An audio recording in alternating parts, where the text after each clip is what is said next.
Whew, here we go. Hey, honey. I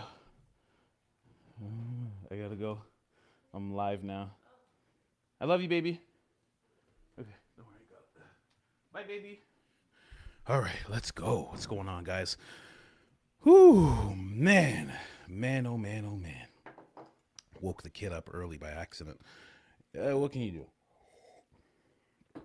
Can't say I'm not happy about it. Love seeing the kid before I get online here.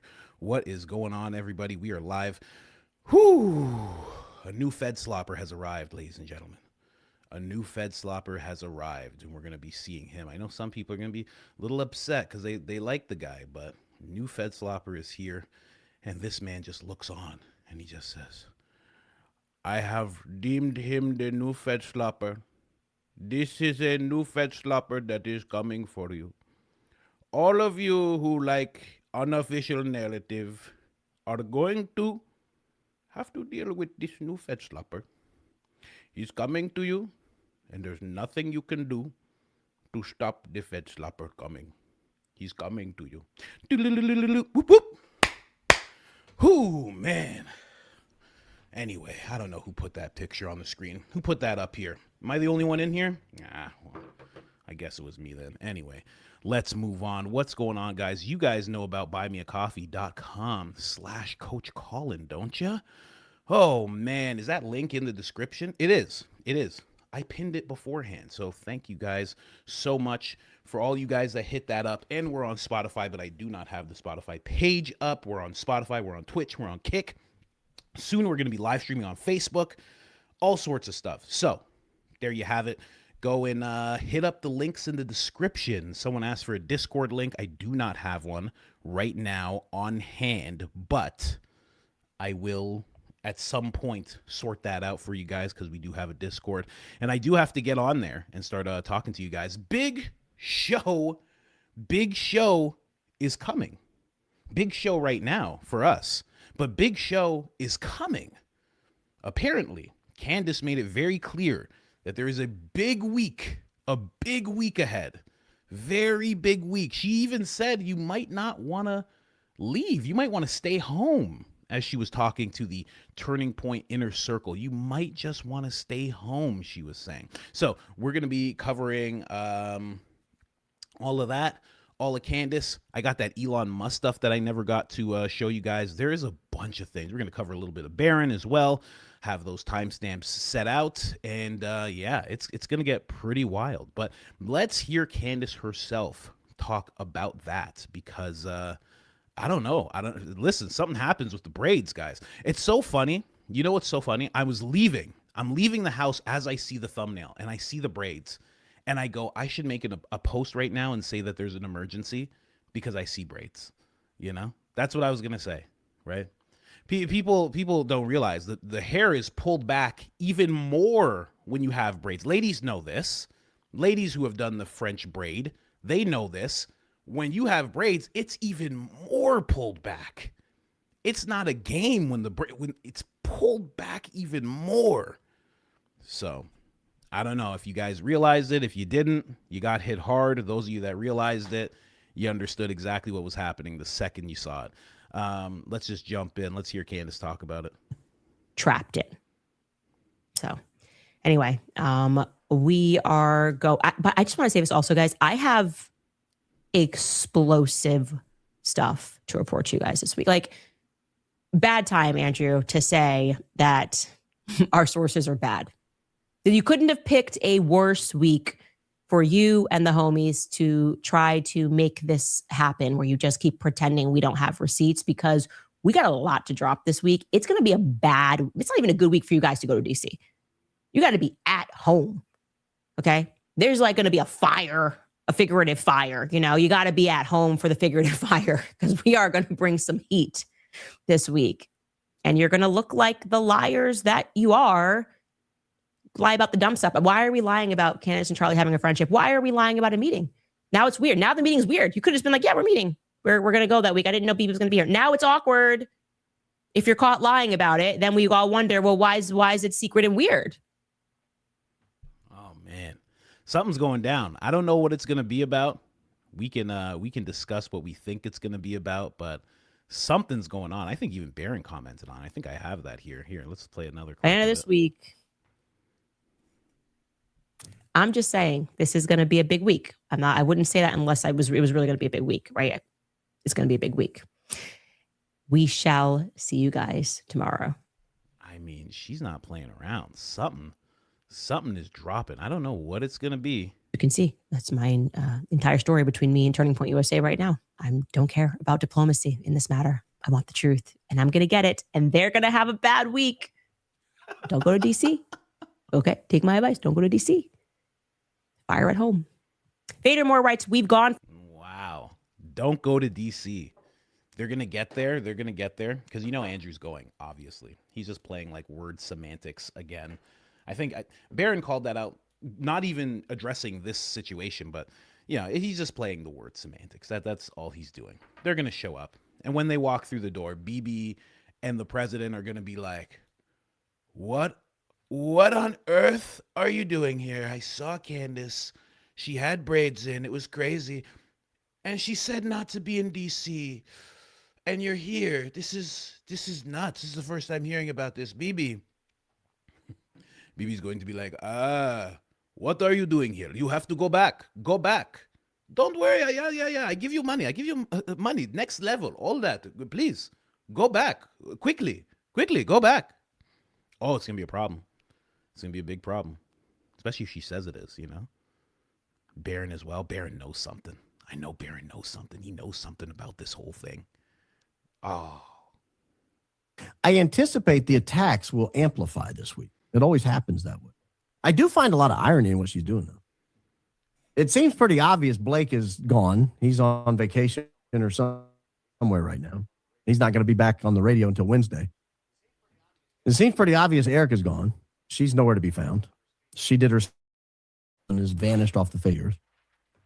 And it seems pretty obvious Andrews is headed somewhere also. It seems like he's headed somewhere.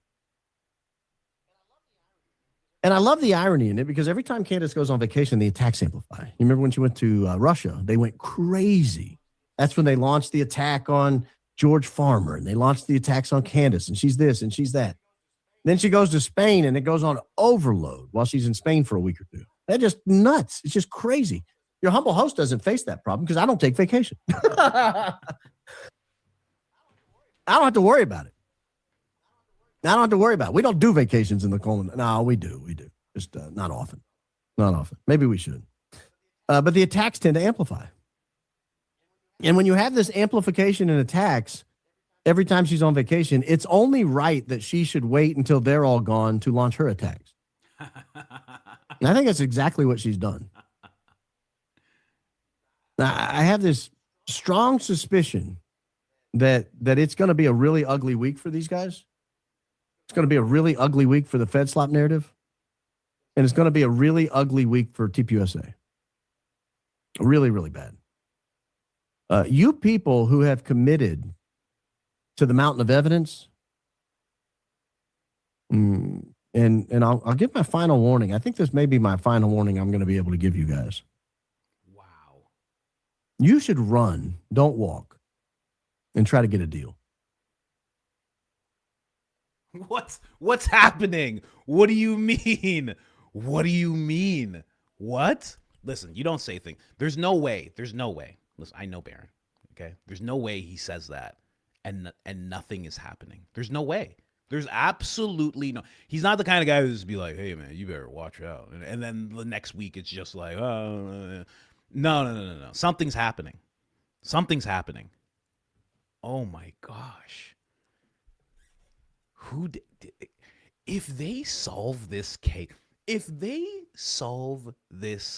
case, how crazy it would be, how great it would be, and also how terrifying it would be, because then you're on a hit list, And I've heard John, what is his name? Kirikaku? Is it Kirikaku? Kirikiku?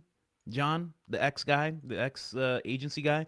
I've heard him talk about how he's like, every Tuesday they have a list. They have a list of people that they want to off, and they hand the list off to an offing team, and the offing team just leaves, and then they just check people off the list.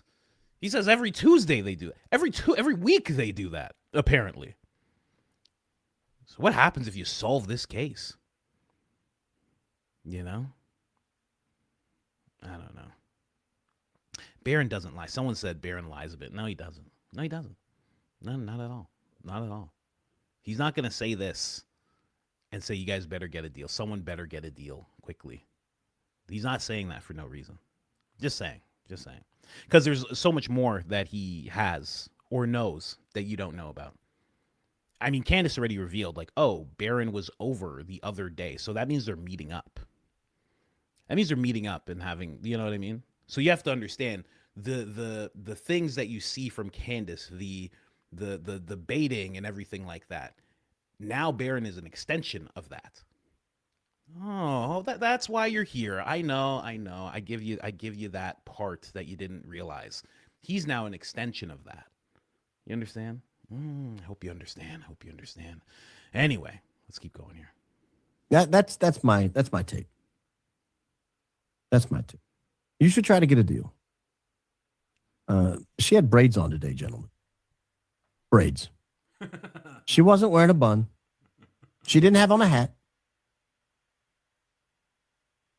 She had braids.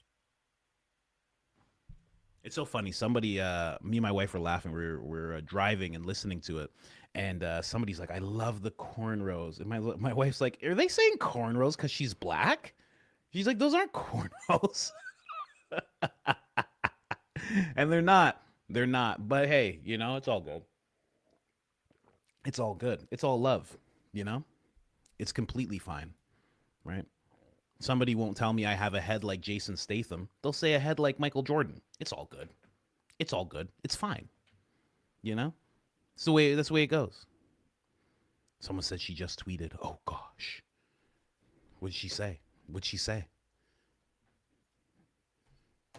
you imagine? That's how she solves the case just in a tweet. Here it is, guys. These are the people who did it. Let me see here. Then we're gonna jump over to some other stuff that she covered. The 911 call was crazy. It was absolutely crazy. Okay. I see the tweet, and it goes with what I wanted to cover over here. So I will bring that all together. I'll make sure to do that. Don't worry. Someone, when it came to the 911 call, someone asked a very interesting question. Now, this person isn't like well known or anything, but their question was really good. And we're going to go over that in a bit. Let's move on from the big week that's happening. The big week / big warning from Grandpa Coleman here. I mean, get ready for it, guys. Let's see what happens. Anyways, let's move on here. As you guys know, do I have it zoomed in already? I feel like we could zoom that in more, no? I guess not. Barron just tweets, "Get that off of him." As you guys know, if you watched the episode, you already know what that means. If you haven't watched the episode, you're going to find out in a second because I'm going to show you the clip. Someone else says, "Get that off of him." What exactly were the occupants of the SUV trying to get off of Charlie? Wild.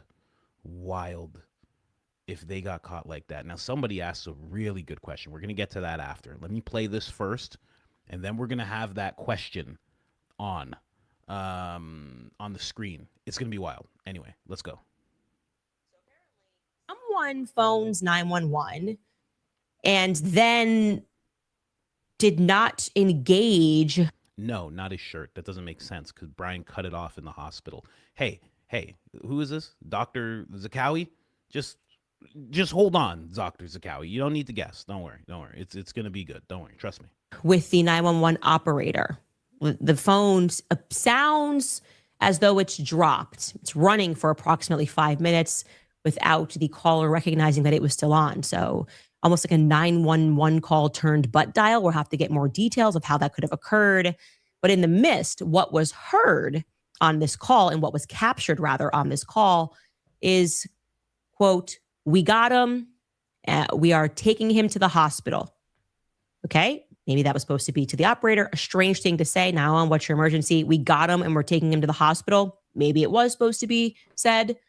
Almost sounds to me almost like a status update, followed by chaos, followed by a voice saying, "Get out of the way," followed by what sounds like high rates of like speed is coming across. So the car is moving quickly. But here's where it gets super interesting. Also, allegedly not for long, the statement, "Get that off of him. Get that off of him," is captured on this alleged 911 call. Now, get what off of him is the first thing I think. Get what off of him? Couple of options. Okay. Charlie didn't have much on him. He had a necklace which had broken. He had on a white Freedom t-shirt. He had on a Rode microphone. There's an off chance that some of that 36 feet of packaging needed to somehow get off of him. That doesn't really make sense because Brian's pretty clear that that went into him. So I don't know. But I will say that if this is true, and I believe that it is, then it might go some way in terms of explaining why this 911 call was mysteriously purged from the released calls. That's what it appears to be. It was mysteriously purged. And why the Turning Point team, who loved to tell us what everybody was doing, CPR, being amazing generally, Brian Harpole just getting to work, doing a medical, as he says, Rick Cutler with the tattoo, the mean tattoo, Justin Davis doing 1,000 on the freeway, yet they're reluctant to share who specifically dialed 911. Brian Harpole says, "We dialed 911. Well, if something was picked up in the audio, if they maybe thought they ended the call and it didn't, and that's what's picked up, you might imagine that the public might have some questions about what they hear. Point being is, I think we are going to be able to firmly confirm who we that dialed 911 in the coming weeks, maybe even this week. We'll take a quick break. And very weird. Very weird. Get that off of him. We got him. You know, they could have just been that frantic, you know? You call, can you imagine you're a 911 operator and you're just like, "Hi, 911, what's your emergency?" "We got him. We're going to the hospital." "What? Huh? Who is this?" "We got him right now. We're going to the hospital. Come on, man. Come on. We got the door open. Rick's holding me. Come on, let's go. Can y'all get in touch with Ben Shapiro?" Someone already got in touch with Ben Shapiro. That's good. Can y'all get in touch with BB? Can y'all get in touch with BB? We got him right now. Ladies and gentlemen, we got him. Very weird. Very, very weird stuff. I, unlike most people, okay, I don't think it was the shirt. I think when you heard the get that off of him, I think, like I told you guys before, Frank at some point was trying to do CPR. He was trying to do mouth to mouth and pump and all these things. I think that's what it was. I think like Frank said, Brian was looking away for a second. For a brief second, he was looking away, and he was like, "How's Mr. Shapiro doing? I saw your numbers going down, Ben. Don't worry. It's just a little bit of time. Don't worry. Everything's going to be a lot better." And then he looked over, and he saw Frank like, trying to give him mouth to mouth, push on his chest. And he was like, get that off of him. Rick, grab that guy. Oh, God, Frank, what's going on with you, man? I'm sorry. I don't know what to do with my hands. I'm a bit. No, Frank, you got to stop that, man.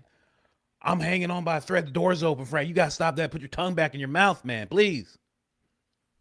Just, get that off of him. 911's just like, what's going on? Tongue back in the mouth? Who is this? That's what I think, okay? And I'm a hard-nosed investigator, too, so you can take that seriously when I say that. Frank, what are you doing? I'm going to save him. I'm going to save Charlie. I'm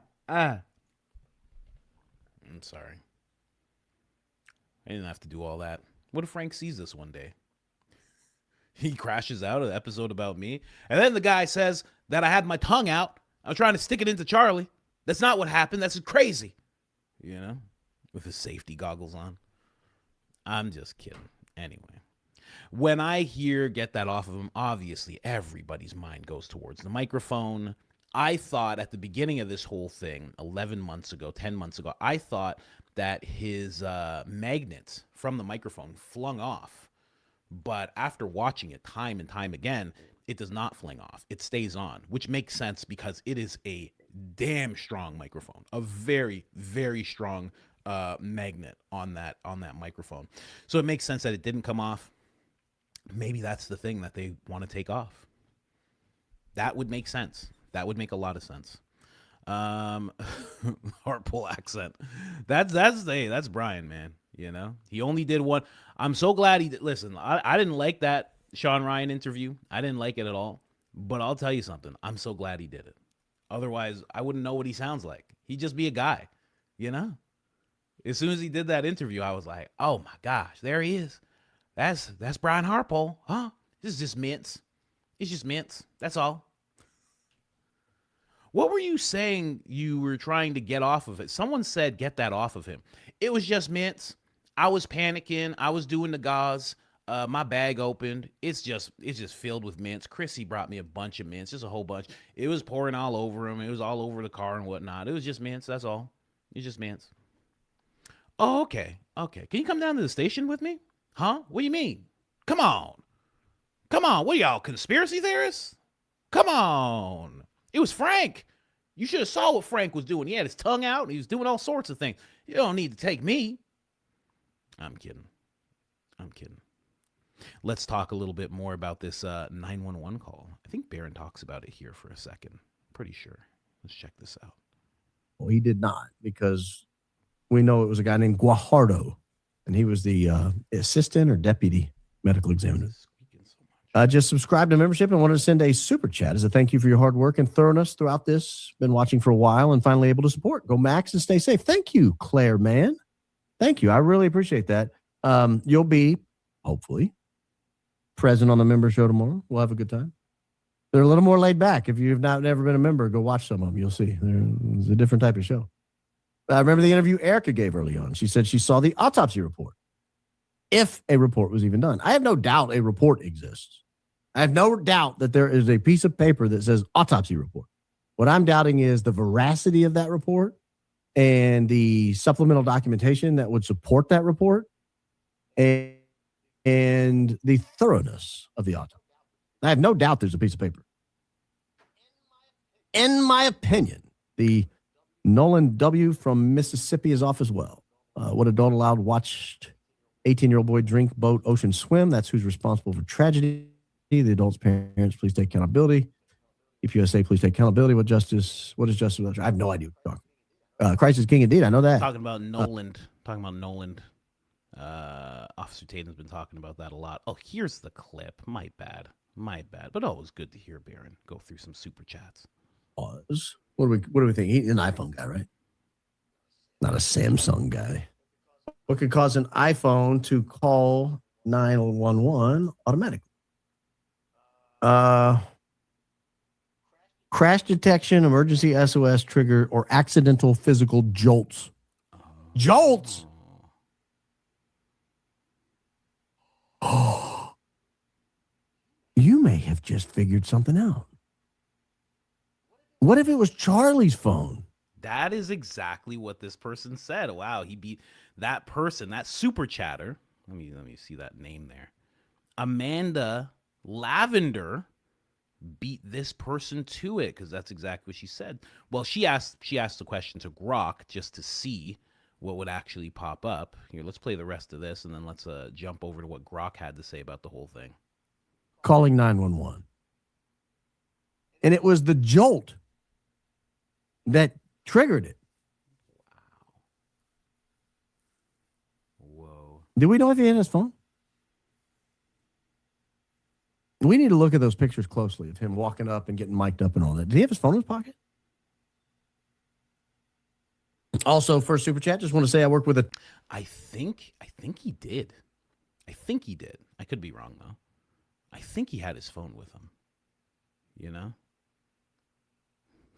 Did bro just say, let's ask what Grok has to say? No, no one said that, actually. This lady was just asking Grok about this. And you know what? I know a lot of people don't like it. Daisy does not like it when people are asking Grok things, you know? My buddy used to do this thing. This is what he used to do to people. This is way back in the day because we were very early with the internet and social media and stuff like that.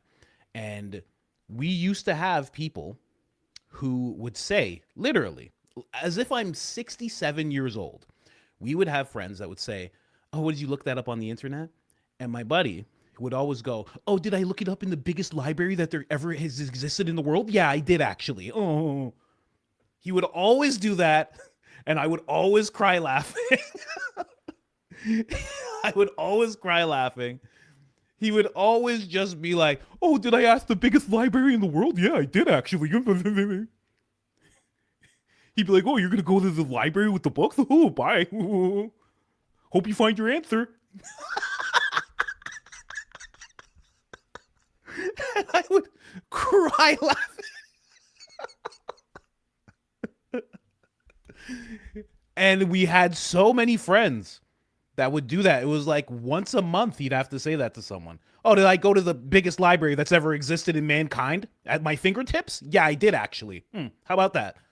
You know? So so I get why this lady wants to ask Grok something. I get it. Okay.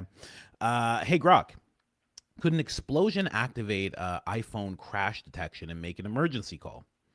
And then Grok, of course, says yes. Yes. An explosion could potentially activate iPhone crash detection on iPhone 14 and later.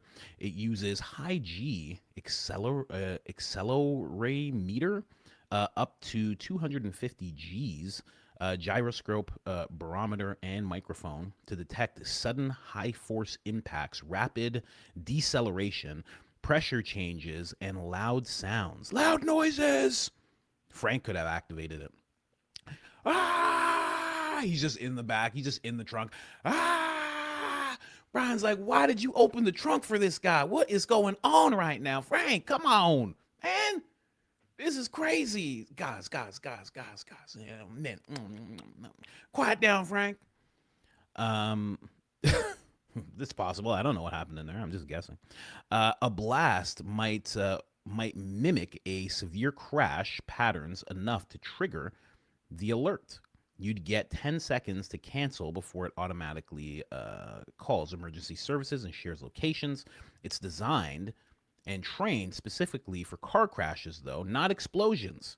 So it's not guaranteed and depends on distance, intensity, and phone position. So there you go. Very interesting. Very, very interesting. Yeah, I think that's a thing. I think that's not off the table. I don't think that's the craziest thing someone could come up with when it comes to this whole thing. Who knows? But we'll see. We'll see. I'm sure people are starting to figure it out. That is one trail to go down, especially if you don't believe there's a shot that went off at all. If you don't believe there was a shot that went off, I mean, this is the avenue for you.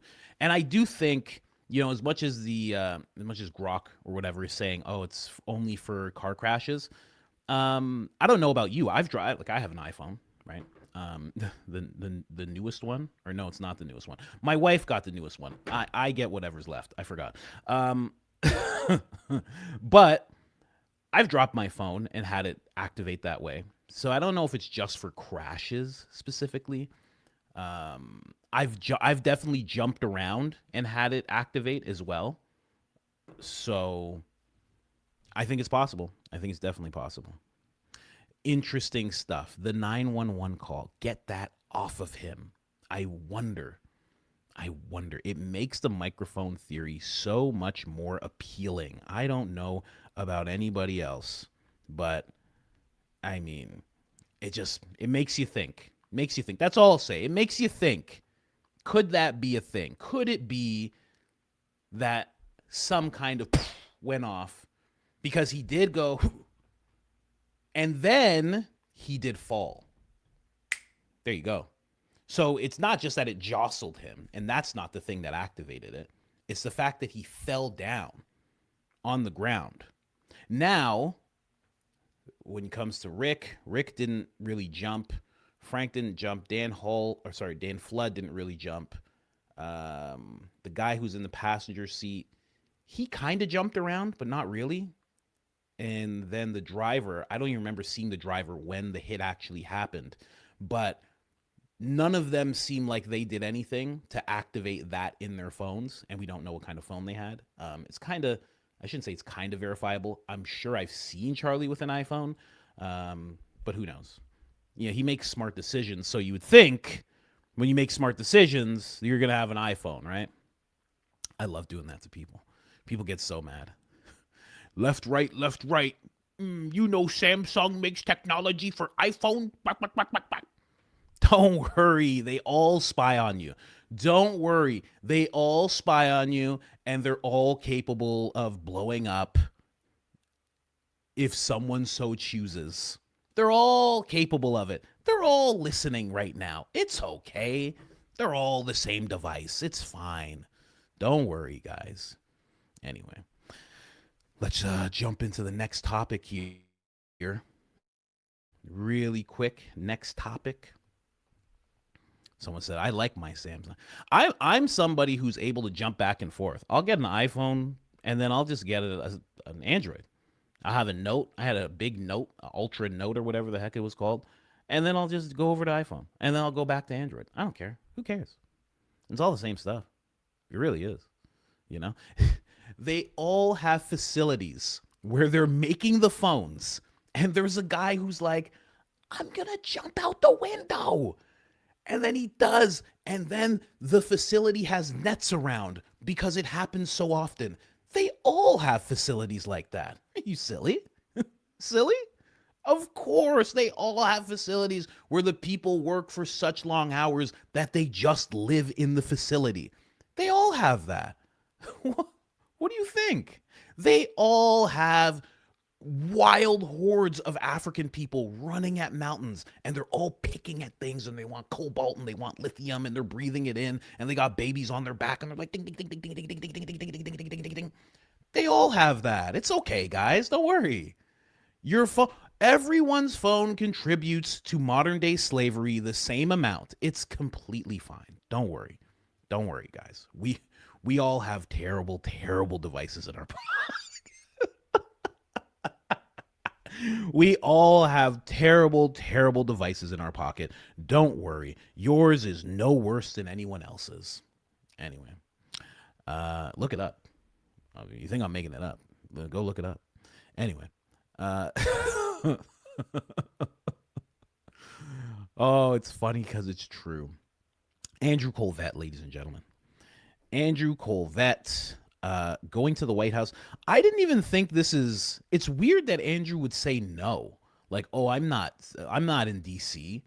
Like, oh, BB's there. Like, what would I be in DC for?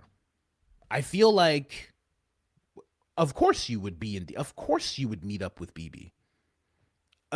If this is the first time that he's been here since Charlie passed away, of course the people from Turning Point would meet up with him.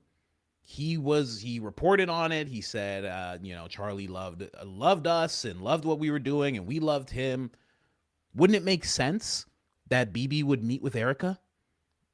Doesn't that just make sense that he would meet with Erica and Andrew and Mikey and they would talk? Like, it doesn't even seem weird to me. It just makes sense. You could just go off the premise, oh gosh, I did freeze. Wow, I froze in a weird way too. Look at me. I'm like, is it because I brought up BB? Oh, I'm sorry. Listen, I'm sorry. I'm sorry, overlords. Oh, it's because was I talking about the phones? Is it because I said modern day slavery? I'm so sorry. I'm sorry. Overlords, I'm sorry. I get overzealous sometimes, overlords. Okay? I get overzealous sometimes. Sorry about that. My apologies. But yeah, I don't even think it's weird. It happened as soon as I brought up BB, right? BB, was that you? BB, hey, quit it. Hey, quit it. Hey, come on. And BB somewhere right now like, oh, he got me. Oh, shucks, that coach, he knew. For a black, he's very smart. He knew. Oh, shucks, he knew it was me. I'm sorry. I'm sorry. I tried to blow up your phone. Your phone wouldn't blow up. So I just thought I freeze your screen. He got me. He got me, guys. You know. Anyway. Uh It's okay. It's okay. Friend of the show. Friend of the show. Everybody knows that, right? Anyway, let's get into this whole thing about Andrew Colvett visiting the White House or not, according to Andrew. Anyway, someone said stop conjuring. It's okay. It's okay. Andrew instantly responded to this. I mean, very Whoa. No insult to Candace, but when she's double speed, it is crazy. fast as he normally is to slap it down. He said this.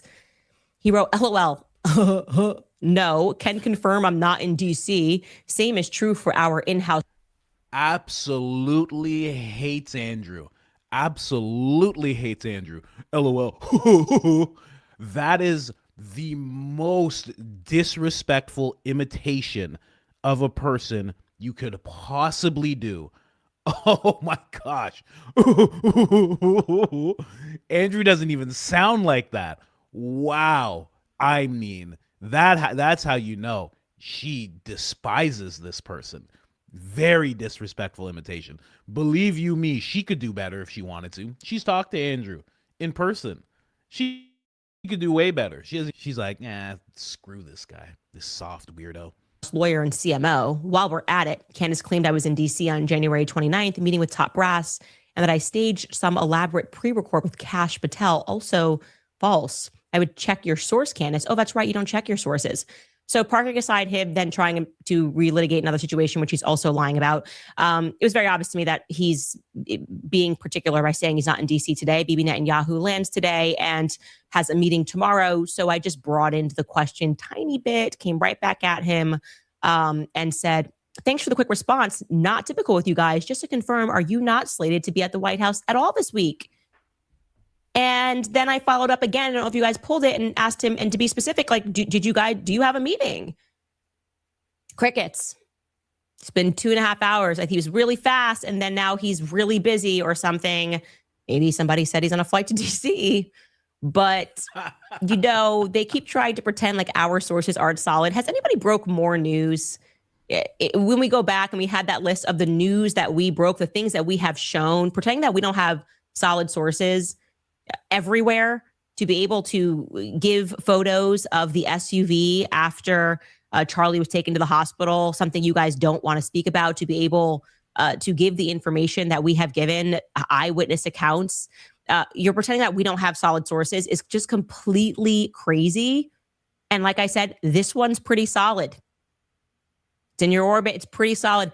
And I may be able to even produce a receipt tomorrow. So I'm just going to ask again to Andrew openly, did you have a meeting scheduled at the White House? You and Marina Mina's and Frank, the in-house lawyer. And I'm actually hearing there could be some more people.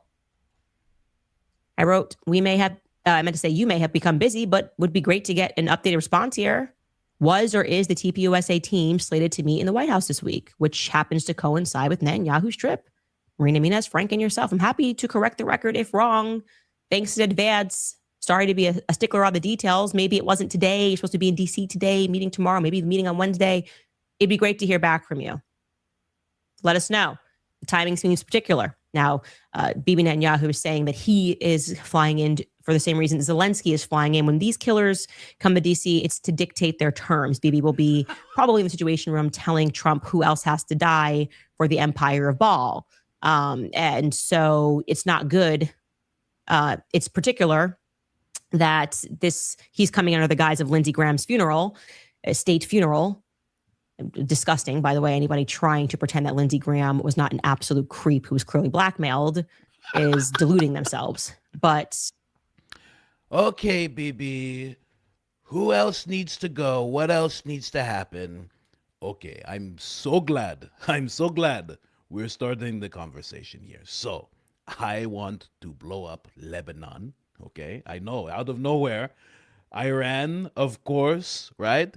And, I think go back to Syria and blow up Syria a little bit. And, of course, don't worry. When it comes to Gaza, we are blowing that up. We're going to destroy that. But other than that, that is basically it. Again, you know. Yalla, Andrew, come. Yalla, come. Look at you. You tell them you're Catholic. I saw. You're Roman Catholic, right? I saw. Come here. You yenter. You're a yenter. Yeah, you guys don't even know what that is. Some stuff only the Philadelphians will enjoy that I do. That's how deep the jokes go, guys. You understand? You guys don't know what a yenter is or a yenta. You guys don't know what that is. It's fine. You shouldn't know anyway. They don't like when we know stuff like that. Oh man, but yeah. This visit obviously is going to take place. Again, I don't even think it's a weird thing. It's odd that it's even being portrayed as something weird by Andrew. Like, oh, why would I be in DC? What do you mean? Why wouldn't you? I mean, do we think Charlie, like, maybe by now, okay, let's say Charlie before he was turning, his opinions were evolving. Do you think he wouldn't meet with, like, let's just say he's like a good little, he's a good little guy. He's doing the Officer Tatum thing, right? He's doing the old Officer Tatum, 23 skidoo, 33 skidoo, in fact. You think Charlie wouldn't meet with BB? He'd be like, okay, yeah, let's meet. He's not going to meet with Erica? It's just for Lindsey Graham? Who cares about Lindsey Graham? He's gone. I mean, honestly, like, not me. I miss Lindsey Graham. I do. Who else is going to become as war hungry? It takes years for a demon like that to manifest inside of a person. We're not going to see another character like that, at least for another 5 years. It's going to be tough. That demon, it brought him down to hell.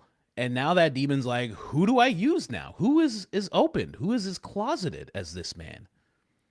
And he looks at Benny Johnson and he goes, maybe. But he looks around and he just goes, who else could I? It's hard. So yeah, I think it's pretty obvious that they're gonna meet. I don't know. Barron had this to say. Weird. Andrew responded to Candace's claim that he would be heading to DC by saying he wasn't currently in DC. I love that he's calling this out. This is his typical approach of responding to claims that aren't made. When she broadens her requests and calls out his garbage, he disappears. Typical. There you go. Every single time. It's weird. Every single time he does it like that. Oh, and then Andrew says, it's just amazing to me how none of this garbage you post ever leads to anything. It's just a post, man. I love Andrew Wilson acting like the things that he posts lead to really hardcore, well thought out things. They change the world. His famous quote, "You lick schniz." It just changed the entire world. The entire debate landscape was changed once he told that girl that she licked schniz in response to him having a wife that has 3 baby daddies, Anyway. So that's what Barron had to say. Let's see if Andrew actually responded. I don't see Andrew ever responding, but Jeremy Moore. No, okay. I like how this guy's name is just Jay. It makes me laugh every time I see it. Anyway, it's like it's a little too on the nose, buddy. Like, come on, put a name in there. Come on, you can't just put one letter. That's a little crazy. It's a little crazy, right? You're baiting people with that one. Candace went on to say this. She said, we may have become busy, but would be great to get an updated response here. Was/is the Turning Point team slated to meet in the White House this week, coincide with BB's visit. Marina Minez, Frank, and yourself. I'm happy to correct the record if I'm wrong. Thanks in advance. And we've never heard anything. We have Sam here. Sam Parker. He's saying, speak up, Andrew. That picture's crazy. That picture is just chilling. After you learn what happened. Because this is where Charlie is sitting down with a group of kids, right? He's sitting down with a group of college students, young adults. He's sitting down with a group of them, and they're all talking about Philadelphia. They're all talking about what they think. They're calling it a liability. They don't like what's going on, et cetera, et cetera. And they're all making Charlie's points for him without Charlie actually having to say it. And as the conversation's going on, there's a point where Charlie says something, and then Andrew looks at him like this. Ugh, geez, you know? Anyway. Candace, someone said Candace just tweeted this, so this just came out just a few minutes ago. Funny enough, right on 911. How about that? She said, Andrew never responded, but I have a fun little update. He lied again. He lied again. I have now confirmed my report with someone inside the White House. Turning Point USA was in fact slated to meet at the White House. Andrew Colvett, Marina Minas, and their in-house counsel, and Justin Strife, their COO. So why was Andrew's impulse to immediately lie about this with such conviction? What may have been interpreted as a harmless meeting now looks remarkably suspicious. You only lie when you have something to hide. Wow. Wow. And she's 100% right. Like I said, it wouldn't look like anything. Turning Point is the Zio Ranger. It is the Zio Ranger factory. Literally. I know that sounds funny, but it's exactly what it does. It goes into schools and high schools and puts out Zio Rangers. That's what it does. So of course, BB, Zoran, is that what the guy's name was called in the Power Rangers? Who was like directing the Power Rangers? The talking head? Of course the talking head is going to meet up with the Red Ranger himself. Of course. You know? It's weird. So, anyway. Many such cases, Anna Escobar says. Any response from Andrew, though? It's kind of early in the day. Zordon? Or was it Zoran? I think it was Zoran. I could be wrong. Whatever. Who cares? The first thing, guilty. That's funny. Anybody else? No. Frank? Yeah, Andrew, anybody? No, nobody's answered yet. Maybe soon, maybe. We'll see. We'll keep eyes on it. I doubt he's going to answer today, though. I think he'll answer after her show. That's usually like the thing that they do. It's either like right before the show or after the show. So they actually were slated. And here's the thing about this. Why wouldn't Candace have people in the White House that would tell her this? Like, people have this notion that as soon as that everybody in his orbit is just like, oh man, this guy's the best. They don't care about that. You think there's no one in that White House that likes Candace? No one? Nah. There's they 100% have people in the White House who like them, who will talk to them, who will give them information. Of course. Because it would be so hard to find out who it is. Maybe. I usually go with the premise that all those people are like tapped and watched, but maybe not. Who knows? Maybe they have burners. Maybe they have, maybe they have ways of communicating things to her without getting caught. Obviously they're not emailing her from a work email. That would be crazy. Maybe it's from a personal. Who knows?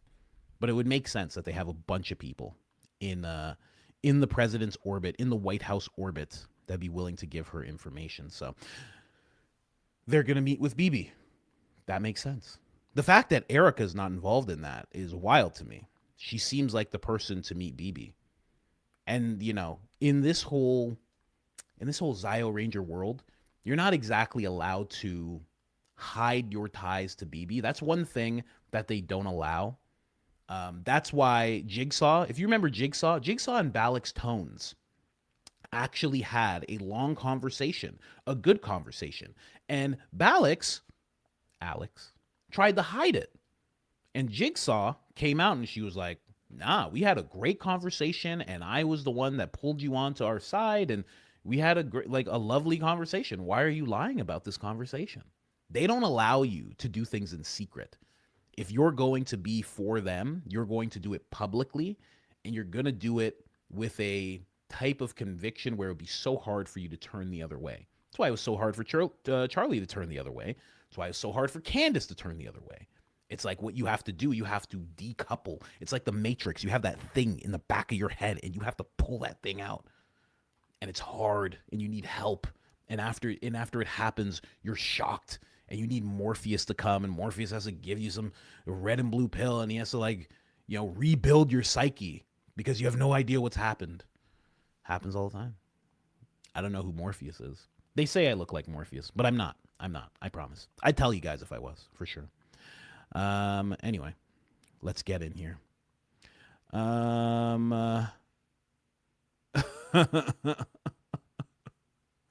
Thanks, Trigger. Appreciate you. I see Trigger in there. Such a proper fellow, that Trigger Smart. Seems so proper, you know? Anyway, let's get into this next thing. You know, I saw this before we get into the Shawn Ryan stuff. We're going to get into that. And we're going to get into his episode with Tucker as well. And a little bit from him and Father Ripburger. I think I'm saying that right. They do great episodes together. I just have a clip from there where Shawn kind of outs himself, but purposely outs himself as having an agenda when talking to Father Ripburger, and he says he doesn't want to do it, and he kind of comes clean. It's pretty cool to see. Shawn's going through some stuff right now. That's what usually happens. You know, I say to everybody, I used to say everybody should try this stuff and all those plant medicines. Now I say that they should try God. They should try that first. They should go deep into that and give that a chance, because that will move mountains. It'll move mountains. It'll move your heart, your mind, your soul. But Shawn actually went through some plant medicine stuff recently, and this is what happens. You start to really open up about things. The layers of yourself start peeling, and you can tell he's really going through it. So, yeah, as much as I don't agree with it now, I stay away from it now. I do commend him for what he's going through and trying to be honest, you know? Anyway, let's get into this. Now, Stu had this whole thing that he broke down. I found it very weird, okay? I found this very, very weird. Now, here's the reason why. Stu was talking about,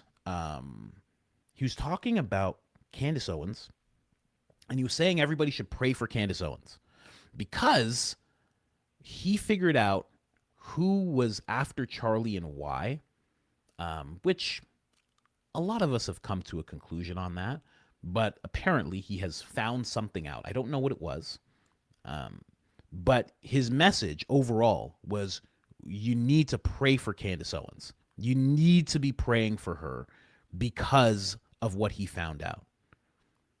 He just kept on saying that you have to pray for Candace Owens. You have to pray. I'll play a little bit. On the things that I have learned over the past 12 hours, I say this with the utmost sincerity and with the highest levels of seriousness that I can imagine, that we need to pray for Candace Owens. You know, we've talked about the how Charlie Kirk was killed. We've talked about all of the evidence that supports that. We've talked about where the murder was planned. We've talked about a lot of the who might have been involved. We talked about the evidence and the irrefutable data that supports all of those theories. But the why then, the why him, the why at all is something that I have learned a lot about over the past 12 hours. And I will tell you, we need to pray for Candace Owens, the people that we are dealing with here. The motives that are behind all of this. You know, you reflect back on things that obviously you recognize as a very important detail, but now these things are mind-blowing. Mind-blowing. So that's what he's going over. He's saying you got to pray for Candace, what he's found out. Now, he said he was going to go live about it. I thought he goes live on X. I didn't catch it. I was looking for it because I even saw this post late, so I figured that the live stream would be going on, what he actually talked about. I couldn't find it. I'm going to find it today, or I'll have someone find it today. And yes, he sounds shocked. Yeah. And I think from what he's saying, I think it probably touches on the fact that Andrew said to Candace, it was supposed to be you. I would think, and I'm pretty sure Stu knows about that. If he doesn't, then that might blow his mind as well as he connects those two things. But I think it probably touches on that. Now, I have talked about why I have made a lot of connections when it comes to that type of thing. And the one thing that I would talk about that I didn't see a lot of people talking about was the amount of power that Charlie had, and then who Candace was to him. He saw Candace doing in the future. It sounds silly as he's saying it while he's alive. It sounds like he's just gassing up his friend, but then he predicts his own passing. And now, I always think of that statement, you are the Iron Lady of America. And if that's not what she's becoming, I mean, what is she becoming? Right now, she's becoming the Iron Lady of America. She will finish this mission that is supposed to be finished. She's going, and his mission was always to save America. That was their mission together. Conservative movement, saving America. So, I don't know. I just think people don't talk enough about all the power that Charlie had. Power to have dialogue with the other side. That's a big power, especially if you're as hardcore conservative as he was. Power to then actually have the ear of the biggest people in the conservative movement as commentators, then power within politicians, senators and congressmen, was actually, he's a vice president maker. People say he's a president maker. He did have a huge amount of effect on the current president coming into power. He's also a vice president maker. He also had ties to the federal government. He also had a wife that had a mom that had contracts with the DOD. I mean, people don't really, they don't take, that's why I always say when people are like, oh man, he was so naive and this and that, it's like, do you understand the amount of power that he had? You don't stumble into that by chance. There's no handler that can just put you in that position. There's a lot he had to do himself to get into that position. And it was a wild amount of power. And then we're not even talking about the fact that he had the biggest conservative, one of the biggest political platforms that he built himself. I mean, just a wild amount of power. And if he chose to tell young conservatives that the good thing to do was to question a certain government in the Middle East, then that's what they would have done. And if he was willing to platform those people who have been talking about a certain government in the Middle East, that's a big problem. He could sway millions of people. He already swayed millions of people to voting for the now president. I just don't think people talk about that enough. So I think that is what Stu is talking about. I think, but again, I have to actually go find it. I don't know what's going on, But then something else weird happened. Okay, I'm noticing, because I always notice that they do this. They use the same language altogether. I know Graham has said this, and I'm sure you guys have seen Graham say this, right? This is Gary. Gary saying, I'm genuinely praying for Candace and hope she repents. This flagrant blasphemy, mocking God. Now, we're going to get into this a little bit because Zach Costello had a thing or two to say about what Gary's saying here, right? And then he quotes the Bible. Gary doesn't read the Bible. And that upsets me, All jokes aside, he doesn't read the Bible. He doesn't act like a guy that reads the Bible. He doesn't seem like someone that reads the Bible at all. It only comes up when he's trying to discredit someone or smear someone. Does the Bible come up? And that's not how the Bible works. It's supposed to feed into your entire life. It's supposed to be the golden thread through your whole life as a Christian. Anyway, he says, but they mocked the messengers of God and despised his words and misused his prophets until the wrath of the Lord rose against his people, till there was no remedy. 2 Chronicles 36:16. I don't know how much, he doesn't even realize how much he's describing turning points. Someone said the word is living. Yes, exactly. Exactly. It doesn't come up when you just want it to. It comes up when you're faced with things. It comes up when you're doing well. It comes up in all sorts of different ways. It comes up when you're doing bad, Your obsession with ancient desert text. Oh, gosh. All right. Take it easy, buddy. Have a good one.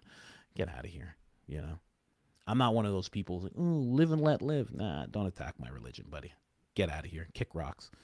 Kick rocks and suck something on the way out. Anyway, so disrespectful.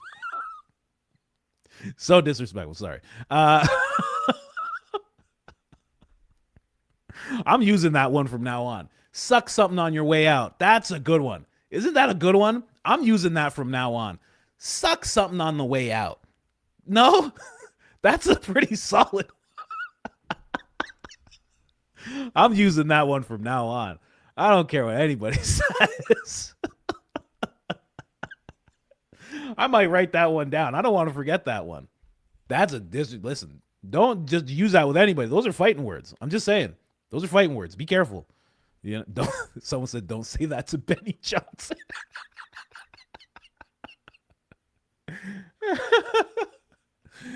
Benny, suck something on your way out. Hey, man, some guy with glasses just came up to me, undid my pants. He said you sent him. What the hell was that, man? Oh, that was Benny. I'm sorry, man. Oh, sorry. I didn't realize. You should have stayed out of his way. He practically jumped me, man. Sorry. Anyway. Someone said Stu's only on. No. He said he was going to be, I think Rumble. I don't know. I have to look into it. I actually have to ask someone to look into it. But that was just Gary. Then we see the quartering. And again, who am I to judge? I repent from judging. I'm sorry to the Lord that I am judging someone like this. But I'm going to. I don't think he's a Christian at all. I don't think he cares about Christianity at all. Not at all. Not even slightly. So he reposts what Stu says. He says, oh, I am praying for Candace. I'm praying for her soul.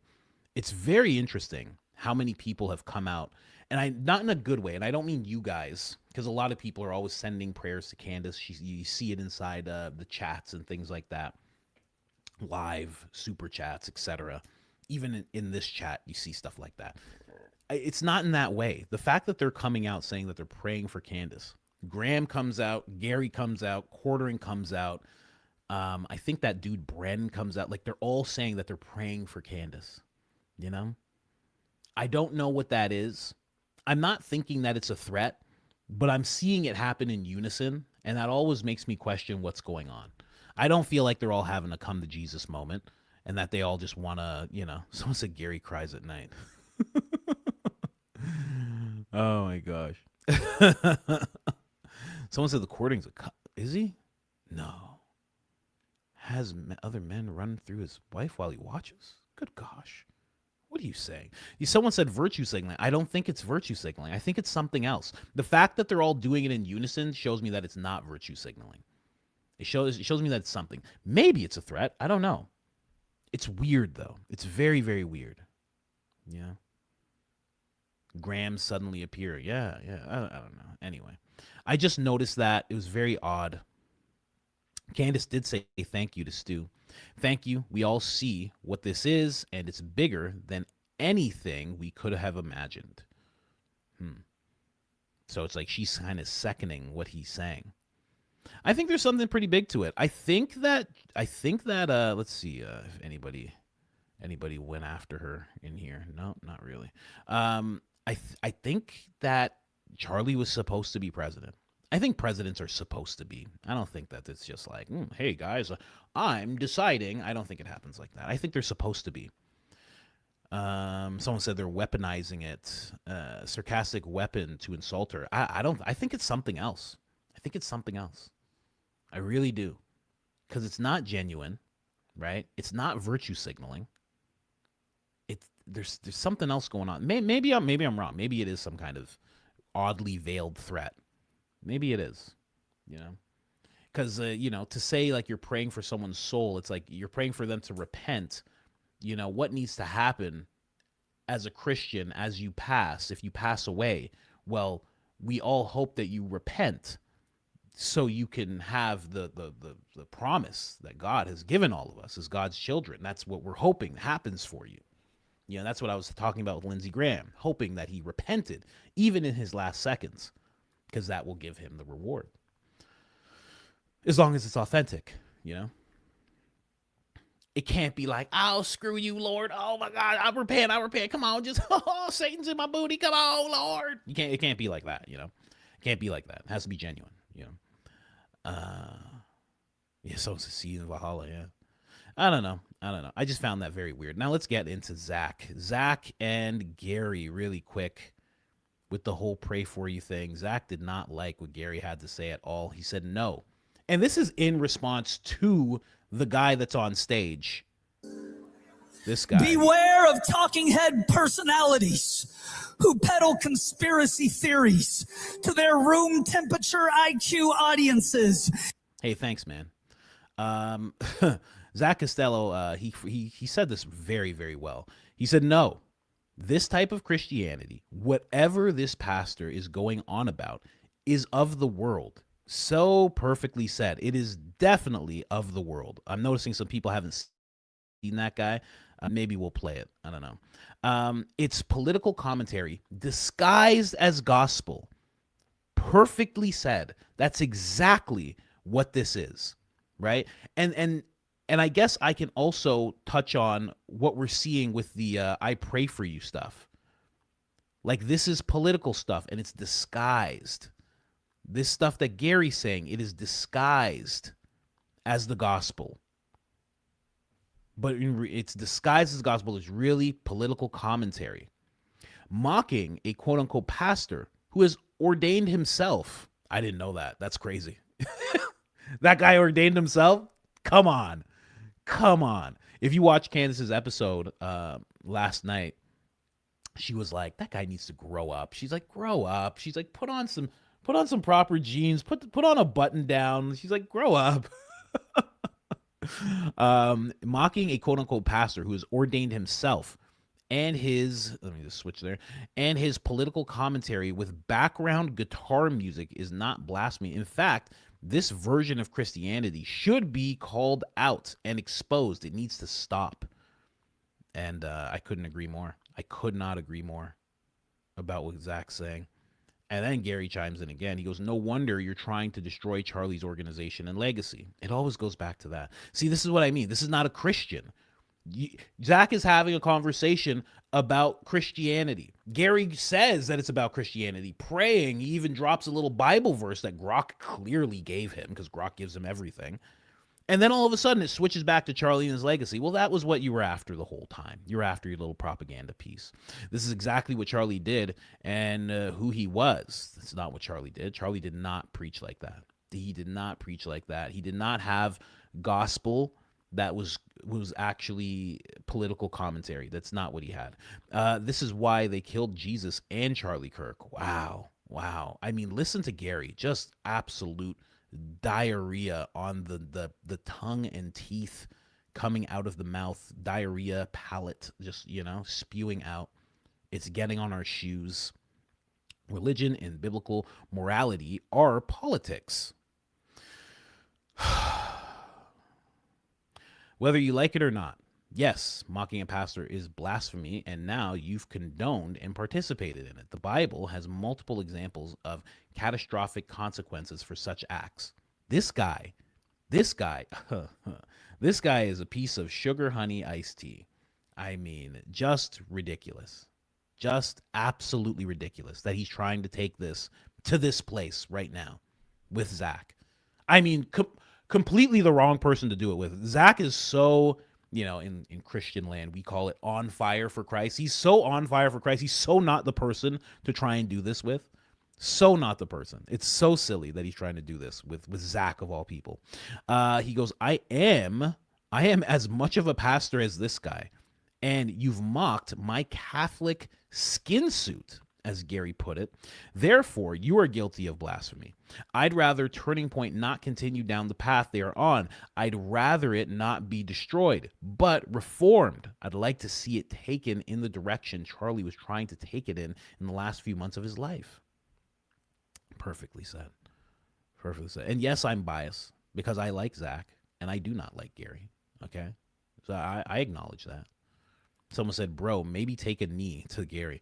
Maybe take a knee and hydrate for a second. Some random dude talking in front of people doesn't become preaching, and disagreeing with or ridiculing him isn't blasphemy. That's amazing. That's amazing. Kyle, if you want to jump on the insanity train with Candace and Zach here, you go right on ahead. I mean, again, it had nothing to do with Christianity. It had everything to do with Candace and the insanity train, as he puts it. Just so showing yourself. Stop using, man, it you have no idea. It really pisses me off because no one does that with the other religion. No one does that with Philadelphians. Try and use the Philadelphian religion to, no one does that with that. No one does that with Islam. But they'll do it with our religion all the time. It's so crazy. You never see examples of that anywhere else. It's always with Christianity. Oh my God. Anyway. Sorry. Someone said all aboard. Oh my gosh. Anyway. That. So I think Zach handled that great. He is sometimes, in my opinion, far too nice. But how else are you going to be, right? Especially when you're dealing with a special needs person like Gary. You have to be nice. You can't just, you can't go off the handle with someone like that, right? They don't know any better, right? That's how we frame it. They just don't know what they don't know, right? What are we supposed to do? You can't yell at them. It's going to scare them, right? He's a Kandahar giant. You scare him too much, he'll jump. And if he jumps, he might jump like 100 meters away. He might land on a car or something. I mean, it's just, you just don't do that to those type of people. You leave them alone. So I commend Zach for doing that. Let me bring that picture of Andrew. I was going to get rid of this. I got to get rid of tabs. I was going to get rid of this one, but such a telling picture. So I'll get rid of some other tabs instead, but such a telling picture. Wow. Everyone keeps tagging me in this Pierce Morgan, Officer Tatum thing. Don't worry, guys. I got it queued up. Don't worry. We're going to get to Officer Tatum talking about Candace on Pierce Morgan. We're going to get to that. I didn't realize that happened in that episode. I thought I watched the whole thing. But I must have just been busy with the kids or something like that. So I missed this part. But don't worry. We're going to get to it. Anyway, let's keep going here. Okay, so we've passed the Stu Peters part. I don't know what the whole pray for you thing is. I kind of do. I see what's happening. I mean, it seems like it's getting bad, like really, really bad, because they don't have anything. They don't have any type of backing. They say that they've seen footage, but there's really nothing there. And it's just getting to a point where they just don't have anything. So, what are they going to do? Now, let's get into the whole... Let's get into the Shawn Ryan thing here for a second. Shawn Ryan had Shawn Strickland on the show. Some of you are not going to know who Shawn Strickland is, and that's completely fine. Shawn Strickland is a UFC fighter. He's a great fighter, in fact. And he is a great character. Let me just say that. I'm going to talk about him. I don't trust him in this respect, but he's a great fighter. Solid fighter and a very funny character. When he does his pre-fight shows... It's always really funny, very outspoken, gets political at times, but like Andrew Wilson, has the attitude of a 14-year-old in a grown man's body. That's what I think about a lot of his takes and what he has to say. And I thought that far before he started talking about Candace Owens. Yeah, some people are like, oh, he's a straight shooter. Not really. I mean, you can say someone's a straight shooter because they're blunt and they don't know what they're talking about. I guess that's a straight shooter. I would say you could say that. I don't think so, though. I think there's some things that he says that just don't make any sense whatsoever. And he kind of just goes with it. He has like a man. You know what the manosphere is? It's the guys who are alpha, like, oh, I'm an alpha, and this is what a man does, and this and that. Andrew Wilson's in the manosphere. Guys like Sneeko, Myron Gaines, and Fresh and Fit, and all those people, they're all a part of, Tate. They're all a part of the manosphere. They're teaching young men how to be men, which is the worst thing ever, right? A generation of terrible men is what comes of this. But, yeah, someone said Shawn equals op. That is what I'm feeling right now. Now, I will take you. Who tagged me in this? Someone tagged me in Jody's post here. It's Jody Chase, if you don't know who Jody Chase is. It says, breaking, Shawn Strickland, UFC fighter, appears to completely have changed his tune on the Charlie Kirk case. Just 25 days ago, he was questioning the 30-06 story. Now he's basically accepting Tyler Robinson as the shooter. Interesting that. Let me just make sure I have this filled in. Actually, Rosie, if you're watching, you can fill in. Tell me what the timestamps are, if you can. I mean, if you're here. I mean, if you're not here, it's fine. You can't even hear what I'm saying if you're not here. But check it out. He's basically now accepting the story. Now, this is the first part. Can I make this a little bigger for you guys? I'll read it either way. I got to be honest. The Charlie Kirk bullet really does make you question things. 30-06 at 140 yards would fly straight through a human body regardless of how it hits bones, how many bones it hits. Then all of a sudden, he says, so Philadelphia brainwashed or convinced Tyler to shoot Charlie or take the blame. They paid off the parents or didn't and stole the gun, planted DNA. They didn't trust the shooter, so they put a bomb in the mic. Then paid off the Lance Twiggs and many others. Something like that. So that's what he started saying there, right? That's what he started talking about. But someone also showed me this.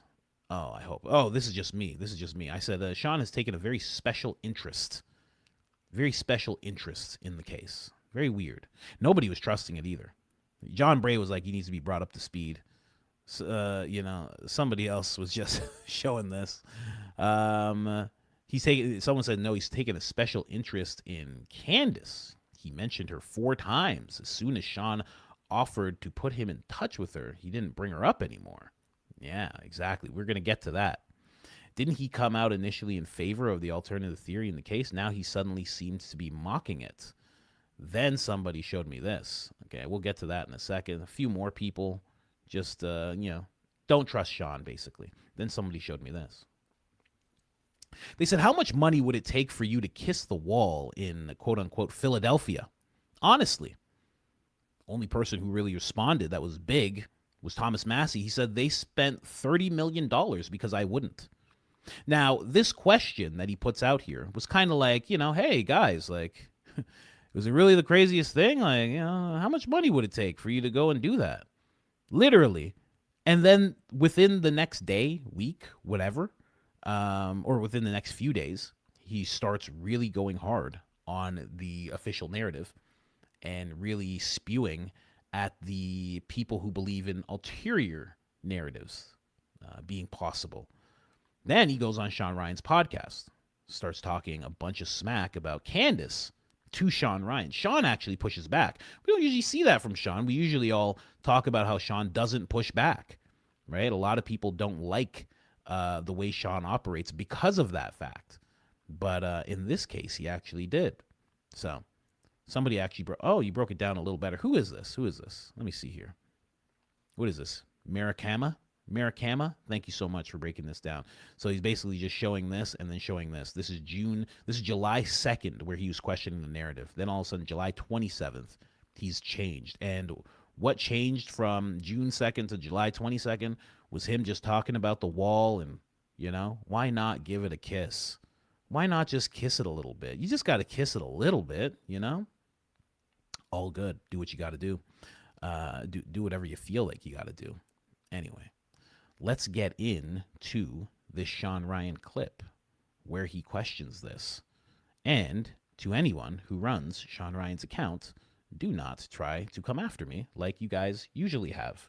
This is fair use. Stop trying to come after me. I get it. You don't like it. You use a predatory company. Stop using the predatory company, and we won't have so many disputes. But you've always been in the wrong, and I always win, and there's a reason that I always win. It's because I'm in the right, and I have the case law to back it up. Anyway, let's get into it.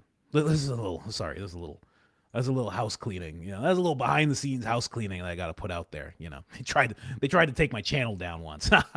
Oh gosh. Anyway, let's get into it. Let's move ahead just a little bit here.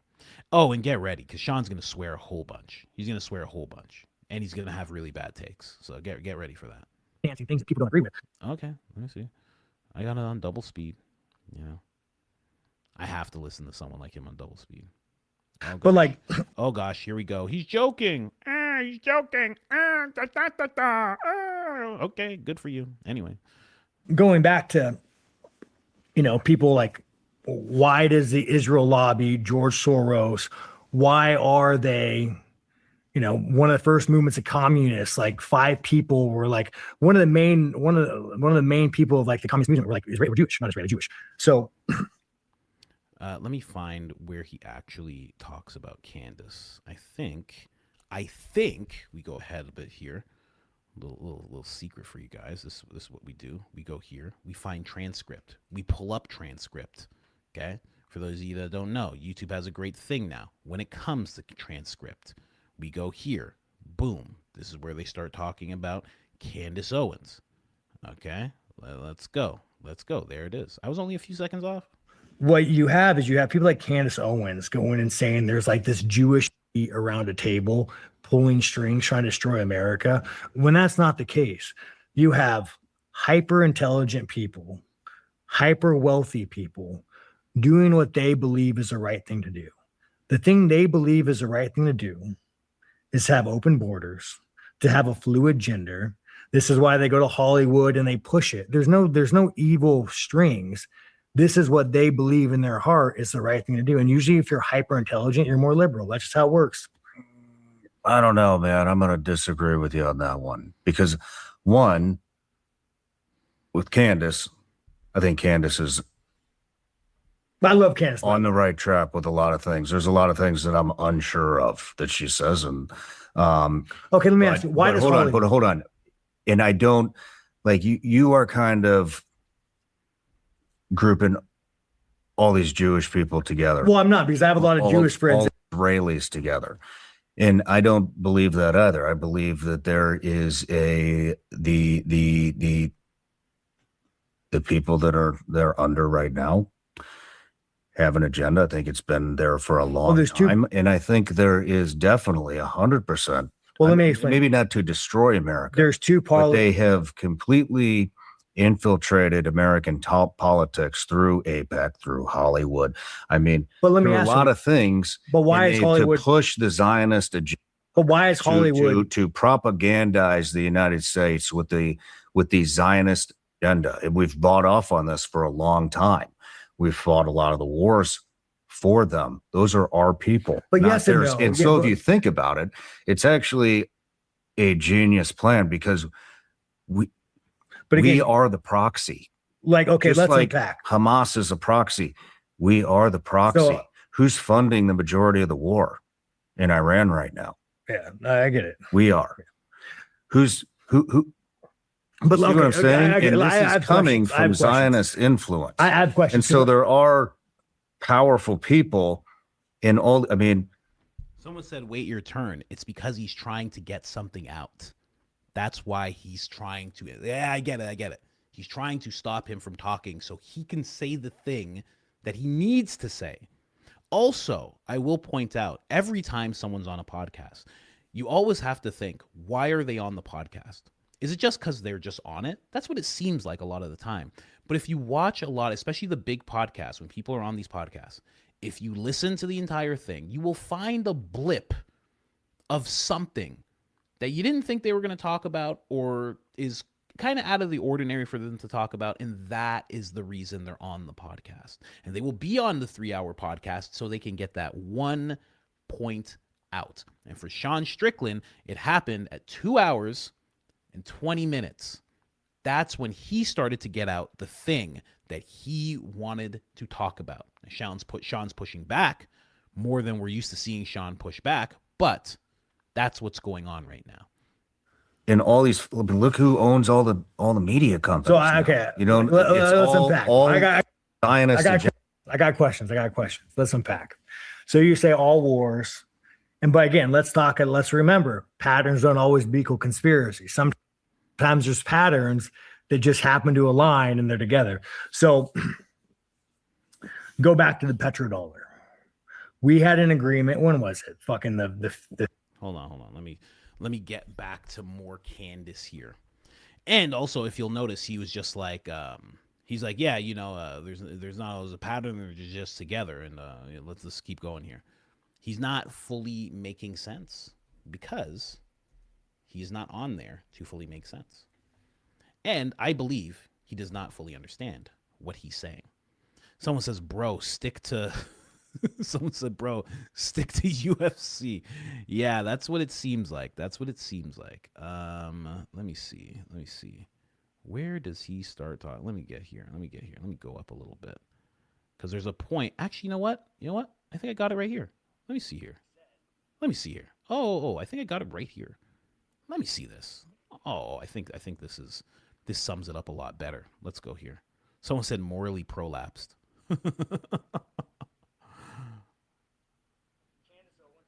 Candace Owens doesn't do anybody a service. She says all this crazy shit like Charlie Kirk's a time traveler. And every now and then she'll sprinkle in truth to what she says. But really all she does is like belittle the movement and water the movement down. I don't know, man. I'm going to disagree with you on that one. I think Candace is onto some things. She was very close with Charlie, and that really hurt her. She wants to figure out what the hell this is all about and why certain things don't make sense. I think that we should question the Charlie Kirk thing. I really do. But when Candace is going there and like connecting these dots and making these things of like the pager, the this, the that, you don't need that conspiracy to say that AIPAC is bad. And dude, Candace, by the way, she crushes. She looks at you all wide-eyed. She's like, let me tell you.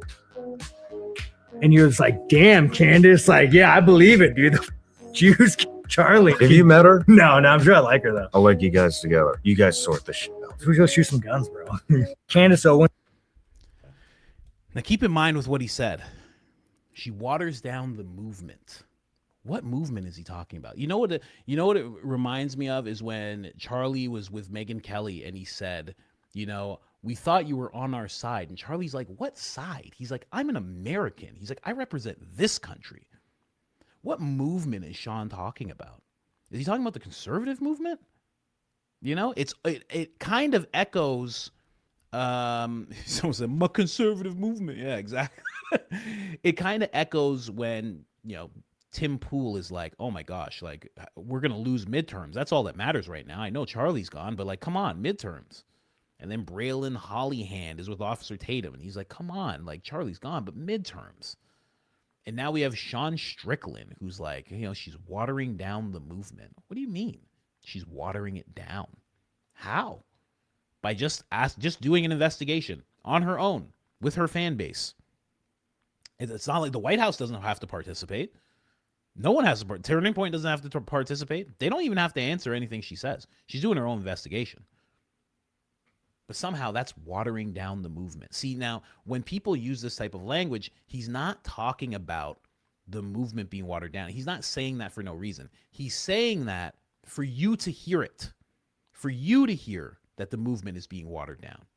And as long as you're in the mentality of left, right, left, right, left, right, as long as you're in that mentality, then maybe you'll take that in. It'll be like, oh, wow, she's watering down the movement.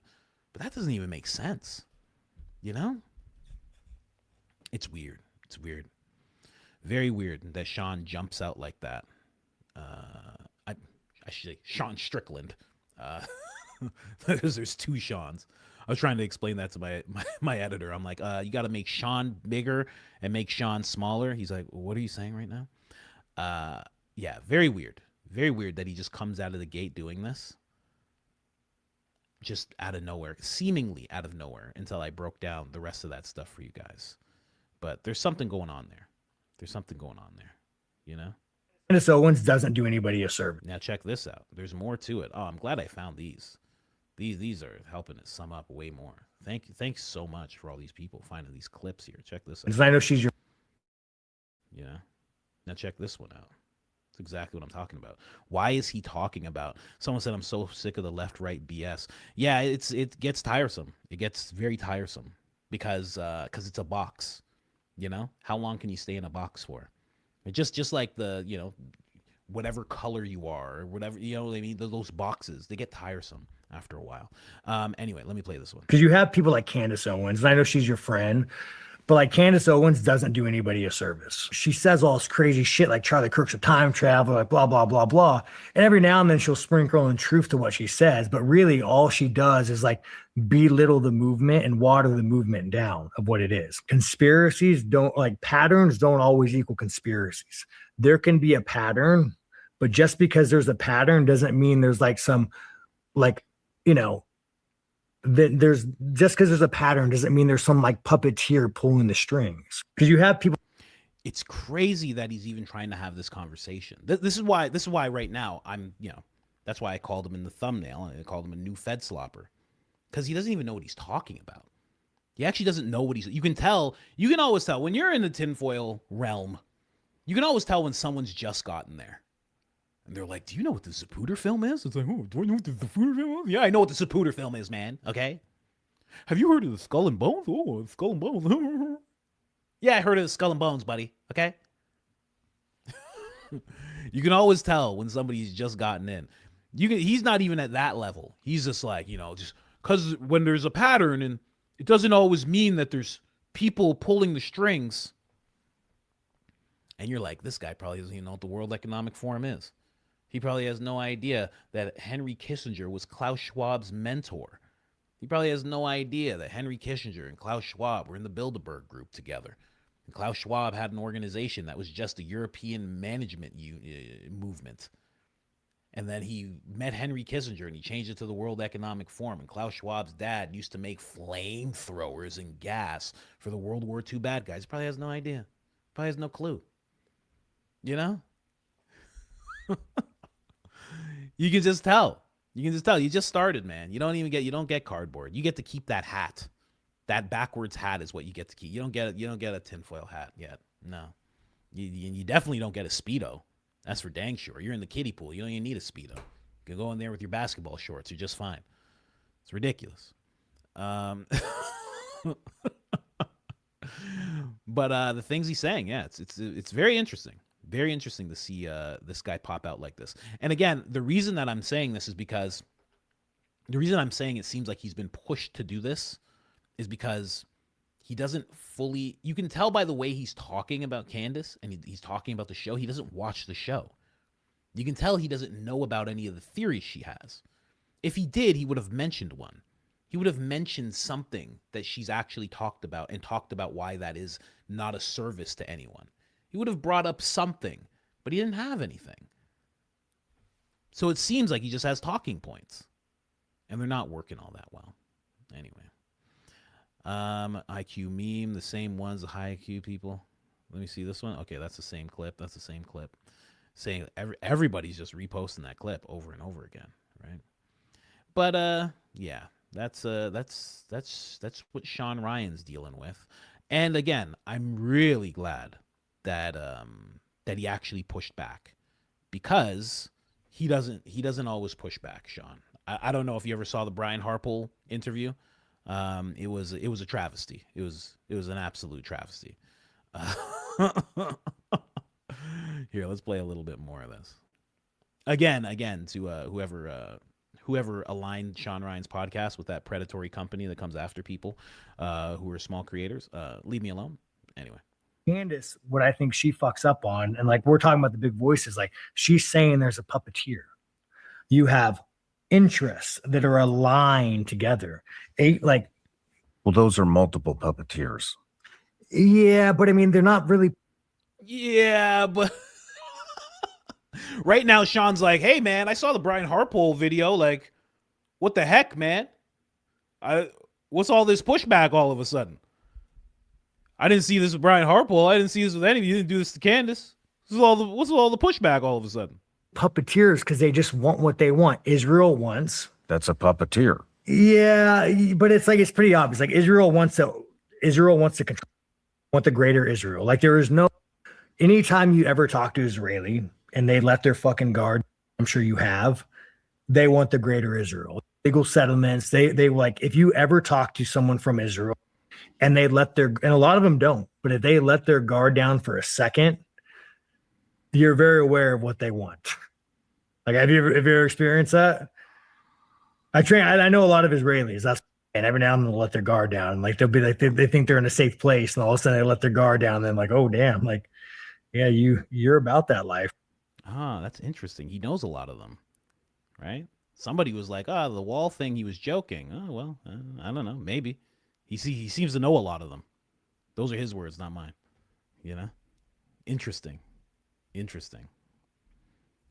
let me just move here. I'm just going clip by clip here, just finding all the times he brings up Candace. Okay, it's here. I think she's on to some things. I don't agree with everything. I think this is Shawn. I think this is Shawn saying this. Here, we move from that. We'll jump over to this. Let me see here. I think we should always question. You should question everything. But when Candace is going there and like saying, like connecting these dots and making these things of like the pager, the this, the that, all you're doing is splintering the fact of the matter is. The fact of the matter is the fact is that a fucking tranny lost his mind, shot Charlie. There's no Israel there's no Israel. You don't need that conspiracy to say that AIPAC is bad. They don't even need that involvement. AIPAC is bad for America. I understand what you're saying. I mean, you're basically saying that that what's happening is extremely divisive and it can almost be discrediting. But I think, like I said, I think Candace is onto some things. I don't agree with everything she says. I don't think I even need to say that, but I do think that at heart, Candace is trying to do the right thing. And you think she believes it? You don't think she's doing an Alex Jones skit? I think that she was very close with Charlie, and that really hurt her, and that she wants to figure out what the hell this is all about and why certain things don't make sense. I also find it so awkward, like Ben Shapiro and fucking all these right-wing influencers are like raising their hand, like, I know what Charlie wanted. I was his best friend. Like, to me, like, I can't wrap my head around people using this guy's death is like a and I know she's close with. I know her and like Charlie were close, but like when you're always like, these are the text messages we used to sex it. Like, I'm just saying, like it's like, what are you doing, dude? Like, just let the fucking guy die. Like, move the fuck on. And again, that is perfectly said. That is exactly what so many people want, and they have not said it exactly the way he said it. Move on and let the guy die. That's what they wanted. That's what they were looking for. They were like, I can't believe these people aren't just moving on and letting this guy die. That's exactly what they're looking for. This is the worst type of Fed slop I've seen in a long time. Someone just said like. Yes, I do agree. Like the video. You don't have to like Shawn to like the video. In fact, every like for the video is a dislike for Shawn. Shawn Strickland, I should say. Sorry, there's two Shawns. My bad. Yeah, he sounds like, listen, people are saying he sounds like an idiot. It's because he doesn't know what he's talking about, right? He's like, oh, you don't think this is like a Balix Tones skit that she's doing? It's like, what are you talking about? What on earth are you talking about? It's like he doesn't even know that they were friends. It's like he has no idea what he's saying. He just has his nothing in his head about this. And he was just sent here to push it out. And the thing is, and I love when I see this, because this is like the equivalent of some guy walking up and he has his pants sagging, and he's like, he has his badge, like, he's tucked away his badge in his pocket. He has his pants sagging. He's black and he has a do-rag that's like undone. And he's like, yo, what's up, man? I'm just a regular black dude, y'all. What's up? And this is the exact equivalent of that. He's like, hey, check it out, man.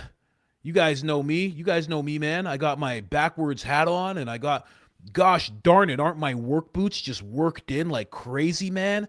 And I got my jeans and my t-shirt, bro. You know how it goes. And I'm just sitting here like, man, some things I get. And just when it comes to this Candace, whoa, what's going on with this Candace, man? Whew, you sure she's not just doing a skit? He's like the perfect equivalent of that, of just like a stereotypical black guy, stereotypical white guy here. Look at my work boots, man. It's been a long shift, and I'm just here on the Shawn Ryan podcast. I figured I'd just walk in, I don't know, Maybe we'll talk about some stuff, but you guys know me. I'm just a straight shooter. I got no agenda here. I don't even know what agenda is. I'm America to the bone, man. That's exactly what you're seeing right now. Work boots are just worked in like he's not a multi-millionaire, you know? Like he's not a millionaire. Like he's not a millionaire. That's like, I used to work construction. You'd have guys when they first got to the construction site, like they were fresh, usually young, they'd be like 18 or something like that. And they would work in their tool belt themselves, not by working, by like finding dirt and like rubbing it with dirt and getting their things dirty so they look like the other guys. That's what he did. He probably knocked out a construction worker for those boots. He did the thing he's good at. You found a construction worker, you're just like, I need those boots, big guy. Nah, I know. Just shh. Don't worry. You're going to wake up. You're going to wake up in like 10 seconds. Don't worry. Let me get these boots. Oh, they are my size. I thought so. Oh, okay. Got to go to the Shawn Ryan podcast. Just beat up someone for that beat up t-shirt, Took off his Lululemon t-shirt. Took off his Lululemon t-shirt. I was like, oh, man, that t-shirt looks good, huh, buddy? Huh, look over there. Ha! Okay, there he is. Let me take this shirt off.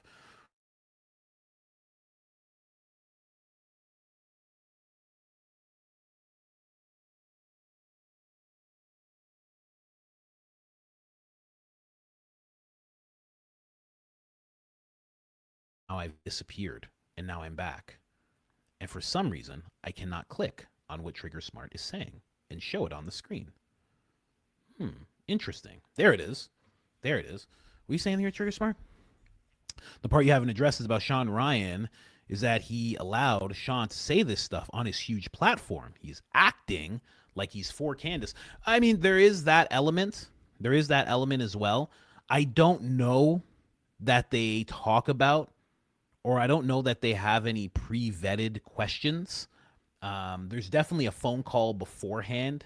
I think Shawn even does it like Tucker. Like if you go on Tucker's show, you're kind of spending the day with Tucker if you have the time, and you're gonna have breakfast with him or lunch, and possibly dinner afterwards. It's like you spend the day with Tucker. You know what I mean? You go out with his dogs and everything, and he puts on overalls and he goes fly fishing with you, and he does all sorts of stuff. I think Shawn does something similar, where he has you, he grabs some firearms and, he does some stuff like that. I think that's what I've heard. I think he even did it with Candace. He had Candace firing off some stuff. He likes to do that type of things. He has a whole range on the property that they have. So there is that aspect.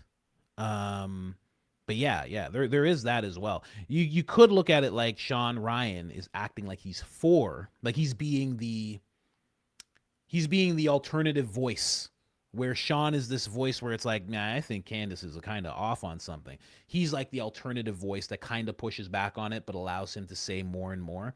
You could put that out there. It's hard for I'm going to say that's a little hard for me to take in, because I am a podcaster, but I see podcasters all the time. Sometimes you don't know what someone's going to talk about. At least me. When I sit down with Chris T, I have no idea what she's going to talk about. I have no idea what Lionel's going to talk about. I had no idea what Baron was going to talk to me about when I was on his member show. I don't know what people are going to say. Sometimes they go nuts. Sometimes they go crazy. I had an interview with a left-wing journalist, and we hit it off camera. We connected really well. And then when he got on camera, he was like trying to own me. And he was like, oh, you're just looking for sound bites. And I'm like, have you watched the show? I don't do sound bites. Like, what the hell are you talking about?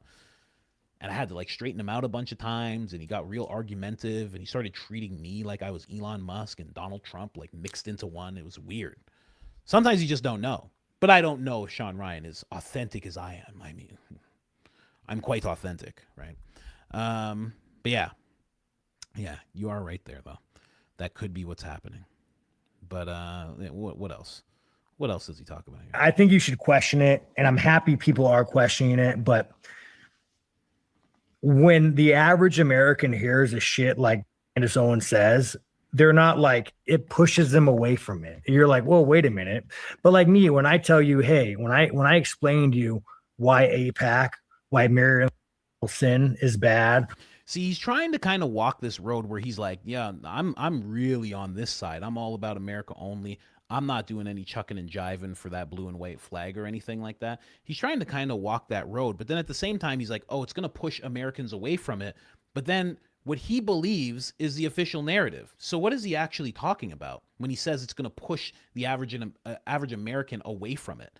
He's saying that you should question everything, but he's also saying 100% it was Tyler Robinson and his, Lance Twiggs and blah, blah, blah. It was the official narrative that happened, clearly. That's what he's going on about. But then he turns around and says, I don't know. See, again, it's because he doesn't know what the hell he's talking about. He has me yanking and banking over here. He's yanking and banking me. That's what he's doing right now. He's yanking me and banking me, right?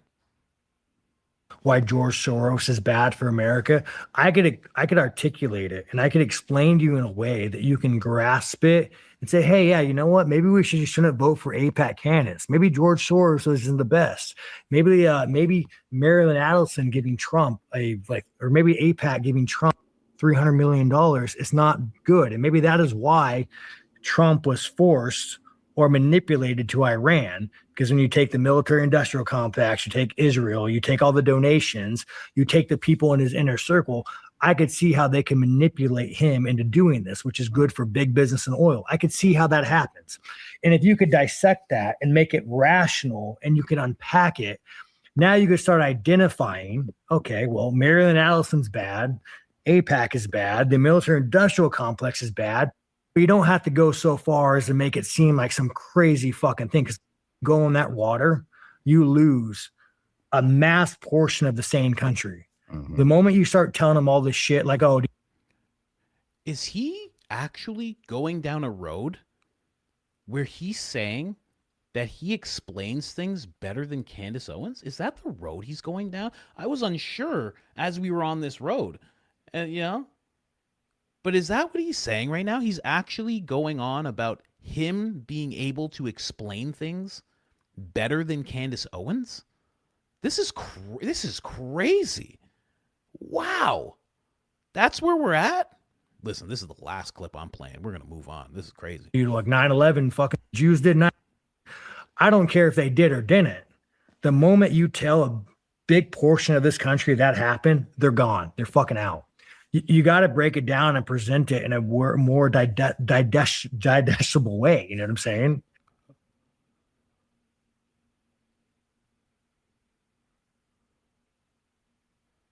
I'm not even going to replay it. Nope. You heard it. I'm not replaying that. Nope. We're going to get through this. I'm done with this. This is crazy. This is insane. This is insane. And Candace doesn't. Best way to do things is to present people with information and let them make their own decisions. Yeah, dude, but people are fucking stupid though, dude. Like, I know, like, oh, really? So he explains things better than Candace Owens. Can't say the word digestible. And also, people who aren't him are stupid. Wow. This is incredible. This is incredible. I didn't realize it got this incredible. I thought it was just, this is nuts. This is the last 10 seconds. I can't do this. This is crazy. Like, people are so fucking stupid. Like when I try to explain like economics and legal immigration to people, to these liberals, and I'm telling them how much harder it's making their life. When he explains economics, who does Sean Strickland explain economics to? What are you talking about? What is he talking about? What is he saying right now? This is crazy. Mr. Wachuga's not paying for this. Mr. Wachuga's not paying for this. Not at all. No. There's no way Mr. Wachuga's playing for this. Absolutely not. They say, well, yeah, but Trump is bad. Orange man's bad. People are fucking stupid. But you also can't blame people for being stupid. Like me and you, dude, we have jobs. We don't have a fucking job. Like, this is your job. Your job is to go online and research and look shit up and talk to people. You think the guy doing an average 8-hour job, doing construction, going home to his fucking wife, she's working to 2 kids. You think that motherfucker's going on Reddit forums and looking at YouTube and trying to figure out, he doesn't. Just trying to get through the They're day. trying to get through the fucking day. When you go talk to real rednecks, they don't give a fuck about anything. They just like, dude, I just got done working. I want to go hunt. Yeah. Like, I don't give a fuck about. This is incredible. This is incredible.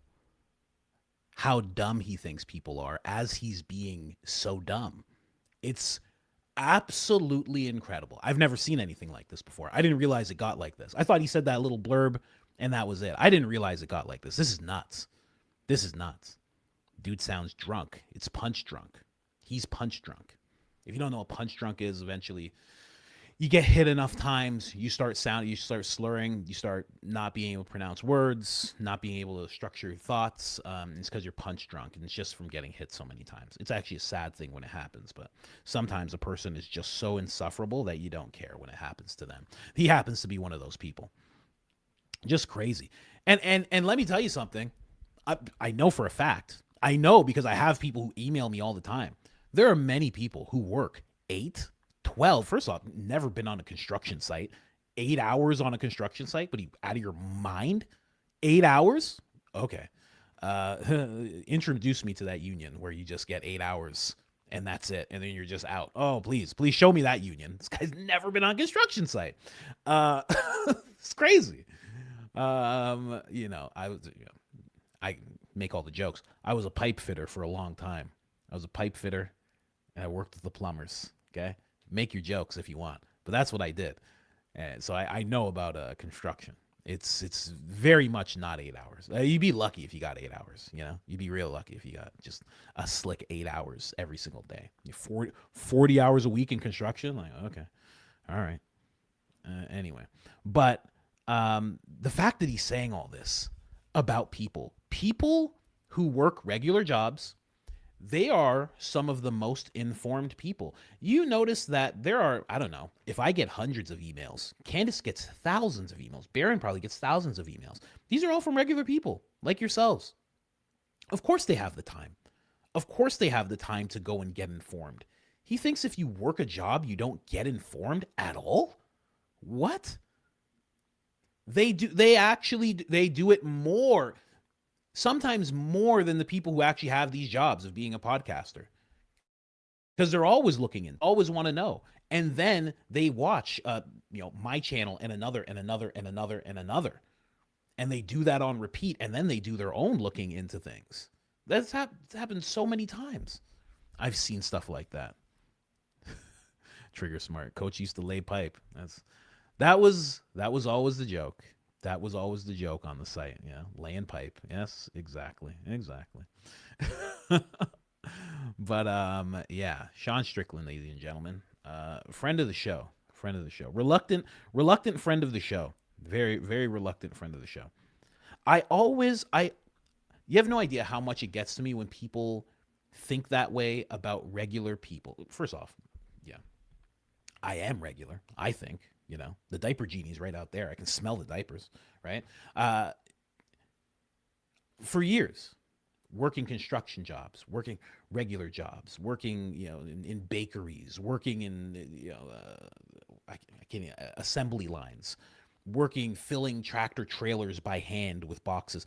I mean, working so many different jobs. To act like as if because you work a regular job, you're somehow less intelligent.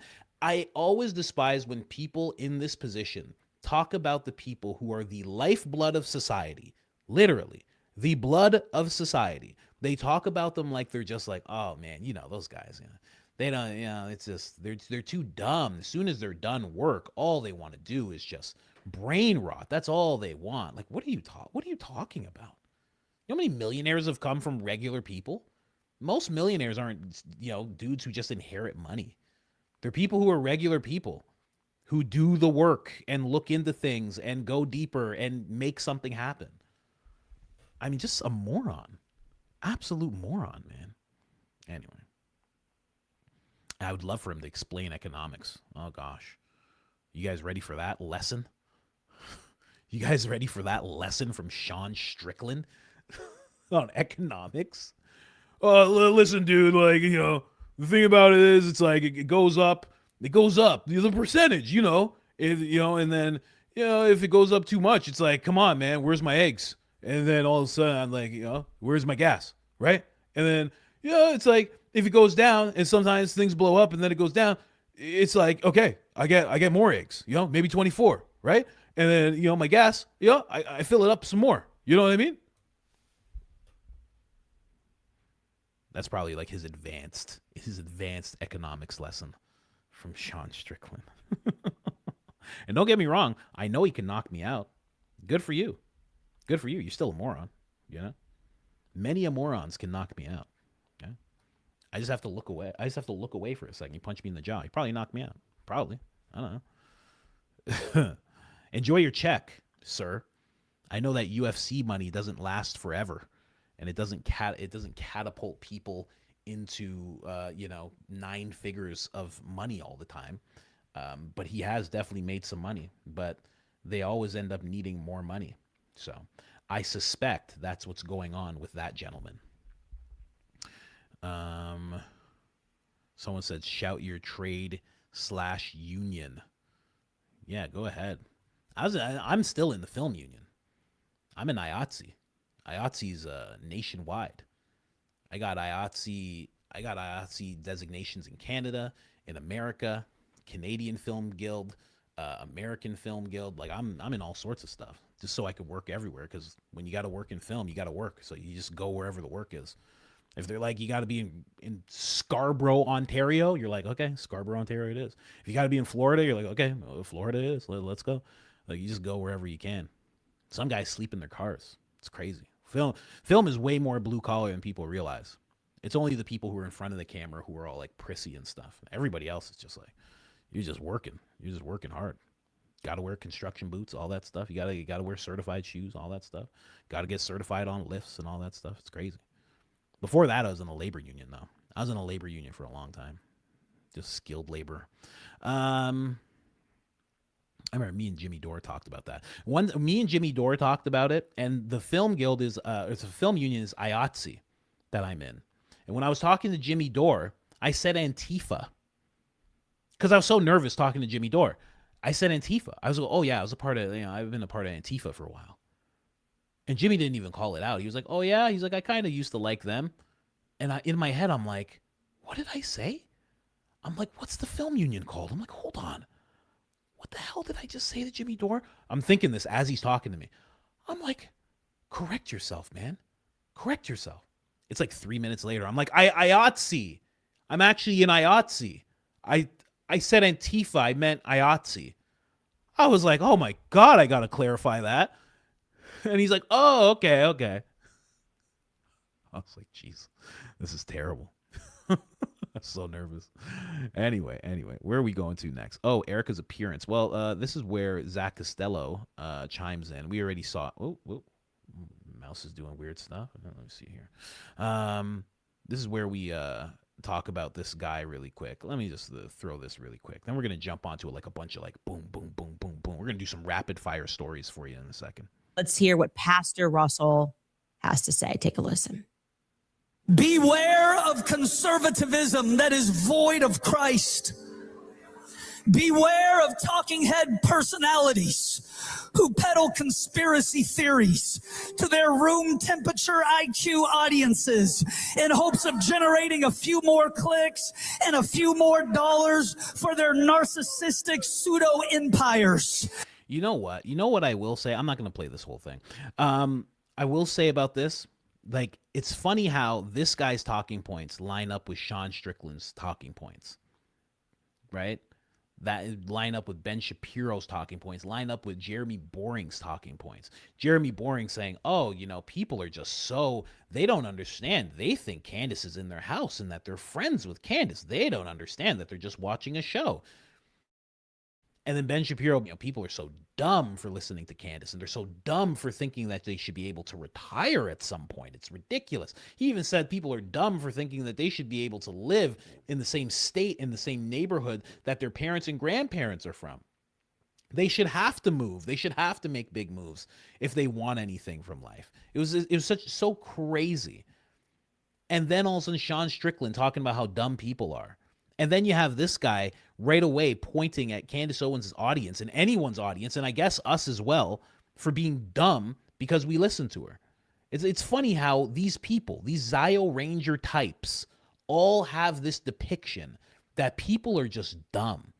These people who are on the outside, these people who don't make content or didn't run a media company or this or that are just so stupid. It's such a crazy thing. Anyway, I'm not playing this guy. Yeah.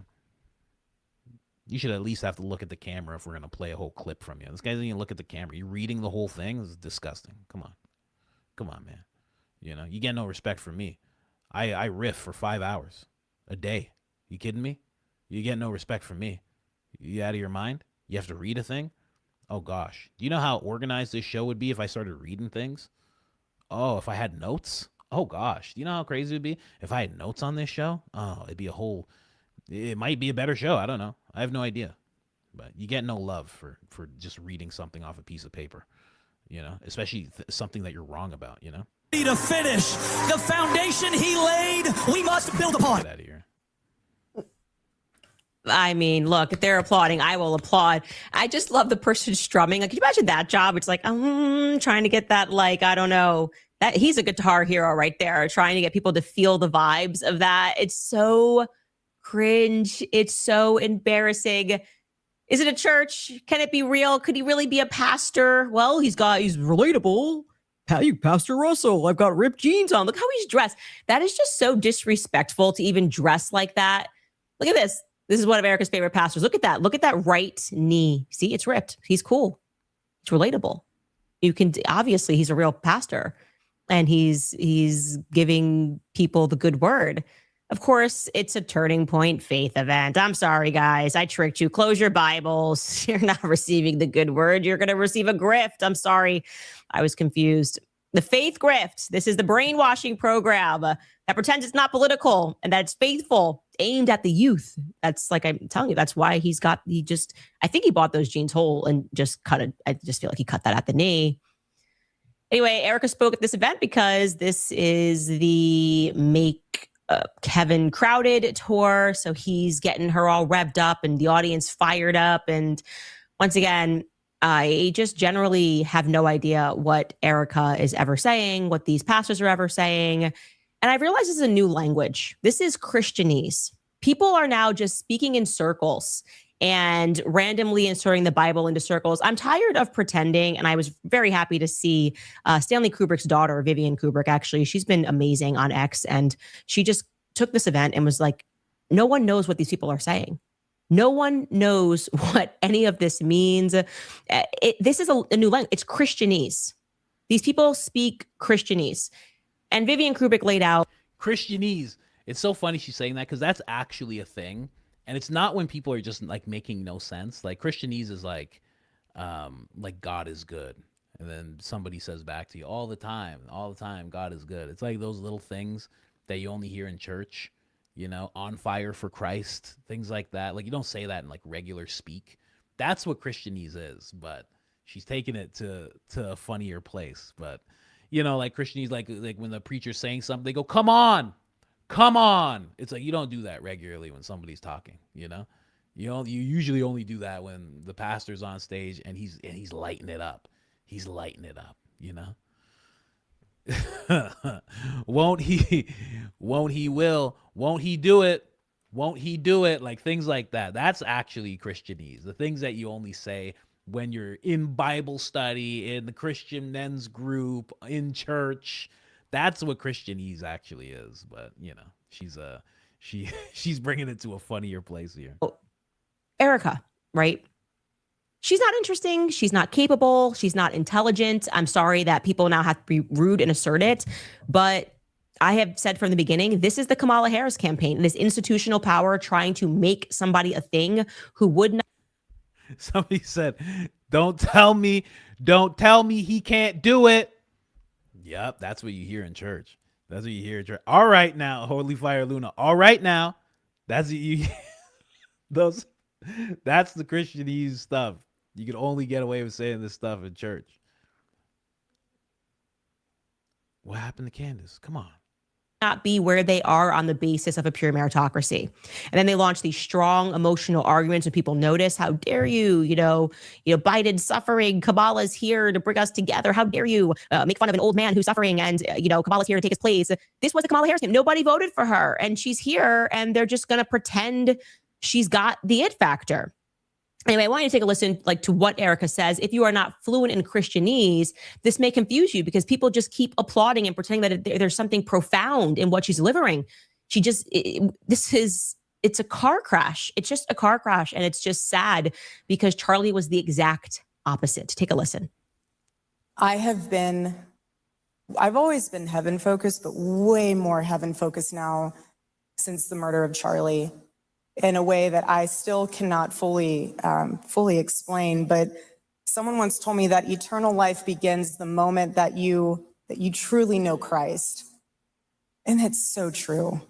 Because when you understand that, it changes the whole meaning of suffering. I don't want too much overlap because I played all this stuff. A lot of what she talked about, we played. Because your boy's a Candace whisperer, right? So I was giving you a warm up of what she was going to talk about. But this is where Erica says, heaven just invades your life. That is there is French. There's Parisian French, and then there's Quebec French. There is Louisiana French. They're completely if somebody from Paris talked to them, they'd be like, "What on earth is happening?" And that's the kind of Christianese that Erica speaks. Okay, it's stuff that doesn't make sense. We've never heard it before. We're like, what is this? I kind of hear what you're saying, but I've never heard this dialect before. And why are you using that word for that? And hold on, why are you saying heaven invades your life? Heaven invades? No, we go to heaven. What you? Hold on a second. That's the type of Christianese Erica has. Yeah. She also tells people they can be tables. At certain times.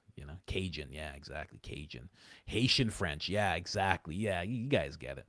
And then for people in Canada, that would be Quebec, because Quebec French is not French. It's just other stuff. It's just other stuff. Let's move on. So, Gary had something to say about that. Zach put him in his place. Shout out to Zach. A lot of you guys were asking where Zach was. I noticed that yesterday. Zach is here. He's active. He's doing his thing. One nation under God. Zach Costello right there. So I'm pretty sure he's active now. He's getting to it. Let's jump into the next story. That actually went way longer than I thought. Let's get into the next story here. Bobby Sauce. I don't know if you guys know who Bobby Sauce is. Bobby Sauce going to bat for Candace Owens. Let me show his page here. And that's Bobby Sauce. Perpetually lit is Bobby Sauce there. He's usually yelling and screaming. So today he's not. He didn't decide to yell and scream when it came when it came to him versus Viva, aka the Riddler.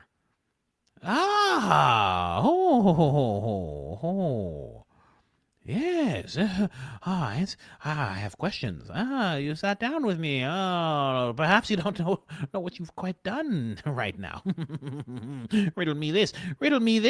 I have questions, and perhaps you'll answer them, and we'll see what happens to you once you do. That's Viva. But apparently they go back and forth. Is Candace profiting off of Charlie or not? I think we know who's on what side, but listen to this. Candace already had a profitable show. She's got a show that she has every day. That's her job. But it doesn't stay profitable by not, I would argue that her show would be more profitable in the long term had she just accepted the Fed narrative and said nothing. I can tell you from the perspective of someone who's been questioning those who question things, that's not true. So okay, well, that's your opinion. It's not my opinion. It's not my opinion. Yes, it is. There are analytics. It would be far more profitable for people to jump on the exploding mic. No, it's not unprovable at all. Then. Yes, it is. Yes, it is. I'll tell you why. I'll tell you why it's unprovable. It is unprovable for this reason. Candace Owens already was successful at speaking, writing books, had a show, had millions of followers, already got a ton of access and a ton of information online, and would likely get paid for the remainder of her life based on that. Was already making money. In the event, categorically beyond a reasonable doubt for all this stuff to be bullshit. I believe that the long-term implication and downward effect on her income potential over the remainder of her life is severely affected. So whatever she may be objectively earning more in the present day would be severely affected to the negative over the rest of her life. Well, if she had said nothing at all, I think she would have made more in the aggregate. It's a big concession to acknowledge that it's a massive boost and spike right now. Yeah, he's 100% right. You have to think with Candace, if she said nothing at all, if she just went with the Fed narrative and just moved on to something else, maybe she talked about Philadelphia, maybe she just stuck straight to politics, went really hard on just politics in general. I think that would have been way better for her. Way better. I think a lot of the things that she's done has impacted her negatively. Being banned from Australia when she could have done a speaking tour there. Even right now, if she didn't touch on the things that she touched on, she could just do a speaking tour. If she didn't say anything, she could have possibly been working real heavily with Turning Point. What would that have led to? If she just stayed on the narrow path, the straight and narrow path in the conservative movement, she could have got pushed into office. That would more than likely happen with rocket fuel. Her going into the presidency or vice presidency, especially if she went with the Fed narrative and supported Erica and said, you know what I mean? Like had that type of vibe to her, she could have been in office a lot sooner. I think it's going to happen. But it could have happened a lot sooner, and it could have been backed up by everyone in the Republican Party. Now, if she ever goes and runs, there's going to be a third party that's going to develop. It's going to be heavily supported by people who are left-leaning, who are Democrats or were formerly Democrats, and then a bunch of people who were Republicans who got disillusioned from the Trump administration and are now moving over to this third party. That's how it's going to happen if it happens. And it's either going to be her or it's going to be Tucker. And that's just going to happen either 2028 or 2032 or 2032. It's just that's what it's going to be. She would be in a much better position if she didn't do this. She was already doing really well, like really, really well. I don't think people comprehend that. I always comprehended that because I thought it was so cool that this lady would be talking about like Blake Lively.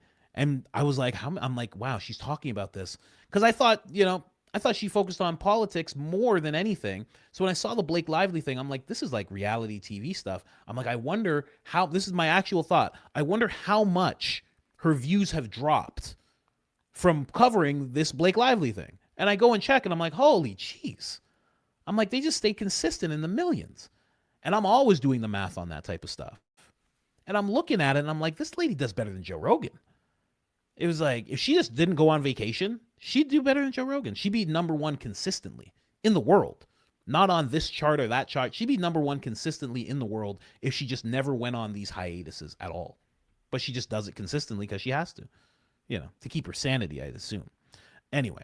I think she would have made more in the aggregate. It's a big concession to acknowledge that it's a massive boost and spike right now. For now. Yeah, but it's also a potential downside risk. It's a definitive. I can tell you this without a doubt. It would be cooler on the internet. It would be more profitable. It would be better for followers for me to say, "Oh, is it? Yeah, the exploding microphone is." I mean, it's not that I can guarantee for now. Until some people. If you're wrong. If you were wrong, no. But devastating. Unfortunately, people have been wildly wrong about a great many things, and people still come to them because whatever. Okay, set that aside. Look at Bobby's face at the end. He's like, yeah, I think I won that one, huh? Yeah, I think we're done, right? I think we got to move on. Yeah, Viva sucks at this whole thing. He's like, oh, there's analytics. You can't just say there's analytics that prove you're right. That if she goes on the path that she's on right now versus the path she didn't go on, that this path she's on now is more profitable. You can't actually prove that at all. Because you have to remember, it's kind of like, if I had to give an analogy, it's like Trump's for his first term, the economy does well. And what people said right away, and this does happen in presidencies, is like, this is not really your economy. This is what Obama's economy did. And you're riding that wave. That's what's really happening. Well, it's very easy to argue that what's going on with Candace right now, in terms of her shooting up to this stardom, which she already was at. She already was a star. I mean, she's always been a star. Even people who hate her say that she's a star. like, you know, Jeremy Boring, you know, Ben Shapiro, they still say she's this magnificent talent. They all say it. You could easily say what's happening with her podcast now is because of all the work she put in beforehand. It's because of the Brigitte. It's because of the Blake Lively. And this was just something that is being propelled because of those things and the audience that she picked up as she was doing that. It's very easy to make these arguments. Someone said the truth is attractive. That's, yeah, well put. Well put. Yeah, exactly. It's very attractive. When people see that, when people see that you're the only one, people want to know. People are like, well, I see some stuff on X, and yeah, you know, I don't have anybody really explaining it all that well. I see some clips here and there. I don't know. Some guy said microphone, another guy said this, and some guy said second shooter. And then all of a sudden, there's this lady, and it's not just her. You know, Valhalla was talking about it. Even Gary was talking about it at one point. Baron pops up. Myself, Ian. There's so many people. When you see that, you go, oh, yeah, I'm going to watch this because no one else is talking about it. No one else is talking about this thing that's going on, this really big thing. It felt really big. I saw this man get his life taken, and in some cases, like myself, I cried when I saw it, and now no one's talking about it. Now they're talking about midterms, and the president's not talking about it, and his friends are not talking about it, and his wife is kind of just pushing it aside. And they had a WWE, the greatest event of the century, for his memorial. This is weird. What's going on here? And then all of a sudden someone's like, okay, we're doing an investigation. It's like, yeah, people are going to like that. People are going to like that. But the thing is, when she does the next thing, the next investigation, people are going to like that too. It's just the way it goes. Someone said, Holy Fire Luna said, I cried too, coach. Yeah, I couldn't even post the video. I was trying to cover it. I was like, I'm going to cover this like right away. You know, I'm just going to suck it up and I'm just going to like cover it. And I couldn't. I was tearing up. I was crying. I couldn't. It was nuts. I was trying to watch it live and make that video, and I just couldn't do it. It was crazy. I couldn't understand it. I was like, oh man, I'm like, suck it up. I'm like, come on, man. And I couldn't. It was just too much. It was way too much. And it wasn't even what happened to him. And I've seen stuff like that happen before. I mean, let's be clear. I mean, you know, the graphics on video games are way better than the phone quality that we were presented with when it comes to Charlie and Tyler and all that stuff. So I've seen stuff like that happen before. It was the fact that he was a dad. That's what gets to me. The fact that he was a dad. His kids are like the same age as my kids. His wife looks like my wife. They look like they could be friends. They look like they could be cousins. I mean, you know, it's just wild. So yeah, that really got to me. I was like, oh man, like that's nuts. That's what got to me about Kobe too. I was like, oh, his daughter. Now there's a little girl. Oh man, it was too much. Anyway, the Riddler got his questions answered. He couldn't do it. He couldn't hack it against Bobby Sauce. You know? I mean, I couldn't have that name with you guys as my audience. I could not be called Bobby Sauce. The jokes that would pop up if my name was Bobby Sauce. Oh, you guys would let me have it, you know? Thankful for that. Officer Tatum, as you can see him on the screen, sitting with Jack and then two other guys that I don't actually know, I'll be honest with you, and Pierce Morgan. Pierce actually asks him about Candace Owens, and Officer Tatum has to answer what he thinks about Candace Owens and what she has to say. Again, he keeps saying that, in this clip, I think he even says it, keeps saying there's a conversation that needs to happen and that there's a conversation that's going to happen, as if he's going to set Candace straight, which is wild to me because he doesn't actually know everything Candace has talked about, everything Baron has talked about, and doesn't fully listen, I'm not being rude. He doesn't actually fully understand the case. I know he doesn't because he's about his money and he's just doing the thing. He's Anderson Cooper. He's Anderson Cooper now. That's what he is. He's Anderson Cooper. Anyway, let's get into it. Officer Tatum, ladies and gentlemen. And last week's interview, the conspiracy theories didn't survive the evidence. I mean, look, there seems to be a reluctance by many people on the conservative right in America, whether they're fearful of her or I don't know what it is, but it seems to be pretty cowardly to just outright call out Candace for what she's been doing. right? What we've seen in the last week in court from the evidence that was produced is that all this conspiracy flying is bullshit. And she's been making a ton of money doing it. It's no different in my eyes to what Alex was about Sandy Hook, right? Peddling deliberate lies for cash. Now, I'm already in a bet with Candace for charity of $300,000 about whether Brigitte Macron is a man. And the Macrons are suing her, and we're going to get to the bottom of that. And guess what they're going to find? She's a woman because she had 3 kids. And I doubt Candace will pay me. She'll go on a rant about endless conspiracy theories involving everyone involved in the court case. And she won't accept it, in other words. She never accepts anything. She just wants to peddle these conspiracy theories and doesn't seem to care, to me, Brandon, about whether actual people who are grieving, like Erica Kirk, get deeply wounded in the process of all this. And again, I ask you the same question. I mean, would you condemn Candace Owens for what she's been doing? Yeah, I think that's an easy condemnation. I condemn anything that Candace is saying that is wrong. You know, I know her personally, and me and her are supposed to have a conversation here soon about what's going on, because I think that I think it'll be beneficial for her to be educated on what the truth is, how these processes work, how investigations work, how DNA evidence works. And as a person who know her personally, I think it's invaluable for me and others who know her to have a conversation with her. It's crazy that he acts like he was some investigator. Like, thank you for your service, as a police officer. It's a tough job. But he keeps acting like he was like this crazy detective type person who was just solving cases, and he was just, running around. He literally acts like he was Baron Coleman. That's what he acts like. He acts like he was Baron Coleman investigating things. That's what he acts like. And he wasn't. He was just a cop. And he's probably a bad cop. I gotta be honest with you. If he's like this now, he was probably a terrible cop. And he's gonna educate Candace on how investigations work. It's just so silly. And on top of that, she went to school for journalism. It's like, anyway. I don't think that it's conducive to get out and scream her name every single day on social media. Erica's not doing it. Turning Point is not doing it. Charlie never did it, even though he disagreed with many things that Candace said. I think it is important that we attack what is being said 100%. It is lies.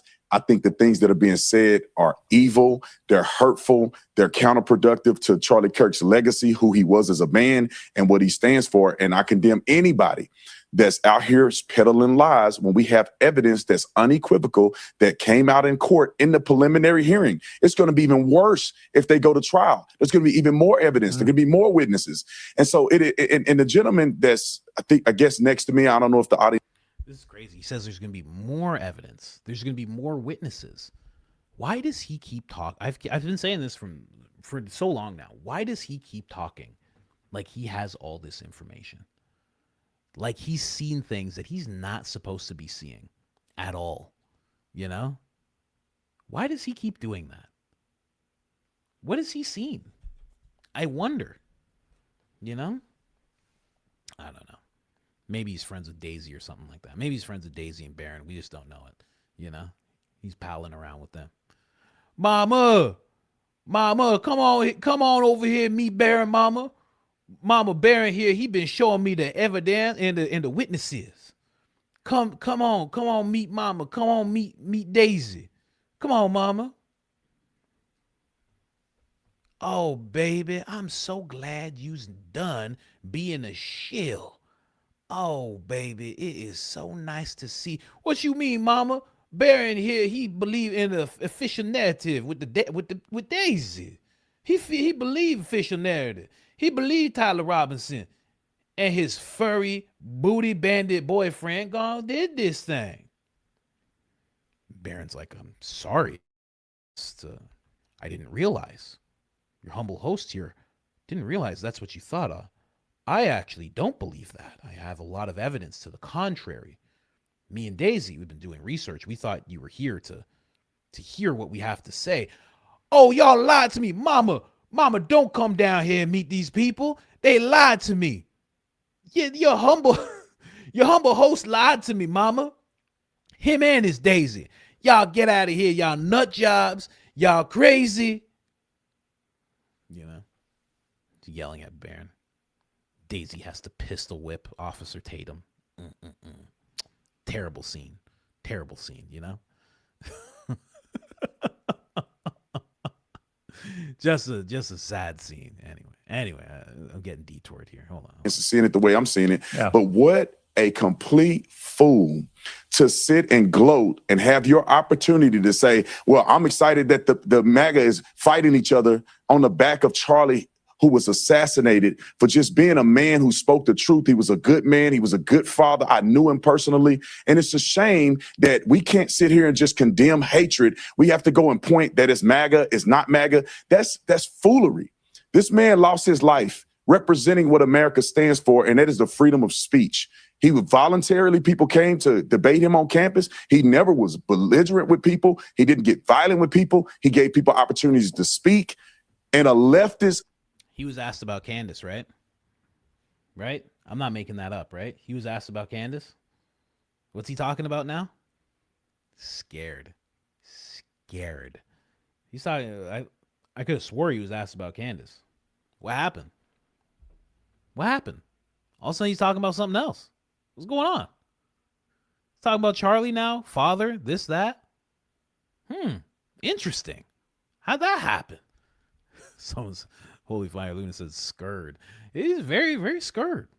This gentleman's very scurred, ladies and gentlemen.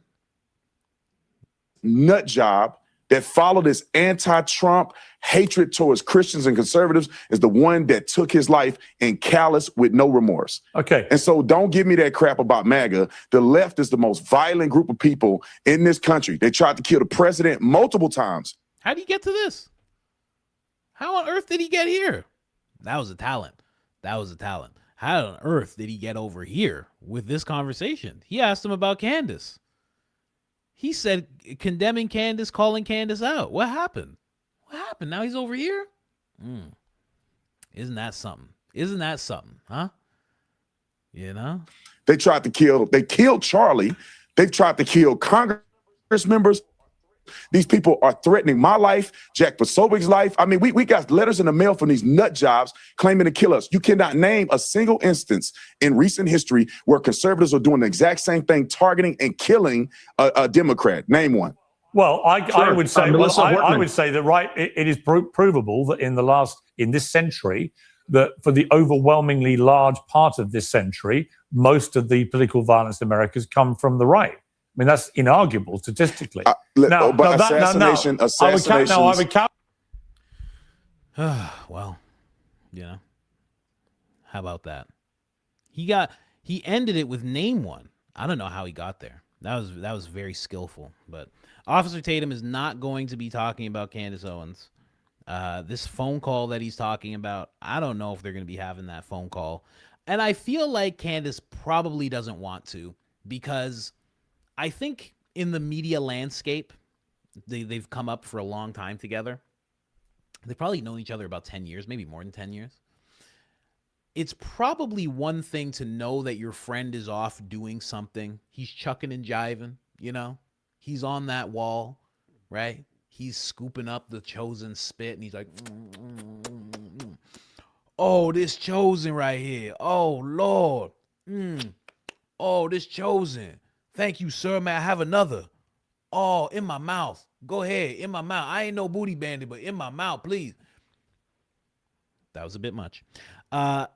It's one thing to watch your friend do that. It's another thing for them to call you and then privately try to talk to you about the thing that maybe they're getting paid to say in public. That's probably very annoying, you know? I feel like if I was Candace, I wouldn't want that. I'd be like, I know what you're doing, and I know why you're doing it. I don't exactly want to have a conversation with you, and you're going to school me. You're going to school me on how investigations work. You're going to school me on the evidence. Like, it's just very, very weird. I couldn't imagine. I don't know her personally. I couldn't imagine she's really interested in that. You know? You guys laughing at the Chosen split? Hey, man. Hey, whatever. What can you do? It happened. You know? It's not like I'm making it up. You guys know I'm not making it up. Candace Owens wanted to know if anyone, did we ever ID these 2 undercover cops, realizing I do not have an ID on them. Thanks, guys. So just so you guys know, she is looking for these 2 gentlemen. One right here. I'm pretty sure it was this one. I'm pretty sure this guy has a gun on him. He looks like he's holding something. He's either holding something or he's very sassy. Nah, I think he's holding something. He has a little badge there too. This guy found a holster. I believe at first we thought it was an actual firearm. Someone said they thick. Nasty. What's the matter with you? Oh, I got their ID, Candace. Them thick. They thick. That's Detective Thick and Detective Buns right there. That's undercover agent Buns right there. That's Agent Thickums right there. I know that agent. No, I'm pretty sure this one, everybody thought he found a firearm in the like direct vicinity to where Charlie was hit, like right in the grass of this courtyard. But it turned out it was just a holster. That's all I know about this guy. I'm pretty sure he's the one that picked it up and walked off with it. That was it. We didn't hear anything about it ever. Other than it was just gone. And if you notice, oh, you can't see it. Let me move it here. You still can't see it. But if you notice right in the corner, in front of these 2 undercovers, you have Terrell looking up at that camera. And he's about to go in there and get that SD card and have it never be seen again. Someone said, I knew you'd say Thickums. You got to say Thickums. Listen, you got to say Thickums, you know? Oh, man. But yeah, she's trying to ID these 2. I have no idea if that's going to pan out to anything. Maybe she's asking it for a reason. Maybe she just genuinely wants to know. Oh, wow. Alley Top Files found it via JJ86. And she might be correct. USU Police is proud to welcome Alan Robertson to the department. Welcome aboard. Yeah, that looks like him. Throwing up the Satan sign there. All good. That seems like him. Looks like him. Could be. I don't know 100%, but it definitely checks out to me. Christopher Haycock. That is some name. Looks like him. Looks like it could be him. Grew his beard out a little bit. Same build. Same looking guy. Yeah. Makes sense. Yeah, throwing up devil horns. Yeah. Someone said yikes to his name. Hopefully Candace sees that. I don't know. I mean, it was right in her post. I reposted it for her. So we'll see. We'll see if she actually clicks in on that. Again, we're just doing like a little rapid fire right now. What else did Candace have to say? Oh, yeah, she commented on this. I don't know if you guys heard this. So this is a pastor, and he's talking about Charlie Kirk. And he's talking about him coming close to Catholicism. So here, let me play this. Where's the sound at? Let me get some sound on this. And then Charlie Kirk, who was in Visalia just this past week. And I went to that event and literally ran into him in the men's restroom. I did. I had to go to the bathroom after my drive. And there was a surly guy outside of the restroom, probably his bodyguard, but he let me through. And I literally ran into Charlie. He's security. His bodyguard. It was probably Brian Harbaugh. Who are you? Hey, you going in there? There's a very important person in there. What are you doing? I just have to go to the bathroom. Okay, go ahead. I'm supposed to watch this door and not let anybody in. Who are you? I'm just a guy that has to go to the bathroom. All right, go ahead. And but don't touch Charlie. There's a big guy in there. His name's Charlie. Don't touch him. Okay? Honor system. Pinky swear. Come on. Pinky swear. Okay. He pinky swore. He's fine. Nah, don't worry, Dan. He's fine. He pinky swore. Go ahead, man. Go ahead. Going out. And, hey, are you a Catholic priest? Because there were a number of clergy, not all Catholic. And I wanted to tell him, I thought of it later, the perfect response would have been, no, it's much worse. I'm a Catholic bishop. But I just said, yes, I am. So how you doing, Padre? Bishop? Not bad for my age. That's my stock answer. But so gracious. And then I had the immense privilege of sitting at his table, literally the table, just like the ones we're sitting at. There was an 18-year-old young woman there, and her mother and father were at the table, and we're introducing ourselves, and he's asking her some questions, and it turns out she wants to go to college. And Charlie said, why do you want to do that? Well, why are you going to college? It's Socratic teaching. It's so beautiful and gentle and just lovely. He was bringing her to some beautiful conclusions, and just a lovely moment. During his talk in the auditorium, he referred obliquely to the threats that he gets all the time, that he got all the time, for simply being who he is and for simply speaking the truth with love and with gentleness and with an openness. And we've heard all of that in the reports, but he's a true disciple, a real disciple. Now, in the restroom, he said, I'm very close to, and he said this, my Catholic pastor in Scottsdale, because his wife is Catholic, and he does go to church with her. But he's not Catholic, he's evangelical. But at the end of our very brief, he said, I'm very close. I'm very close. He said that. Wow. That is very different from what Andrew Colvett and Alex Clark. And then Charlie Kirk. That was very, very different. Very, very different. Carrie, Candace's ride or die, ended up posting that. Candace actually commented on it. Everyone in the Catholic world knew this. Turning Point USA sent influencers to gaslight me when I casually mentioned it after Charlie's passing. Andrew then claimed Charlie was attending daily mass because he liked the architecture. They lie about absolutely everything, big and small. There you go. And of course, we'll always check if Andrew has anything to say back. What did Andrew have to say back? Absolutely nothing. How about that? It's okay. It's okay. It's fine. It's fine. And then Carrie just says, you were right. He was not interested in the architecture. The architecture is something, but you wouldn't go to mass all the time just to see it. You could go and see it all around the world. There's all sorts of structures you can go and see. You don't have to attend mass just to see the architecture. That doesn't really make sense. And if you see it once, wouldn't that be enough? How many times you got to see it? Maybe it's just that beautiful. I don't know. I'll let you guys know when I'm in the Vatican. Maybe I'll stay. Maybe I'll be like, I have to attend mass every day. There is a mass. I think there's a mass at the Vatican or something like that. The Pope is going to speak.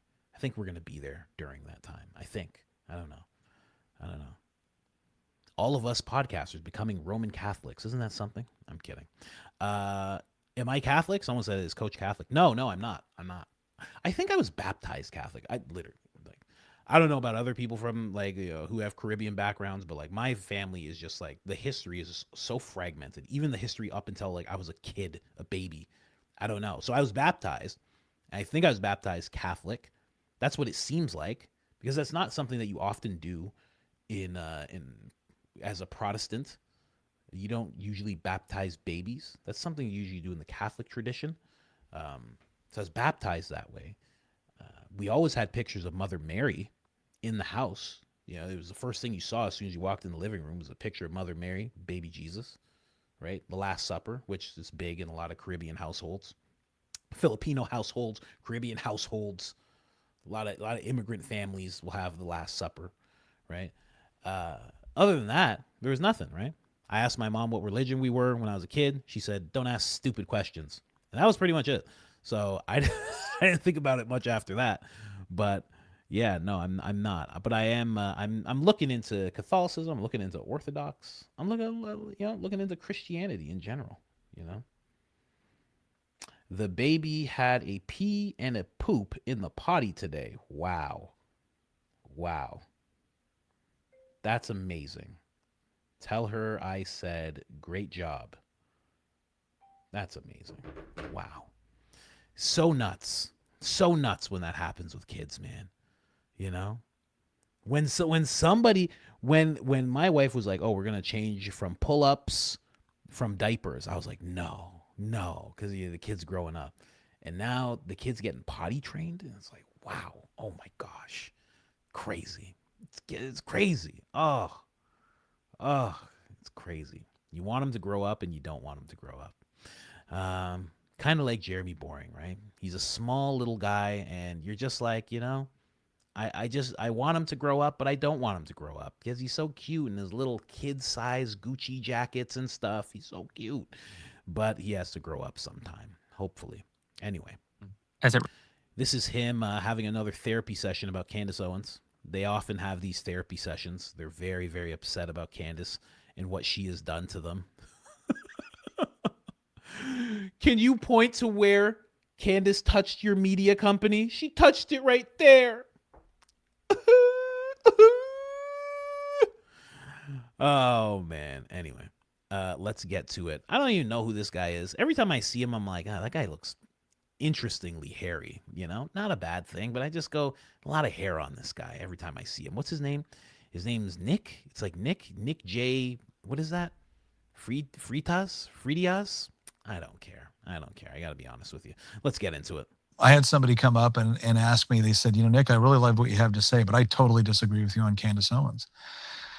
Okay, what do you disagree on? Well, I just can't believe that, I really think she's sticking up for this. And I really think that, she brings the receipts.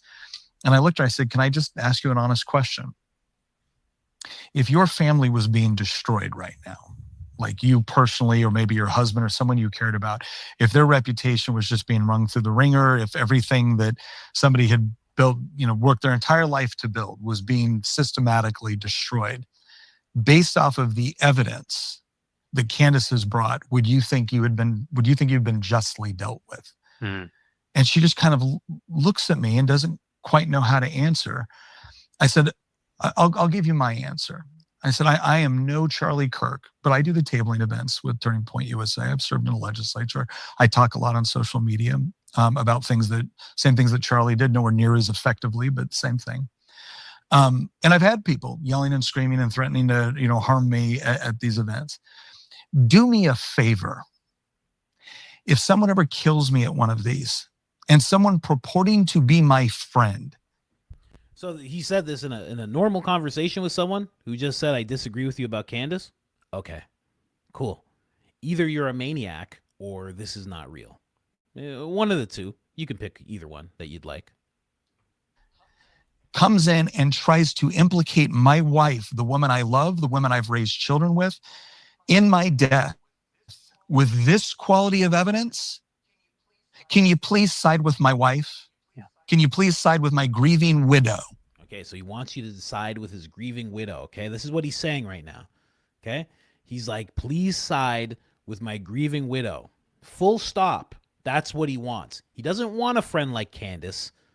He doesn't want anyone to look into it, right? That's what we're getting here, right? Okay. Over this. Now, listen, you've got a smoking gun somewhere. You've got something that's actual evidence that my wife was complicit in my murder, by all means, because Whoa, hold on. Wait a second. You want what now? Hold on. That's weird. What are you saying here? So you do want a friend like Candace? Hold on. That's weird. So you do want a friend like Candace. You want someone to look into it.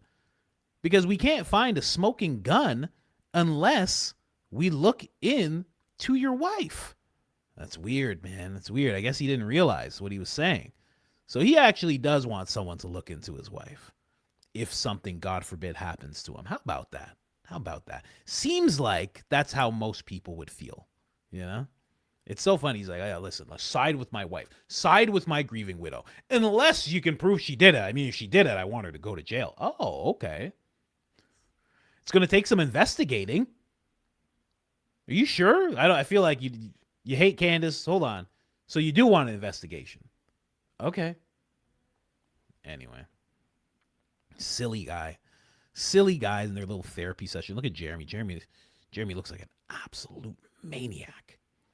I mean, even the way he's staring at him right now, he looks like a crazy person. Now they got this guy. Who's this guy? Jeez.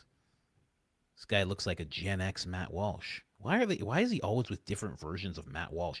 He's always with like multiverse Matt Walshes. The last one was a shaved Matt Walsh.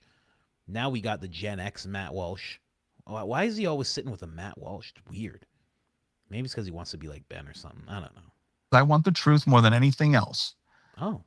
But how dare anybody try to destroy my wife, the person I love and trust more in this world than anybody else in this world, based off of this? Well, this whole idea that Candace brings the receipts is a talking point. Yeah. You hear it all the time. Candace never brings any receipts. No.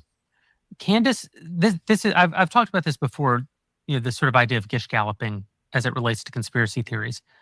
It's amazing how many people will call volume of false accusations evidence. Yeah.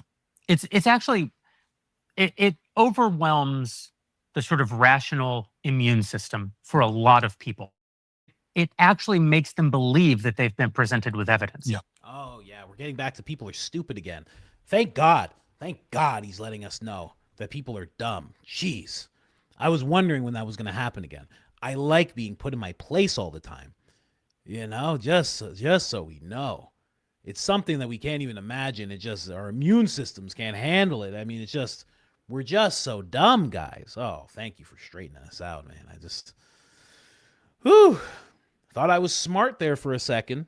I was recovering from Sean Strickland teaching us economics, and then all of a sudden, Jeremy just brought me right back to reality, letting me know that we're all just dumb here. It's really interesting that they really have this podcast where they are sitting down and they are talking about Candace and how terrible she is and how much she, someone said, sorry, I'm too dumb to understand. Break it down, coach. I don't know if I can break it down. I don't know. I'm still recovering from the economics, like I said. So it's really, really tough. But it's interesting that they have this whole show, and it's just them sitting around talking about Candace Owens. It's just really weird. Really, really weird. And again, when I see stuff like this, it just makes me believe Candace even more. It just makes me think she's even more on target than I previously thought. That's all it does. It doesn't make me go, well, maybe, Jeremy doesn't like Candace. Oh, Jeremy said there's no receipts. I thought there were. Oh, hold on. I really thought there were receipts. I think I'm wrong. It doesn't make me do that at all. It makes me go, oh, they're crazy. Okay, they're doing this whole thing just for Candace? When all they have to do is just wait for the case to be done? If the case is just so clear cut, wait for it to be done and then it's over. Why do you even have to talk about her? That's also part of why I think Stu Peters is saying you have to pray for Candace, because I do think it's something much bigger than we think. I don't think it's just, I shouldn't say much bigger, because I think we all think it's pretty big, right? But I think Candace is attached to it more than all these guys are letting on. And when they do this, they're showing us that she is more attached to this whole thing than they're letting on. And I think that Andrew, and it goes right back to the first day it happened, goes all the way back to Andrew saying it was supposed to be you. I think there's something to that. And I think that if the roles were reversed and it was Charlie right now doing this for Candace, I think he'd be coming under the same type of attack. There's something to what Charlie said when he said, how did he put it? You're the piece that God meant me to find. You're the piece of the puzzle that God meant me to find. You're the Iron Lady of America. You're going to finish the fight. I don't think I'm going to make it with you. There's something to all of that. I think he was right. He was on point with his own passing. I think he's on point with the rest of that too. They were meant to meet, and this was meant to happen. And there is a real good versus evil type of thing going on. And I wouldn't say that otherwise if they weren't attacking her. But, you have to really, I don't know, you have to take stock of how much the attacks are happening. Like Jeremy Boring has really nothing to do with Candace. He has nothing to do with the case. He has nothing to do with Charlie Kirk. He has nothing to do with Turning Point. What's going on? Why are you making shows about it? Gary, same thing. Bran, you can just name them off. They have nothing to do with it. What are they doing? It's weird. It's weird. You know? Anyway. Thanks for putting us in our place, Jeremy. I needed that. I really needed that. You know, we go off the deep end sometimes here. Thanks for setting us straight. Anyway, let's go to Stacey. Not Stacey. I always say Stacey Sheridan when I'm talking about this lady here. So this is the lady. She has something to say. You guys know Tracy Martin. Well, she has more to say. She was on Gary's show, and Gary did a terrible job. Gary outed the fact that she sent him articles, and they had an interview based on what she sent him. So Gary outed himself there. Not a good look. So she was like, you know what? You know what's even better than doing an interview with Gary? Not doing an interview with Gary, just sitting in my living room. That's even better. And she's right. She's 100% right. It's way better for her to do this than it is to sit down with Gary. So she has something to say about this whole Candace thing, you know, this whole crazy Candace thing. Candace, the ease and the confidence in which you lie from a large platform should really be studied one day. You know that I was not the source of that Daily Mail article, as does Daily Mail. I've never spoken to anyone from the Daily Mail. However, I have emailed them and asked them to please publicly verify that I was not the source. They know that as well as you do. And I'll give you the benefit of the doubt. Let's say someone told you that I was the source. You have my number. You've contacted me before. You could have easily asked, was this you? And I would have told you no, and all of this could have gone away. But you chose to lie on your platform because you have a content calendar to fill. A content calendar. People are so crazy. The military's merged. The U.S. The militaries are merging. The Strait of Hormuz is getting blown apart. There's limbs everywhere. You can just point to a part of the world. There's limbs everywhere. There's so many things to make content about. So many things. You needed to do this for your content calendar. Are you out of your mind? You know how big the world is? She can make an episode about her kids and it would get 1 million views. I mean, she can make an episode. We're just talking about motherhood today, guys. And everybody would be like, oh, shit, Candace talking about motherhood. You just had to fill your content calendar. And also, she's positioning it like, you could have just called me. You know me, the person who lied about the conversation that you and I had. You could have just called me and trusted me. Candace is like, well, she lied about the conversation we had, but let me call her because fool me once. I mean, shame on me, but fool me again. She wouldn't fool me again. Come on. She's just going to believe this lady. Come on, get out of here. Totally get it. Totally understand what you're doing. But the other thing is that you also lied and said that I said that we had a nasty conversation on our phone call back in February. I never said that. What I said is that when you were asking me questions and you found out that the things that you thought were right were wrong based upon someone who actually had the truth, you became dysregulated and you dropped the F-bomb about 4 or 5 times on the phone call. And that's exactly what happened. That is the facts. So I would encourage you that if somebody did tell you that I was the source and that they spoke to me, I would maybe do your due diligence and do something about that before you actually post things and cause this kind of problems, because you and I both know that's false. And I just hope that the Daily Mail has an ounce of integrity and will answer the email and prove that I am not the source. This is very interesting. She's saying it caused problems. Who did it cause problems with? I understand. Well, what's the big problem? If you didn't do it, who could this have caused problems with? Why would it cause a problem at all? If you didn't do it, it'd be pretty easy. You just go, that wasn't me. Who cares? Right, Erica? And she'd be like, yeah, who cares? And that'd be it. Pretty good from there. Since someone's just trying to fill their content calendar. I wonder who it's causing problems for. It's weird. Anyway. Without disclosing who actually is. So we'll see what they do. Here's the email. Why would she want them to say that she's not the source without disclosing who is? That's weird.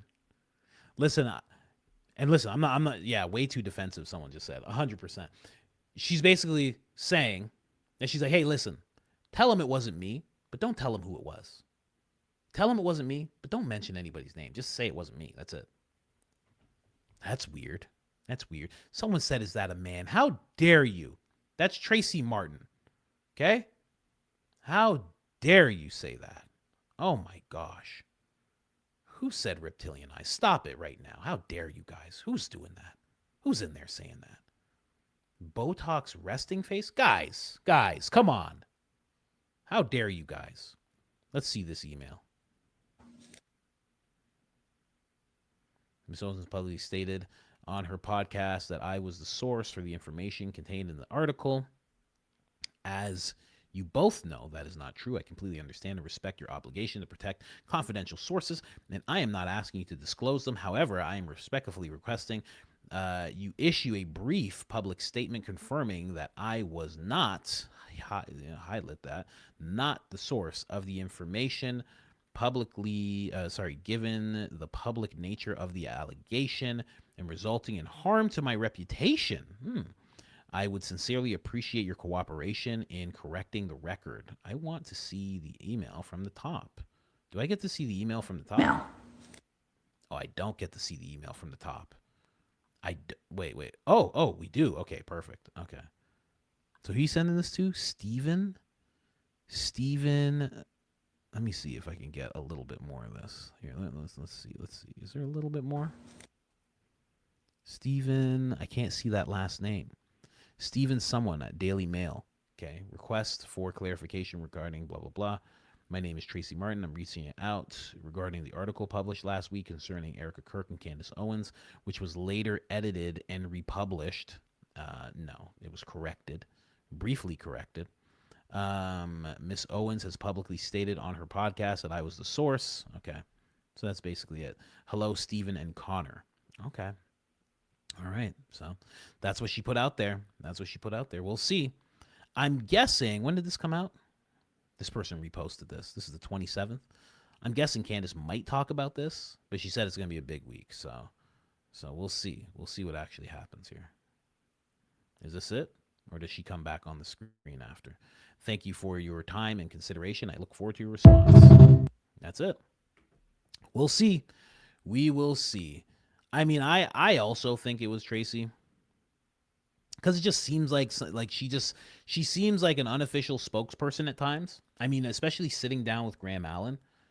I mean, it just makes sense.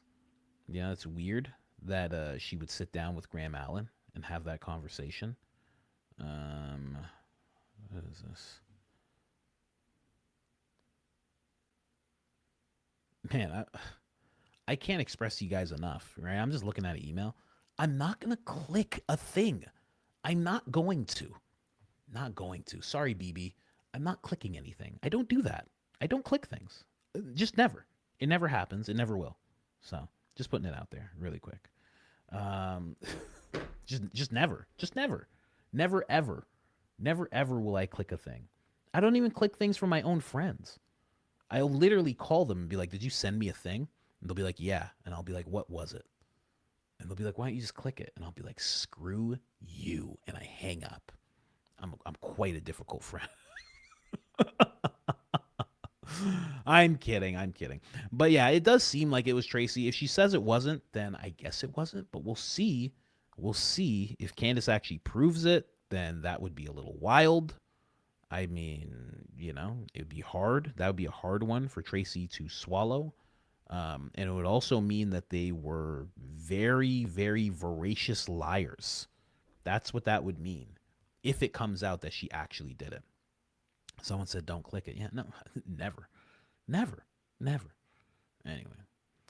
Anyway, that's what Tracy had to say. I think that might pop up. It might pop up on Candace's, on her show today. It might.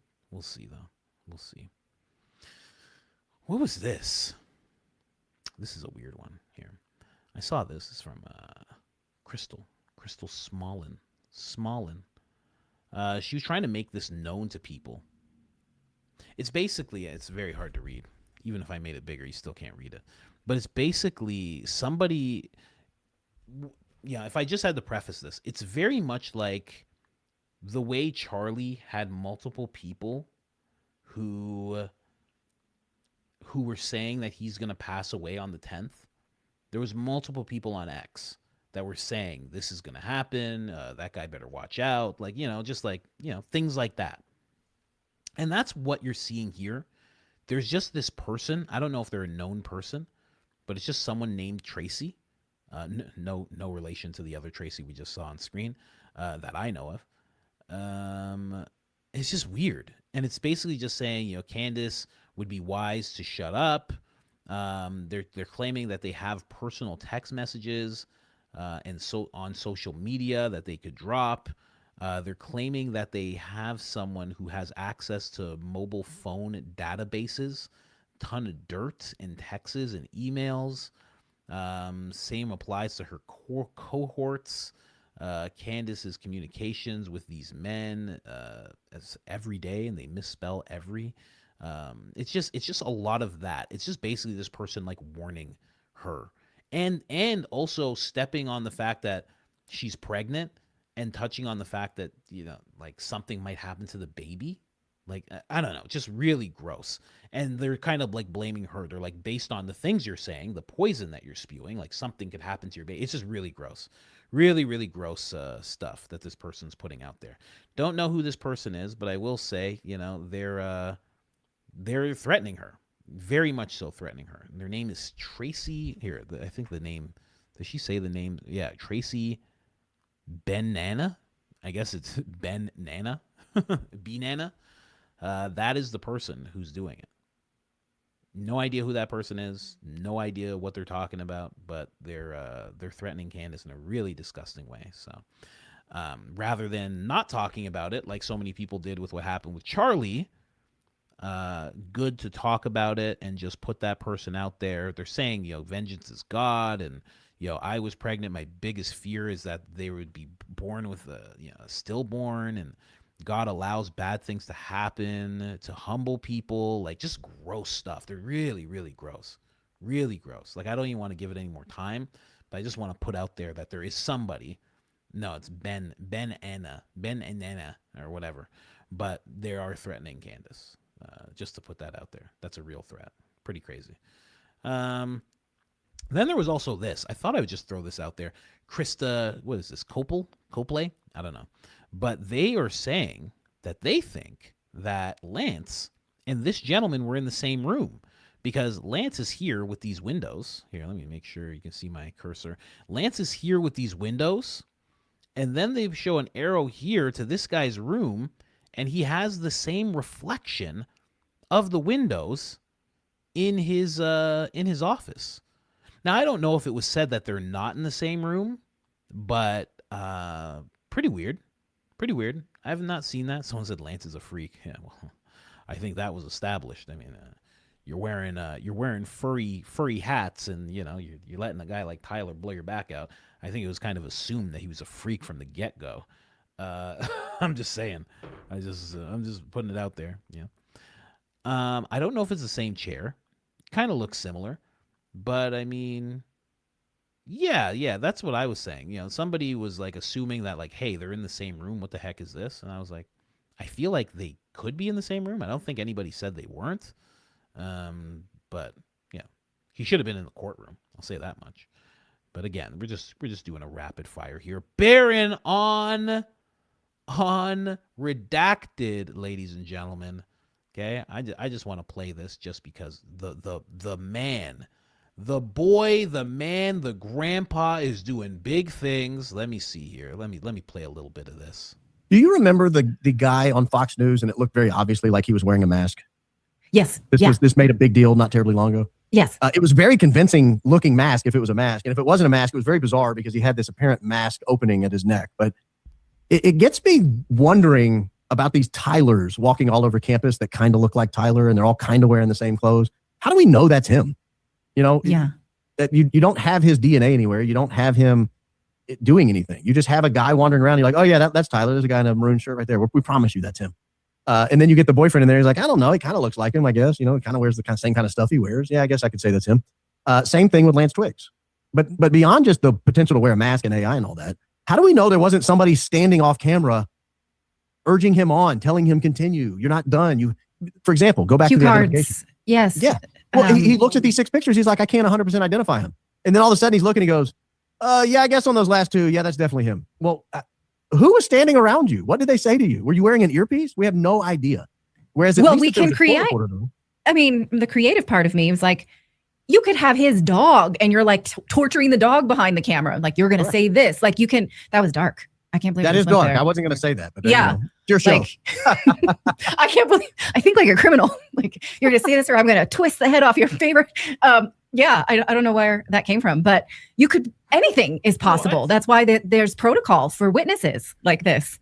Yeah. So yeah, we don't know who's coercing him. What's the motive? If he's actually a real person. These are all. Baron has this lady flustered, boy. She's like, I'm so sorry. I've never said anything like that before. I don't know why I was. I don't know why I don't. You okay? You all right? You didn't have to say all that. People are saying, who is this lady? This lady is part of Redacted. It's her and her husband. Her husband's name is Clayton. I believe his name's Clayton. I could be wrong about that. Or Clay. That's him. And then his wife. And they do the episodes together. Redacted is an incredible YouTube channel. They've done some incredible work, and they're always willing to talk about the things that nobody is talking about. The fact that Baron's on this show is great. I wish Clayton was there, but he's not there. I don't know why. Yeah, Clayton Morris, exactly. Yeah, I don't know why he's not there. You know, don't worry. They're all gonna know soon. You know, they can only ignore Baron for so long, you know. Because it's going to get to the point where they'll be like, oh, no, Clayton has to be here on the podcast because Baron's here. Don't worry. It's coming. It's not there yet, but they're gonna get the message soon. You know, just give it some time. Extremely reasonable questions. And that's why I can't imagine, you know, you and I, if we're deposed for even a civil trial, we have to go with it. Yeah. We can't just say, I actually don't really feel like it. I don't want to do that. High profile. So again, what circumstances allow this that you can think of, and how unusual is it? And in Utah, maybe it's normal. It's unusual where I've practiced that you would have a preliminary hearing piece of evidence by Zoom without cross-examination, without any court reporter present to say that it was done properly. And he did say what he said. I mean, if you look carefully at some of that Zoom testimony, there were times his mouth never moved, but words were coming over the speaker. And he was sitting there with his mouth was literally stationary, but words were still coming out. And I thought, did the screen freeze? Did they just dub over this? What is happening? You don't have that problem. Get a court reporter with a high definition camera and point it at his face. And the court reporter will make note if people are doing anything inappropriate in the building. Or if you're so confident in the case, bring him to court. Bring him to court, put him in the dock, let him be cross-examined. We don't care. Tyler Robinson did it. Say whatever you want. We don't care. It's not a very confident move. Baron Coleman, ladies and gentlemen. Wow. Someone's like, please tell Coach Redacted is sponsored by... What do I care? I don't care. I mean, it's bad, I guess. I don't know. Doesn't matter. You know? I want to give Baron his flowers. He's on a great channel that those of us in the tinfoil community understand covers a lot of things. This is a milestone for him. Okay? Stop trying to ruin it. Whoever you are. Who was that? John? It's always a John. John Huey? Stop trying to ruin it, John Huey. The man's on Redacted. What do you know about that? It's incredible, man. You know? Next time Clay should be there. You show some respect. Just saying, you know, I'm just saying you show some respect. You make sure you're there when Baron's there. You should be, you know. I'm just putting it out there. Be a little respectful now. You don't just, you don't just not show up. Baron's there, right? Someone said they split topics. I've seen them both there when a guest is there. I've seen them both there. How dare they? You know?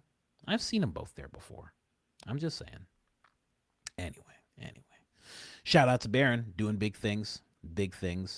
I didn't even get to watch him and Buckley have a conversation. I didn't get to watch that. I think he's going to be on Tucker. I think Buckley being on Liberty Lockdown with Baron and Baron, Clinton, and Buckley all being together, I think that was Buckley vetting or establishing the relationship with Baron, and then the next one is going to be with Tucker when Tucker is ready to really talk about the Tyler Robinson case. And I think that's going to be soon.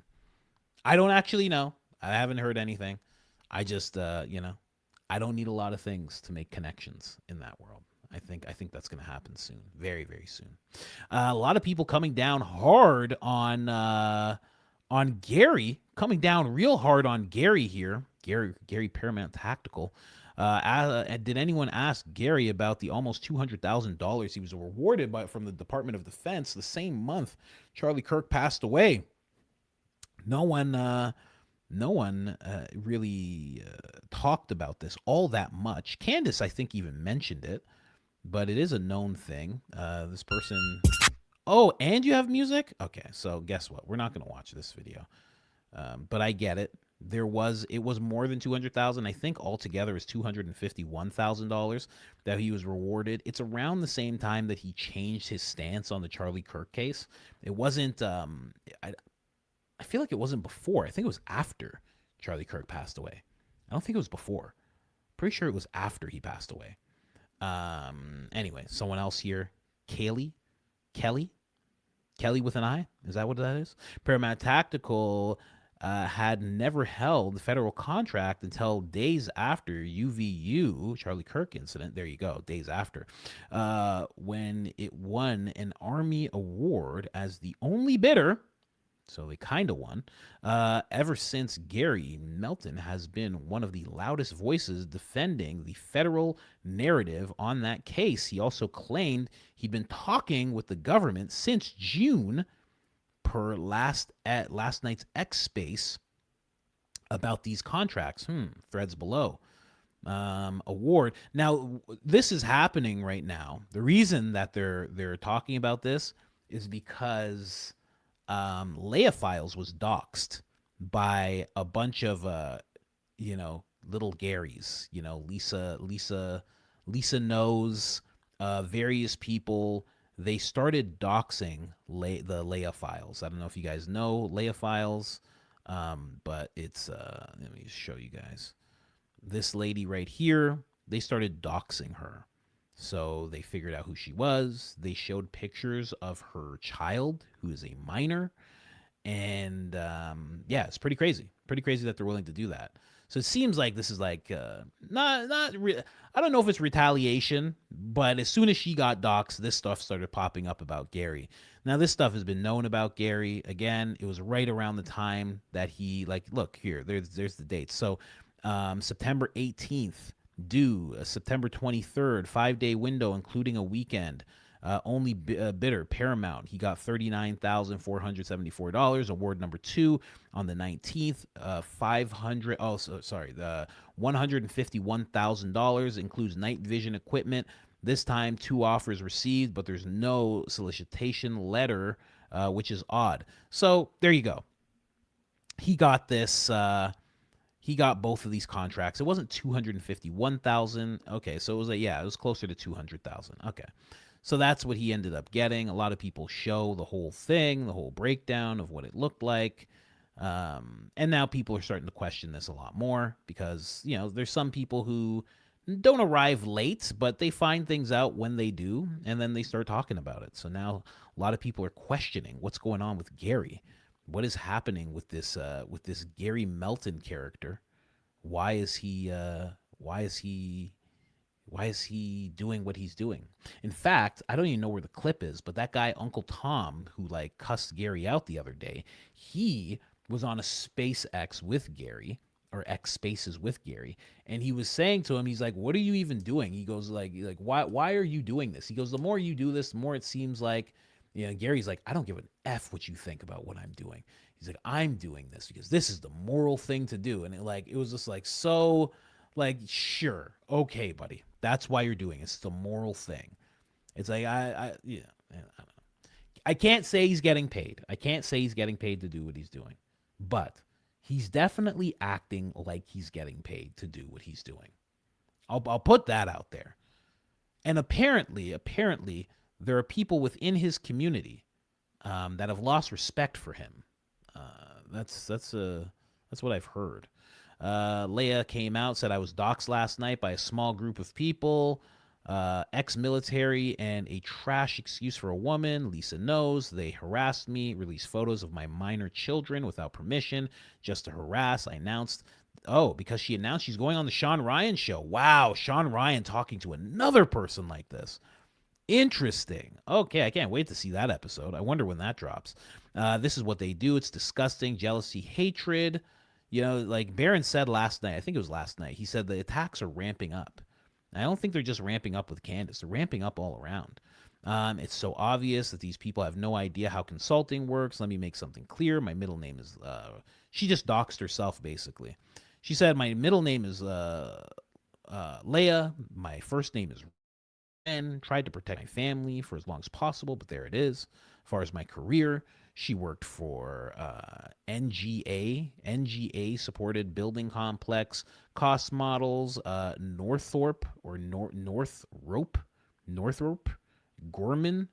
Then she went into consulting, such as Water Price House Coopers and KPMG, and a stint with the government throughout my career. Supported NGA, NRO, DIA, CIA, NSA, as well as a project in IARP and the Senate. I spent more years at the CIA and NSA, but a few years at each of others as well. So she's just basically breaking down everything she's done. She's coming out with it, so they don't have to. So they don't have any more information. She's basically doing what I was gonna say with Candace. She's basically doing what Eminem did. This is how I'm explaining it. She's doing what Eminem did in the movie 8 Mile when they thought they had something on him. Okay? And he's like, I'm a piece of white trash, I'll say it proudly. And screw this battle, I don't want to win, I'm outie. There, tell these people something they don't know about me.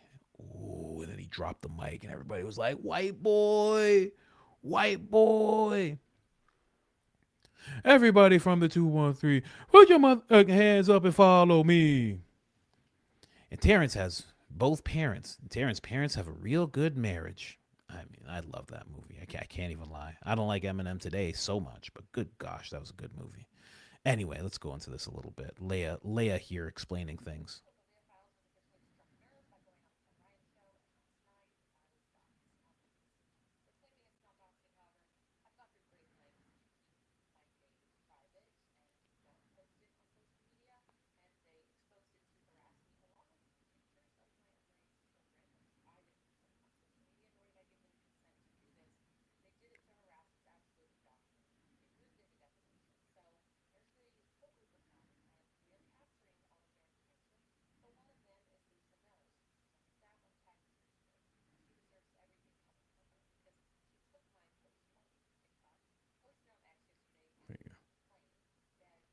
She completely. I was pulling a Baron. So the Leah Files has officially struck a nerve by going on the Shawn Ryan show, and last night I was doxxed on X. They're claiming it's not doxing. However, I've gone through great lengths to keep my name private and don't post it on social media, and they exposed it to harass me along with pictures of my underage children, which I didn't put on social media, nor did I give them consent to do this. They did it to harass. It's absolutely doxing. They've moved into defamation. So there's the whole group of them, and we are capturing all of their information. But one of them is Lisa Knows. She's on this app. I'm tagging her here. And she deserves everything coming for her because she took my post on TikTok, posted it on X yesterday, and complained that she couldn't believe I was going on the Shawn Ryan show and that I had grown so much in 7 months and that she had been on here 5 years. And then she asked for my credentials and called me a fraud. And then I was doxxed. And they are literally acting like it's a gotcha. So I'm taking my power back and dox myself, expose myself. Leah is my middle name. My first name is Ren, R-E-N-N. I go by Ren, but Leah sounded better for the Leah files, and Ren is a very unique name, and I just didn't want to put it on the internet because I wanted to protect my family, and never in a million years did I think the Leah files would get as big as it did. Ren and Stimpy. Ren and Stimpy, right? That's what she was really avoiding. She doesn't want to explain it, but she knows that's what she was avoiding. People talking about her like Ren and Stimpy, because that's what comes up in everybody's head, right? You hear the name Red, you think Ren and Stimpy. I mean, like, come on, what are we doing here? I mean, yeah, yes, DJ Ren as well, of course, but Ren and Stimpy. I mean, come on, what are we talking about here?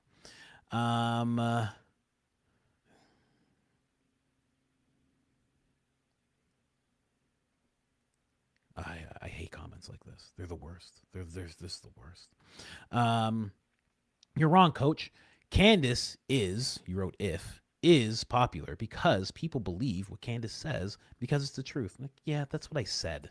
Okay? If you just needed to write a thing, just write gibberish, okay? Just write gibberish in the chat. You just needed to say a thing, or just put "you love Candace" in all caps. And we'll all agree it's fine. That is what I said.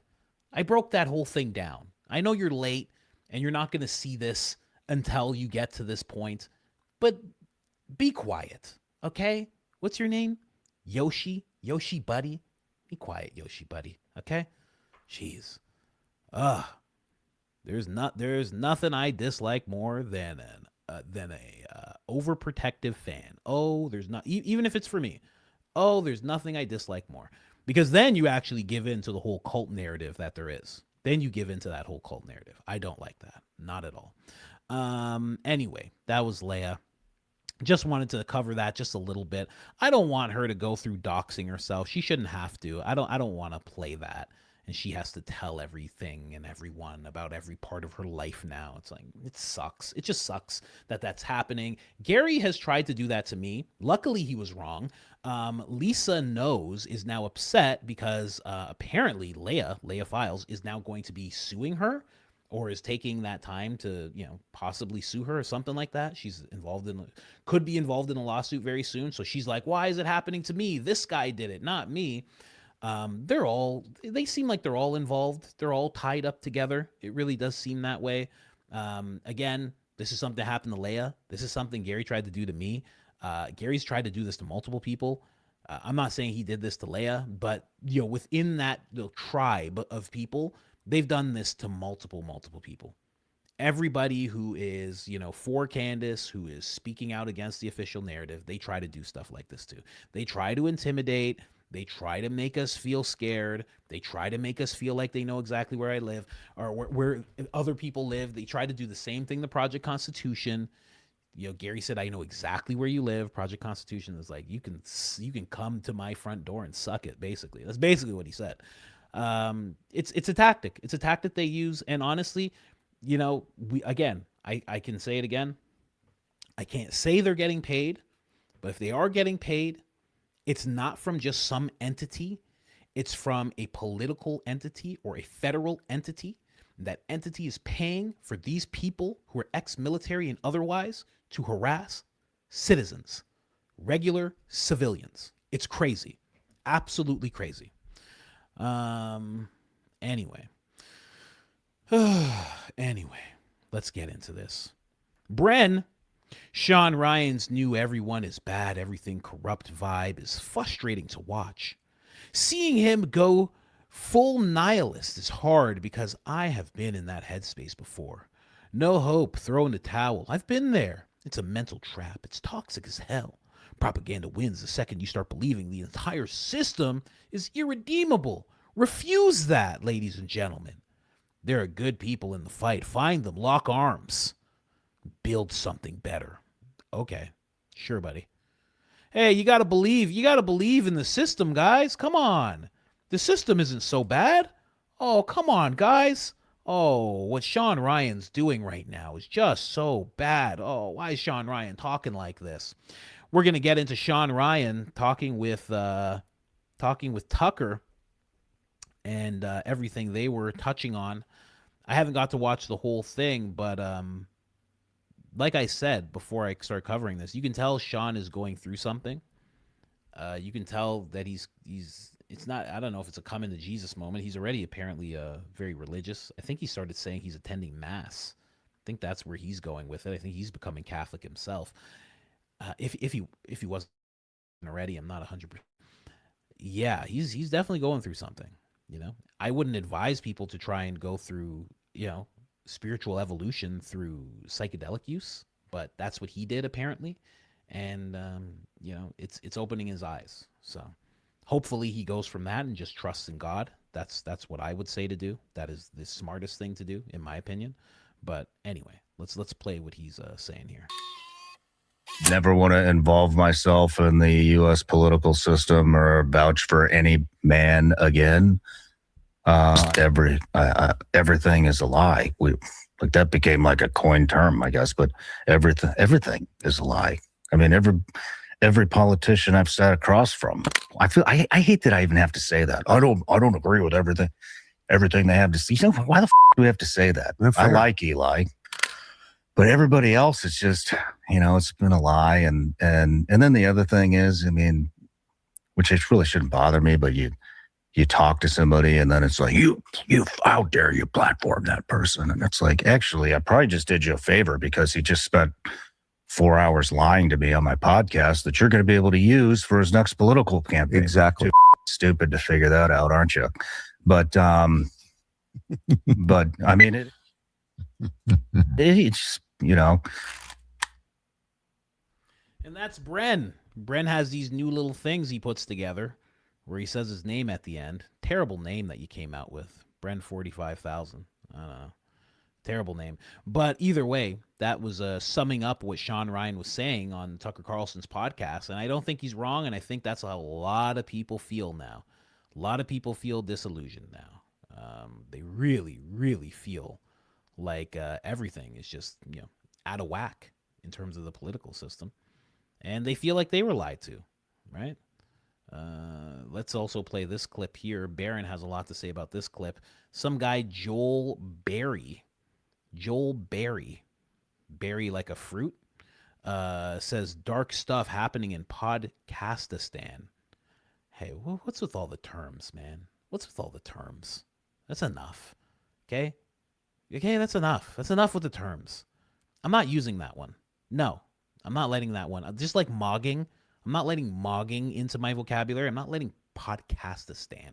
It's ridiculous. The influencers are being influenced. The Bible doesn't call Satan the prince of power for nothing. Be discerning. Turn these guys off. Go to church. Read your Bible. Okay. So don't listen to Tucker Carlson or Shawn Ryan. Let's see why. Let's see what he has to say here. Well, I've had a ton of encounters. But encounters. Yeah. You know, I mean, even after that, there's been it's been a long 3 weeks. And I'll just say this. I've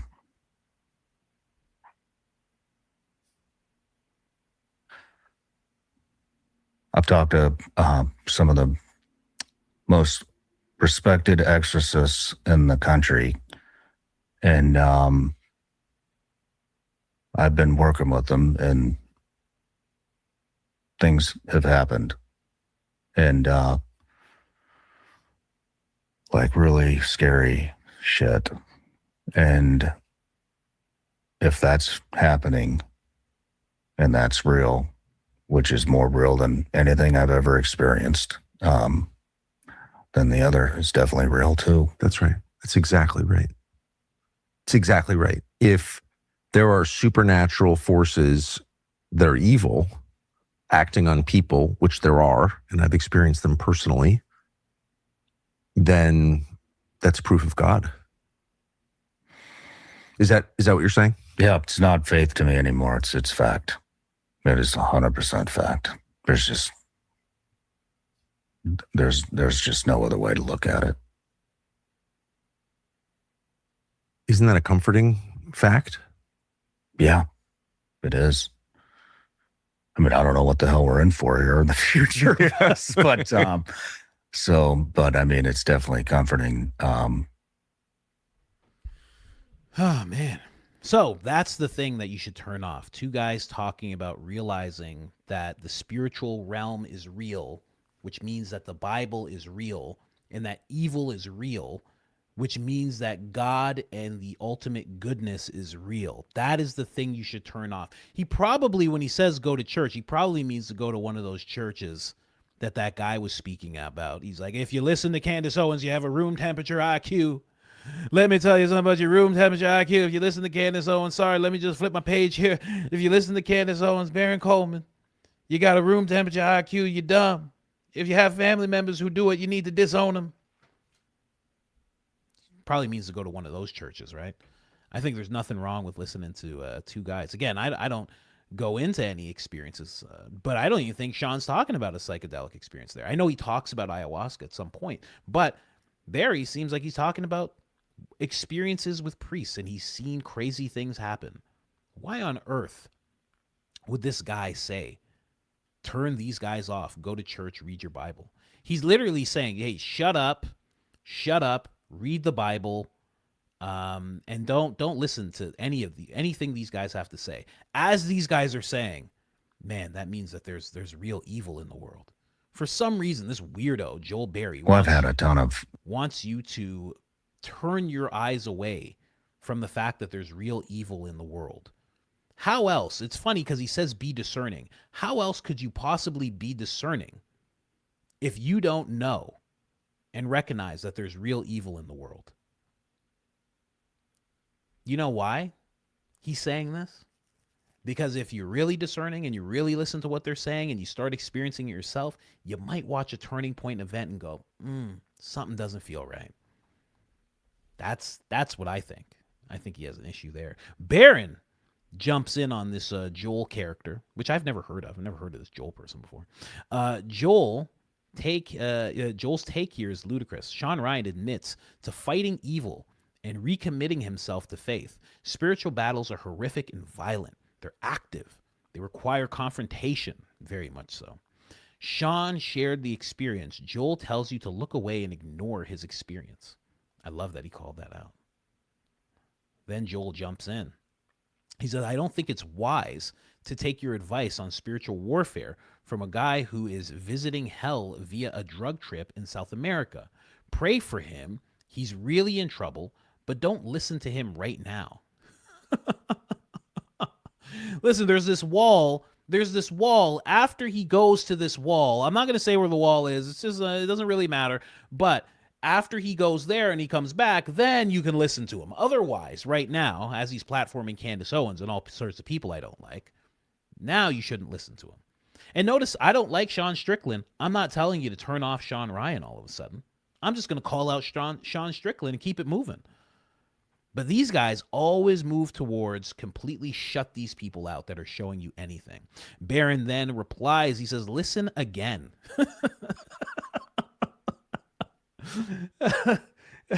Listen again. He's describing his experience after talking with the most respected exorcists in the country.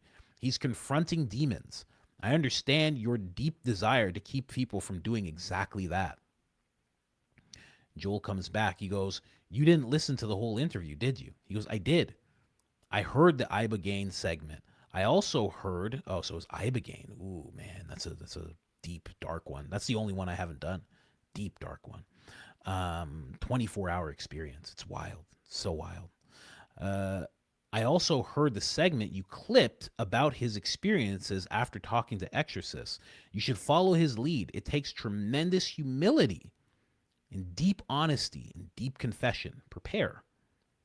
And then he says, you want me to go to South America and take Ibogaine? Baron just says, go see an exorcist.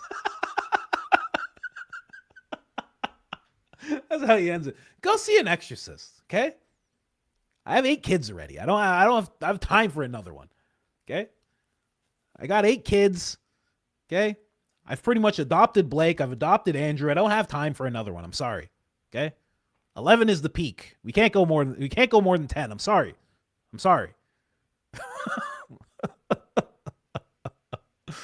Oh my gosh. And he's right. He's 100% right. This is a good thing. Even if it is him talking about Ibogaine, it's fine. It's completely fine. You know, also this Joel Berry guy, it's like, you don't know what Shawn's had to confront. You know, you may be a vet yourself, but you don't know what he's confronted. Every vet's story is different. And some vets need to do this. And then all of a sudden you're going to say, turn him off. Don't listen to him right now. Well, then when? When? Since you're the timekeeper of everything, when do we get to listen to him? My guess is, given who this guy's aligned with, it's going to be never. You never want anybody to listen to him. But it's just weird seeing the attacks on Shawn. Yeah, we'll go to another one here, right? Wishes he was never a SEAL. Wow. Yeah, Shawn's going through it right now. That's what happens, especially with Ibogaine. Ooh, I've never done it, but I know people that have. I've seen the experiences. You get like your whole life played back, and the good and the bad, and it really removes things from you, and it makes life hard afterwards because it exists with you. It's weird the way people describe it. It's like it's with whatever is that. It stays with you. It's not like you're done and you're just done. It's like weeks after. It stays with you. And the things that usually escape you during those experiences, by the time you kind of like sober up, you lose a lot of the experience in other things. With that thing that Shawn did, you don't lose it. It stays with you and it kind of echoes and it forces you to make changes. Very much like God. This is why I tell people, you know, I would tell someone to focus on God as much as possible. Go get baptized, you know, do things like that. But again, yeah, I don't know what Shawn's been through. I've never had to be a SEAL and do what SEALs have to do. Like, I was a part of that institution. I wish I never was. And you wish you were never a Navy SEAL? I mean, I don't regret it. I enjoyed my time there, but I mean, it's just, I obviously don't align with the ethics and whatever value system they're going off of, which doesn't seem to be much. But anyways, so the point being is that's just one institution inside of the U.S. Navy. That's it. One small, like very SEAL teams, very, very small part of the U.S. Navy. And then he's talking about Ranger Battalion, and then there's all these other units, and it just made me think, it's like, man, like this is just one war in one small part of the U.S. government, very small part. So that means every single U.S. institution out there is doing the same shit. Obviously CIA, obviously FBI, everything, all Congress, all of the Senate, everybody in it, the presidents, everybody. Man, yeah, he's going through some stuff, man. That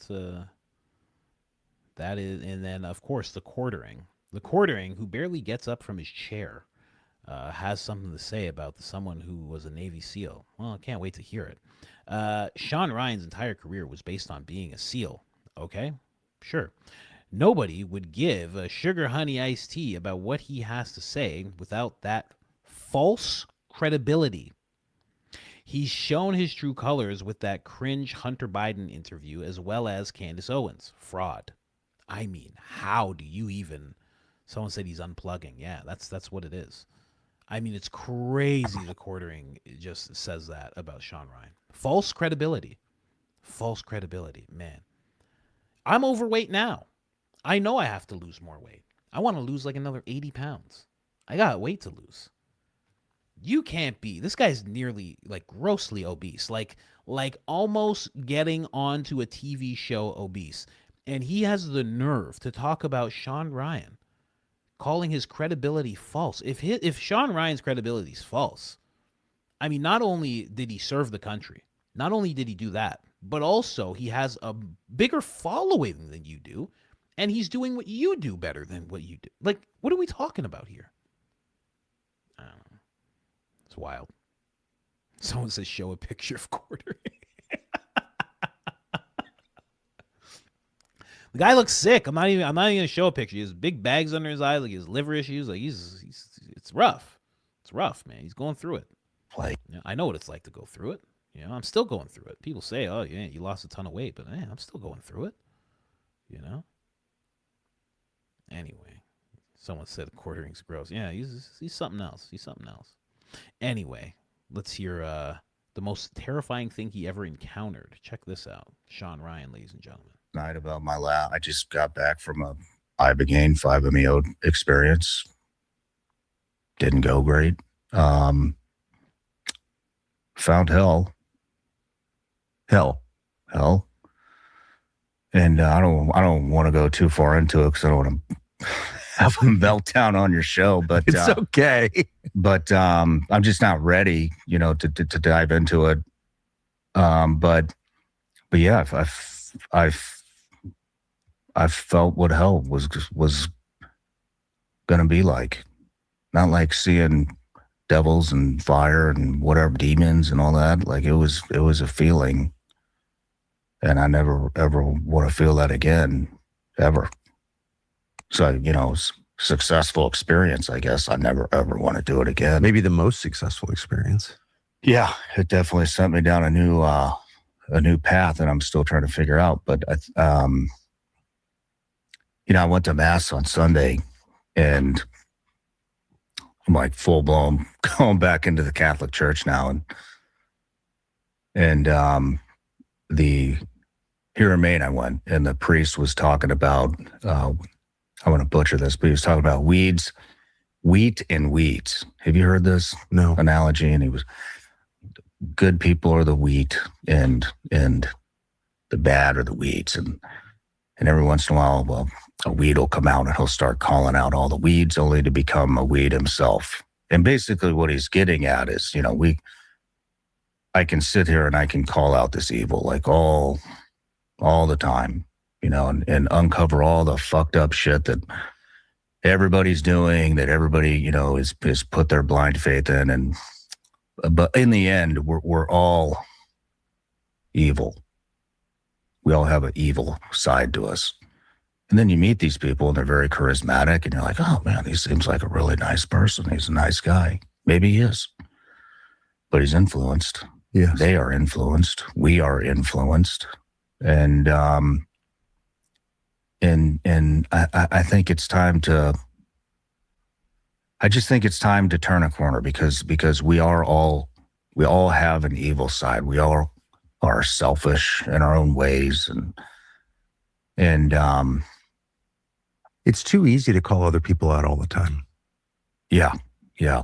And maybe they don't realize they're doing it. I think a lot of them do. I think. A lot of what he probably experienced, I could only imagine being someone that served and on the level that he did is I actually had someone that I know someone that had a similar experience to what he's talking about. And they said they were like going through hell and it was the same type of thing. And a lot of it was going through the pain that they put people through because he wasn't the best guy. I was friends with him, but I knew he wasn't the best guy. And he said he went through the things that he put people through, and this guy didn't serve or anything. Yeah. So I can only imagine if Shawn experienced something similar, which he probably did, judging by what I'm hearing. I can only imagine what he was going through, feeling that. It's a wild thing, very, very wild thing. But I'm not gonna go through too much of it. But I just want, it's just interesting that he's getting attacked for this conversation. The things that they're attacking people for.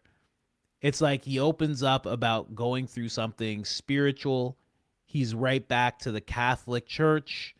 He's realized that there's an ultimate evil. He wants to now, pursue the ultimate good, which is Christ. And it's like, oh, this guy's a fraud. Check this guy out. It's like, does that not, and then they're directly aligned with Turning Point. Does that not show exactly what Turning Point is becoming? I mean, it's so crazy. So crazy. Sorry for that little blip there. It's getting nuts, man. Sad for those people. Sad for those people. They've attached themselves to something. I shouldn't even say they've attached themselves to something bad. They perverted something beautiful that Charlie made and they turned it into something bad. And now they're upset that people realize it. It's funny the way that works. Last clip I'll play from Shawn here before we move on. my plan was a completely different agenda. So this is him talking with Father Ripburger. If you guys enjoy Ripburger episodes, then just know he did one like 4 days ago, maybe 5 days ago now. And he just came forward with this. So I'm going to be honest. I actually came here originally. My plan was a completely different agenda. And I came here to attempt to eviscerate and destroy two politicians within the current administration that I think are going to over-exaggerate their allegiance to the Catholic Church. That has to be J.D. Vance and Pete Hegseth. Who else could that possibly be other than J.D. Vance and Pete Hegseth? Who else? Couldn't be Miller. Couldn't be Rubio. Definitely couldn't be the president. Has to be those two. To try to sway the Catholic vote. Right. And I'm not going to do that. The last couple of weeks, I've just realized that the battle maybe isn't over the country, not even over the world. It's over our souls and over our mind. That's right. And I don't think it matters who walks into that office. It is going to be somebody under heavy diabolical influence, that's right, maybe even straight Satanism. Right. And I think what we're seeing today is human sacrifice. Mm-hmm. I don't think it matters what side gets in there. They're either going to send our youth to war to die for another country, or they're going to psychologically mutilate their brains and convince them to mutilate their bodies and dismember themselves. And I think that it all goes down to human sacrifice. Yeah. Do you believe that? I do. I think for some time, this was about 10 years ago, I made an observation in a public conference that this is no longer a battle of ideas. It's no longer a battle of, that people have differences of opinions. This is a battle of good and evil at this point. And so many of the patterns which we see in the psychological behavior of people who are diabolically influenced, you see those same patterns in the people that are running the government and, in positions of power. And so for the longest time, I've known that this is ultimately a battle over good and evil at this point. So regardless of what, as you mentioned, regardless of whichever political party or whoever gets in there, you can shuffle the chairs on the deck of the Titanic, but it's still going to go down if people do. Just really quick to just shout out Shawn. I mean, that was his agenda. He came forward with it. And somebody said, Speaker of the House, Mike Johnson, that could be correct. That could be correct. I still think it's JD because he would be the top one. Maybe not Pete Hegseth. Maybe Speaker of the House Mike Johnson. Maybe. But I don't know if Shawn would really be taking aim at the Speaker of the House. But who knows? Who knows? So wild that he came forward with that and decided to just be honest about what he was going to do. I mean, he's going through a lot, man. He's going through a lot. And good on him for taking it on. It is rough. Walking with God is rough. Walking away from the world is rough. Very, very rough. So the fact that he's doing it is pretty incredible. Pretty incredible. What do we have here? Let me see here. We have Candace. We got Shawn. I got to get my timestamps on the Ripburger. I had that pulled up. I had Ripburger pulled up, and I was like, I don't know if I can pull that right now, just because I'm not sure if I can search through it right now. I have to search through a whole bunch, trying to get rid of some tabs right now. But it's a very interesting podcast. But I just wanted to play that one thing. I don't know who he's going to be going after. I don't know who he's going to be going after in terms of politicians. But we'll see. We'll see.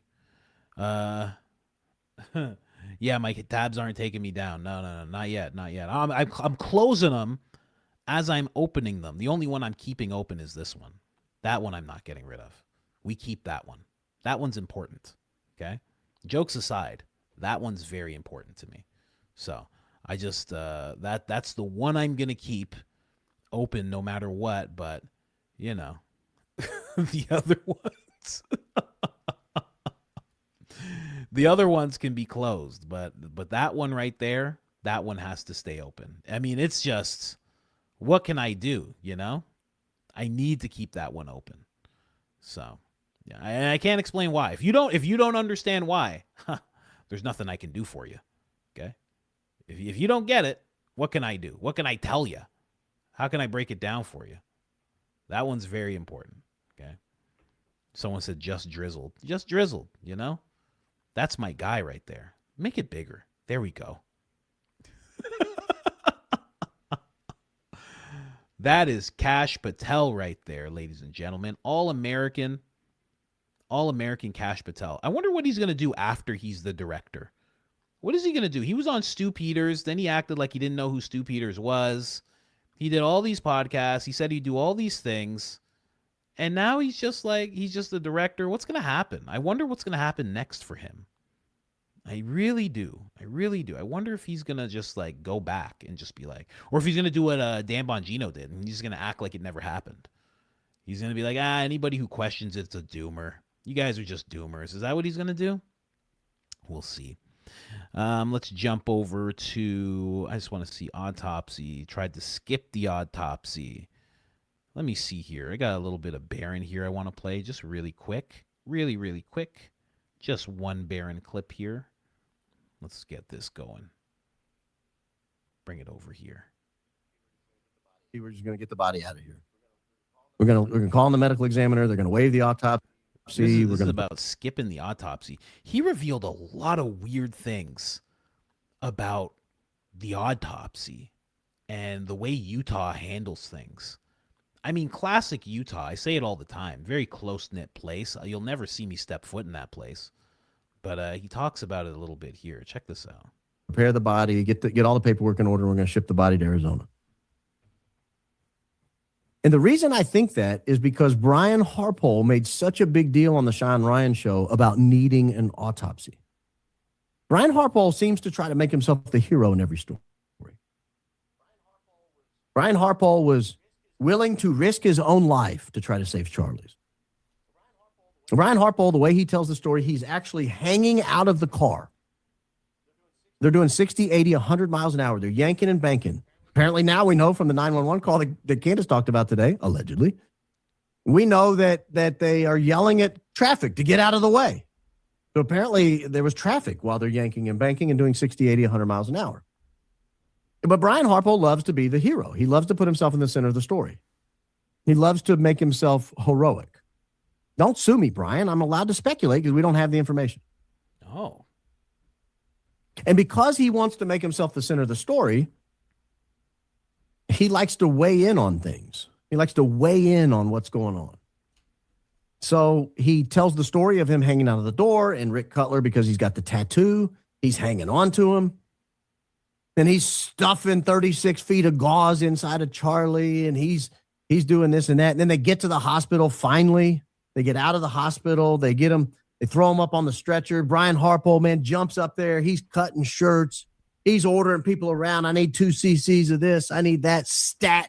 You got to say stat in a medical environment. If you're in a medical emergency and you don't say stat, were you in a medical emergency at all? Did it really happen? That's true. So he's saying stat. He get there, here, there. He's ordering the medical professionals around. He wheels Charlie. I think this is his story. I have to go back and listen to it, but I think he wheels Charlie into one of the rooms.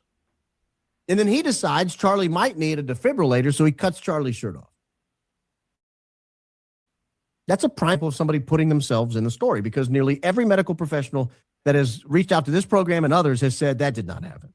I've seen videos on X. I've seen videos on YouTube. Nurses, emergency room physicians, everyone's like, if someone tried that in my emergency room, I would have them arrested. There's usually police there. Get that man, put him in prison. Put him under the prison. So if Brian Harpole has this, I've got to be the center of attention thing going on, then there's something going on relative to the autopsy. Because to hear Brian Harpole tell the story, he walks in and the doctor looks him in the eye. I have no idea why the doctor would look the security guy in the eye and say, what do you need? But Brian is telling the story. I think I'm telling the story correctly. Again, don't sue me, Brian. I'm trying to be right. I can pull it up and show it, but that's boring. It's more fun when I tell the story. But if you don't believe me, go check the story. It'll tell the truth. But I think this is what happens. And he goes and he tells the doctor, we need an autopsy. That's what we need. That's the one thing we need. Apparently, they also needed scrubs, but that was a different story. Frank likes to tell that story. Apparently, they also needed scrubs. I don't know what happened to their clothes, but they needed scrubs. And that's what he needed. I need an autopsy. I know, again, I've never been a security professional.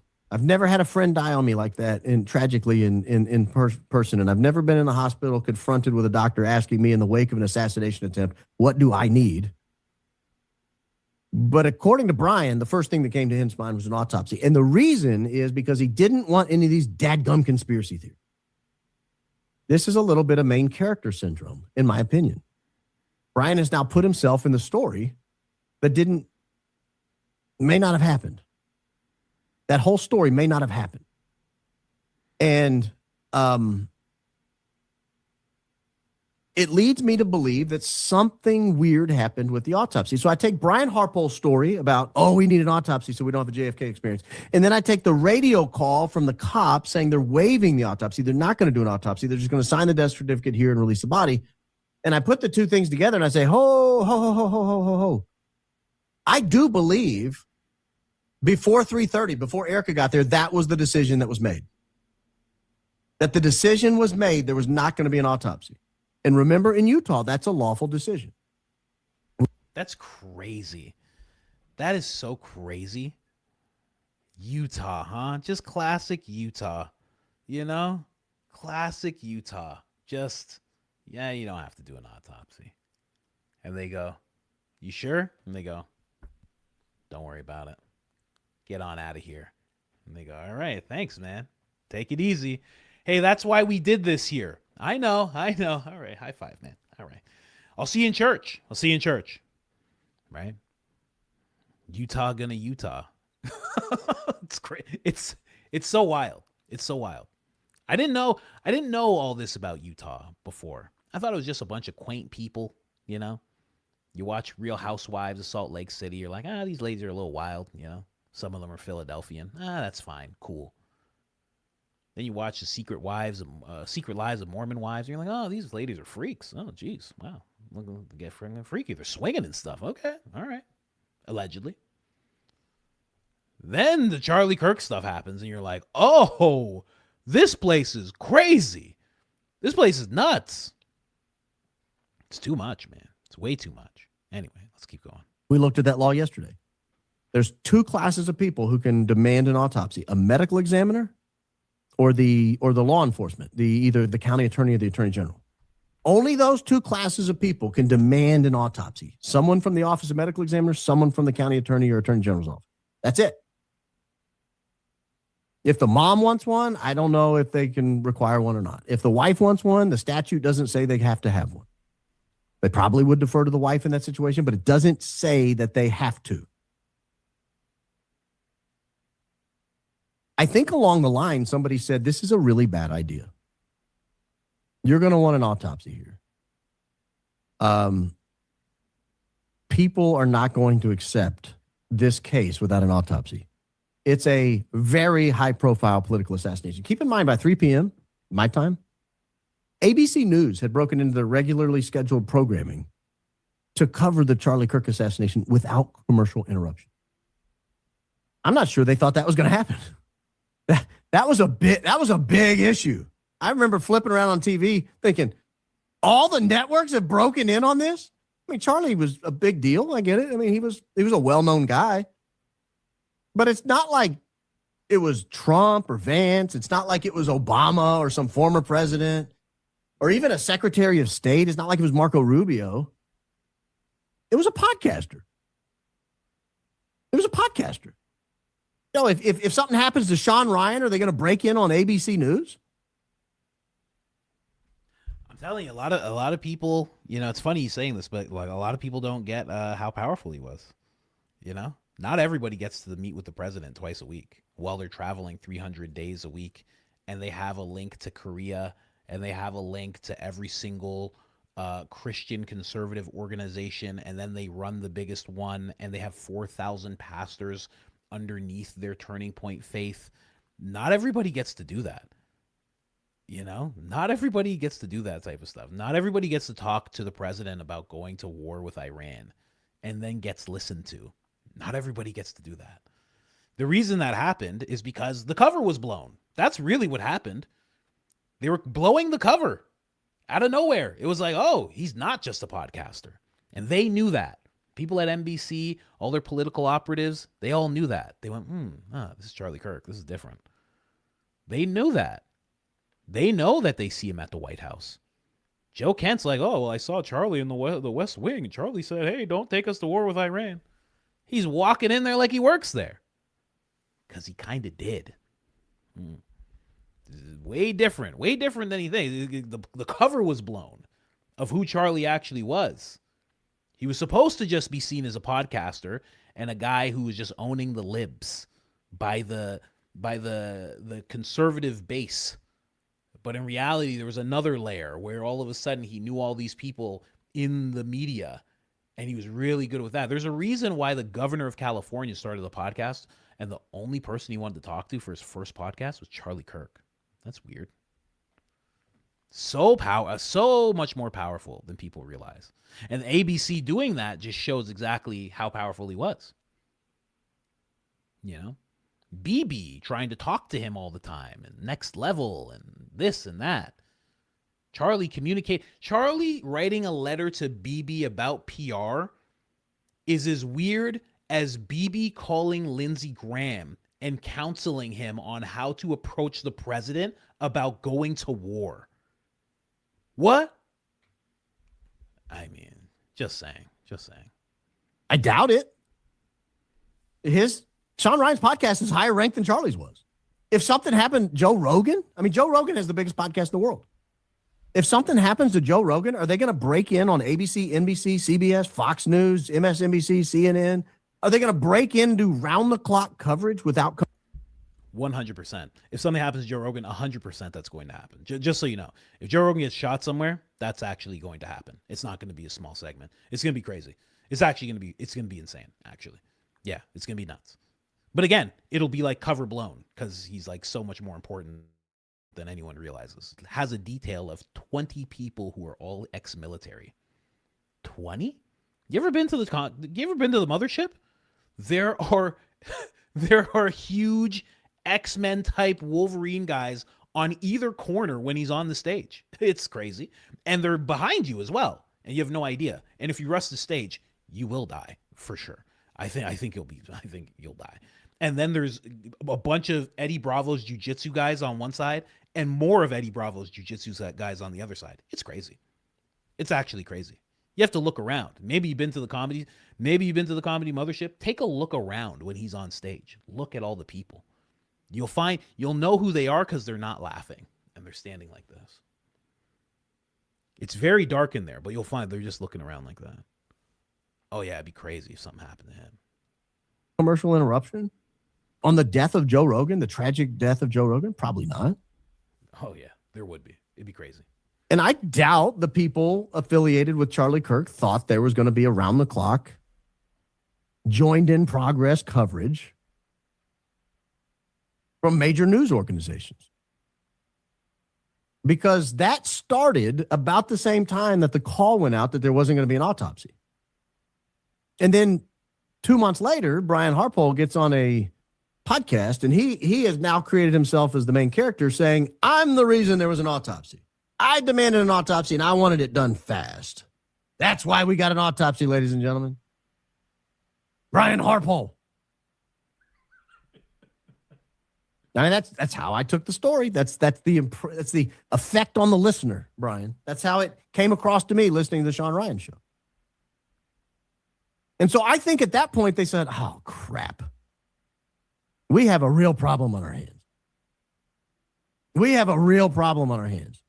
We were trying to get this thing out of here quick. We wanted this body back in Arizona before anyone figured out he'd even been shot. And now we've got to do an autopsy. How fast can we do it?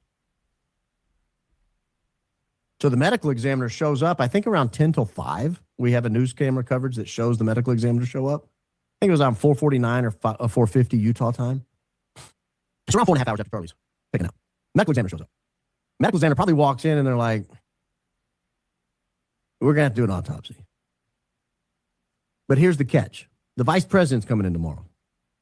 That body has to be on that plane. And if you know anything about Secret Service, vice presidents don't hang out at airports. That's not the way it works. It's a very vulnerable place for a vice president to be. A very vulnerable place for any Secret Service protectee to be. You don't want to be in the airport any longer than you have to be. You don't want to hang out on the tarmac. All of the defenses on Air Force One and Air Force Two work in the air. They don't work on the ground. All of them. All the missile deflections and all that. An airplane on the ground is a sitting duck. And we remember in the wake of 9/11, for example, there were people who got into the secured area of airports with firearms, with weapons. There were employees who got out on the tarmac with weapons. The airports are very large places, very difficult to contain, very difficult to lock down and secure, really. So you don't want a Secret Service detainee hanging out on the airport. And so the decision comes down, we're going to have to, this has become a major news story. We're not going to be able to sneak the body out of Utah before anybody finds out about it. It's kind of like Osama bin Laden, you know, they told us he was dead after they had dumped the body in the Indian Ocean.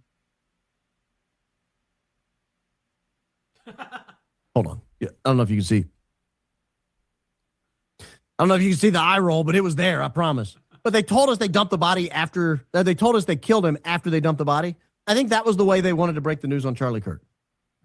They wanted, before anybody really started doing any coverage, Charlie Kirk to be back in Arizona safely, back on home territory, back at Hanson Mortuary or wherever they planned to take him back to.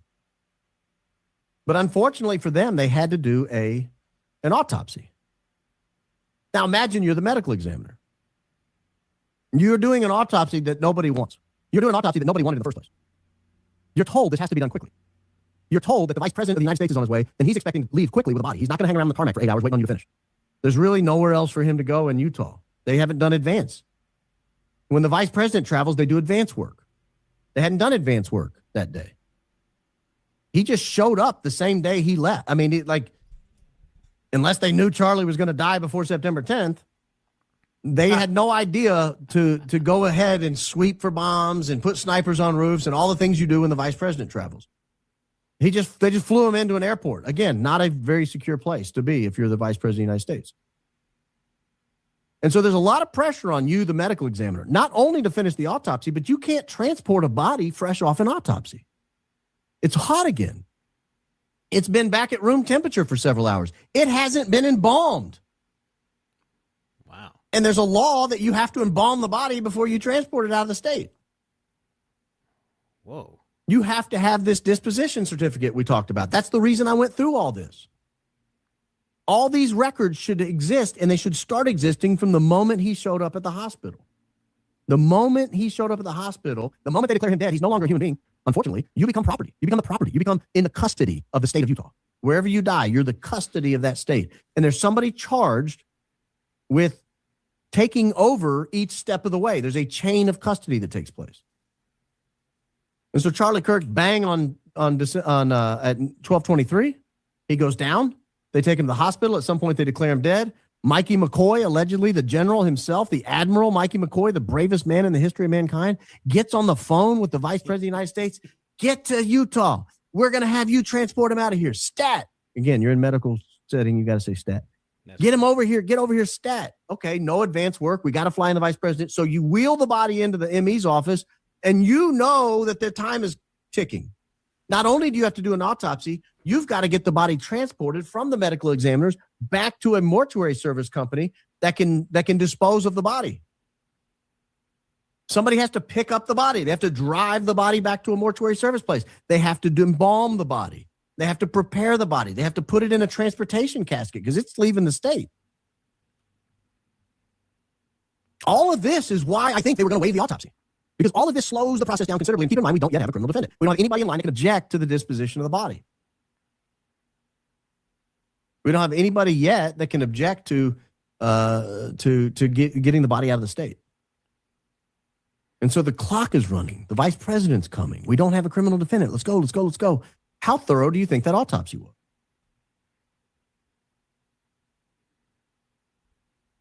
I mean, I can see a situation where the ME shows up and is like, look, ME, medical examiner.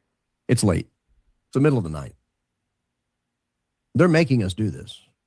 We didn't initially want to do this. We didn't think it was necessary. The doctor didn't think it was necessary. Everybody kind of roundly agrees what happened. He got shot in the neck with a 30-06 from the Losi Center roof. But they're making us do this, guys. So let's roll. We're not going to do the best autopsy we've ever done. It's going to be quick. It's going to be dirty. It's going to be done. We're going to check all the boxes. And then they go through the process. I think that's what happened. I think that's what happened. And I think if we saw the autopsy report, we would see that's what happened. Because we would know what time the body got there. We would know whether they cooled the body down. We would know what time the autopsy started. We would know what time all the photographs were taken. We would know what time the autopsy finished. We would know what time they called the mortuary service to come pick him up. And we would know what time they actually picked him up, and they would know what time they embalmed the body. Does Andrew Wilson really want to debate this guy? I don't know if it's a good idea, actually. I don't think it's smart. Has anybody advised against this for him? I think it would be a really bad idea. Just putting it out there. This guy's thinking about autopsies. Cooling, bringing the temperature up. I didn't even know that happened. You have to cool it down before you transport it? I had no idea. I thought they just did it. And that was it. I thought they just moved it around however they wanted. You put a toe tag on and you just, I don't know, cart it around, whatever you want to do. I had no idea all of this happens. This is crazy. This is crazy. All these times would be documented. They would all be contained in a report form that we could look at. And that's why I side with Erica Kirk. Erica Kirk filed a piece of paper saying, I want everyone to see that information. That was Exhibit 11. The judge accepted it as evidence. Erica Kirk's lawyer said, all evidence that's been accepted, I want the public to see. In other words, I'm not morbid. I'm not a vile creature or whatever Blake likes to call people that ask about how Charlie's body was disposed of. If you're going to call me that, you got to call Erica that, because I'm on her side on this. I'm on Team Erica. I want to see what happened to the body. I have strong reason in the absence of evidence to launch into wild conspiracy theories about what may or may not have happened. The absence of evidence allows the mind to just go crazy. I could come up with all kinds of wild scenarios. I could come up with a scenario where they didn't do an autopsy at all. They just sort of cut a Y in his chest and moved some organs around and said, all right, let's go. Man. One of the things we talked about tonight, I'm not going to pull it back up, but the tissue samples, those are supposed to be saved somewhere. They were supposed to take tissue samples as part of the autopsy. I think I looked it up. I think they take bile tissue.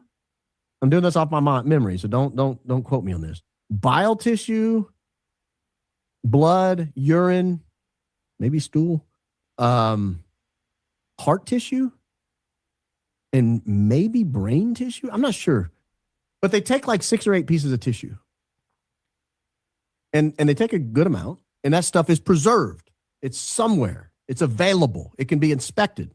And the law in Utah is it has to remain preserved until the disposition of the criminal case. Meaning, if you go to a death penalty with Tyler Robinson, that tissue has to be preserved until the day the needle is in his arm. You can't just go getting rid of it. You can't just remove that stuff. You can't dump it. And if you don't have it, that's real evidence that something was done very wrong at the autopsy. The other things you could do is take a DNA sample of it. I want to do, if I'm the defense, I'm doing a DNA test on that heart tissue. I'm doing a DNA test on all of it. I want to know that that's his body. It's hard to get DNA it's hard to get heart tissue out of a living person. So that would prove death, I would think. I'll tell a funny story real quick. I had What about that? What about what he just said? made him remember a funny story? Huh? What about what he was just talking about made it? Because I was trying to think of something funny to say. What made him think of a funny story? You know, we'll end it off with this funny story here. He's talking about heart tissue and death. He's like, yo, it reminds me of something hilarious. All right, let's hear it. Infection on my arm when I was, I don't know how old I was. It was 2009, June of 2009. I had a really bad infection on my elbow, something called MRSA. It's awful. Got down into bone, kind of. Like it was all over the arm. It was going up my arm, up this way and down this way. It was terrible. I was in the hospital for a long time. And when I was in the hospital, they initially just were putting IV lines in my arms, but they were putting this horrific combination of drugs in my body. And it was blowing the veins out. It was so toxic. It would just like destroy the vein. They would put it in my arm and then just blow the vein out. This is not funny so far. Okay. Maybe you need to leave the comedy to me. So far, this is not funny. This sounds terrifying. You saying blew the veins out is not as funny as saying blew the back out. Okay. I'm just saying there has to be a build up to this. You understand? I don't know. You're digging deep. I don't know how you're going to come out with a punchline at the end of this. You understand? Okay. Let's hear the rest of this. So they stopped doing that. They put in a PICC line. And that's just a line that dumps into your heart, right? And I kept telling the guy that I thought it was too low because every time I leaned forward, it was like giving me a jolt. And he was like, that's impossible. And I was like, you need to back it up because it's hitting my heart. And he was like, nah, it's in your head. It's not a thing. Can't hit your heart. I was like, I don't know, man. Ugh. And it did it while he was sitting there. Just my whole body jerked. And I was like, I'm telling you, dude, it's hitting my heart. He was like, fine, I'll back it up a half an inch if that'll make you feel better. I was like, please, please, please. And he did. And it felt better after that. Never happened again. And I forgot about it. I think PICC line was in 2 or 3 weeks. I had this little portable carrier and it was giving me IVs the whole time. I had to change out a bag or something every few days where it could shoot more IV in me. This sounds absolutely terrifying. Okay. With more antibiotics. And I forgot all about it. Then it's time to take the PICC line out. So I go to the appointment to pull the PICC line out and the lady pulls it out. It's a weird feeling, by the way. Just, they're like pulling this giant line out of your arm. And when she gets to the end, there's this goo on the very end of it. And she picks it up and she kind of does this with it. And it's like raw hamburger meat. And she was playing with it. And she had this really weird look on her face. And I was like, what is that? She's like, I don't know. I've never seen anything like that before. I was like, what? You've never seen that? She's like, no, I've never seen that before. And I was like, what do you mean you've never seen that? She's like, it looks like muscle. And then it clicked. And I was like, that's my heart. She said, what are you talking about? I said, when they first put the PICC line in, it kept like jolting me every time I leaned forward. Every time I sneezed, every time I laughed, it jerked me. And she was like, I think that's your heart muscle. So I don't know if I got a little bitty hole in my heart or whatever. If something ever happens to me, someone check that. Make sure they do a good autopsy. Make sure you get it and check out that area where the PICC line would be landing in my heart. See if it did any damage. Statute of limitations is already run on that claim, but I'd like to know. I'd like to know. I don't even know how I got. Oh, tissue samples. So these tissue. That wasn't a funny story, sir. That was terrible. Someone's like dark humor. It was dark humor. There's a piece of your heart on a line. And the hospital was very negligent, and they almost killed him. It wasn't really a funny story. That's terrifying. And, you should have sued right away, obviously. Someone said Baron needs. That was a terrifying story, sir.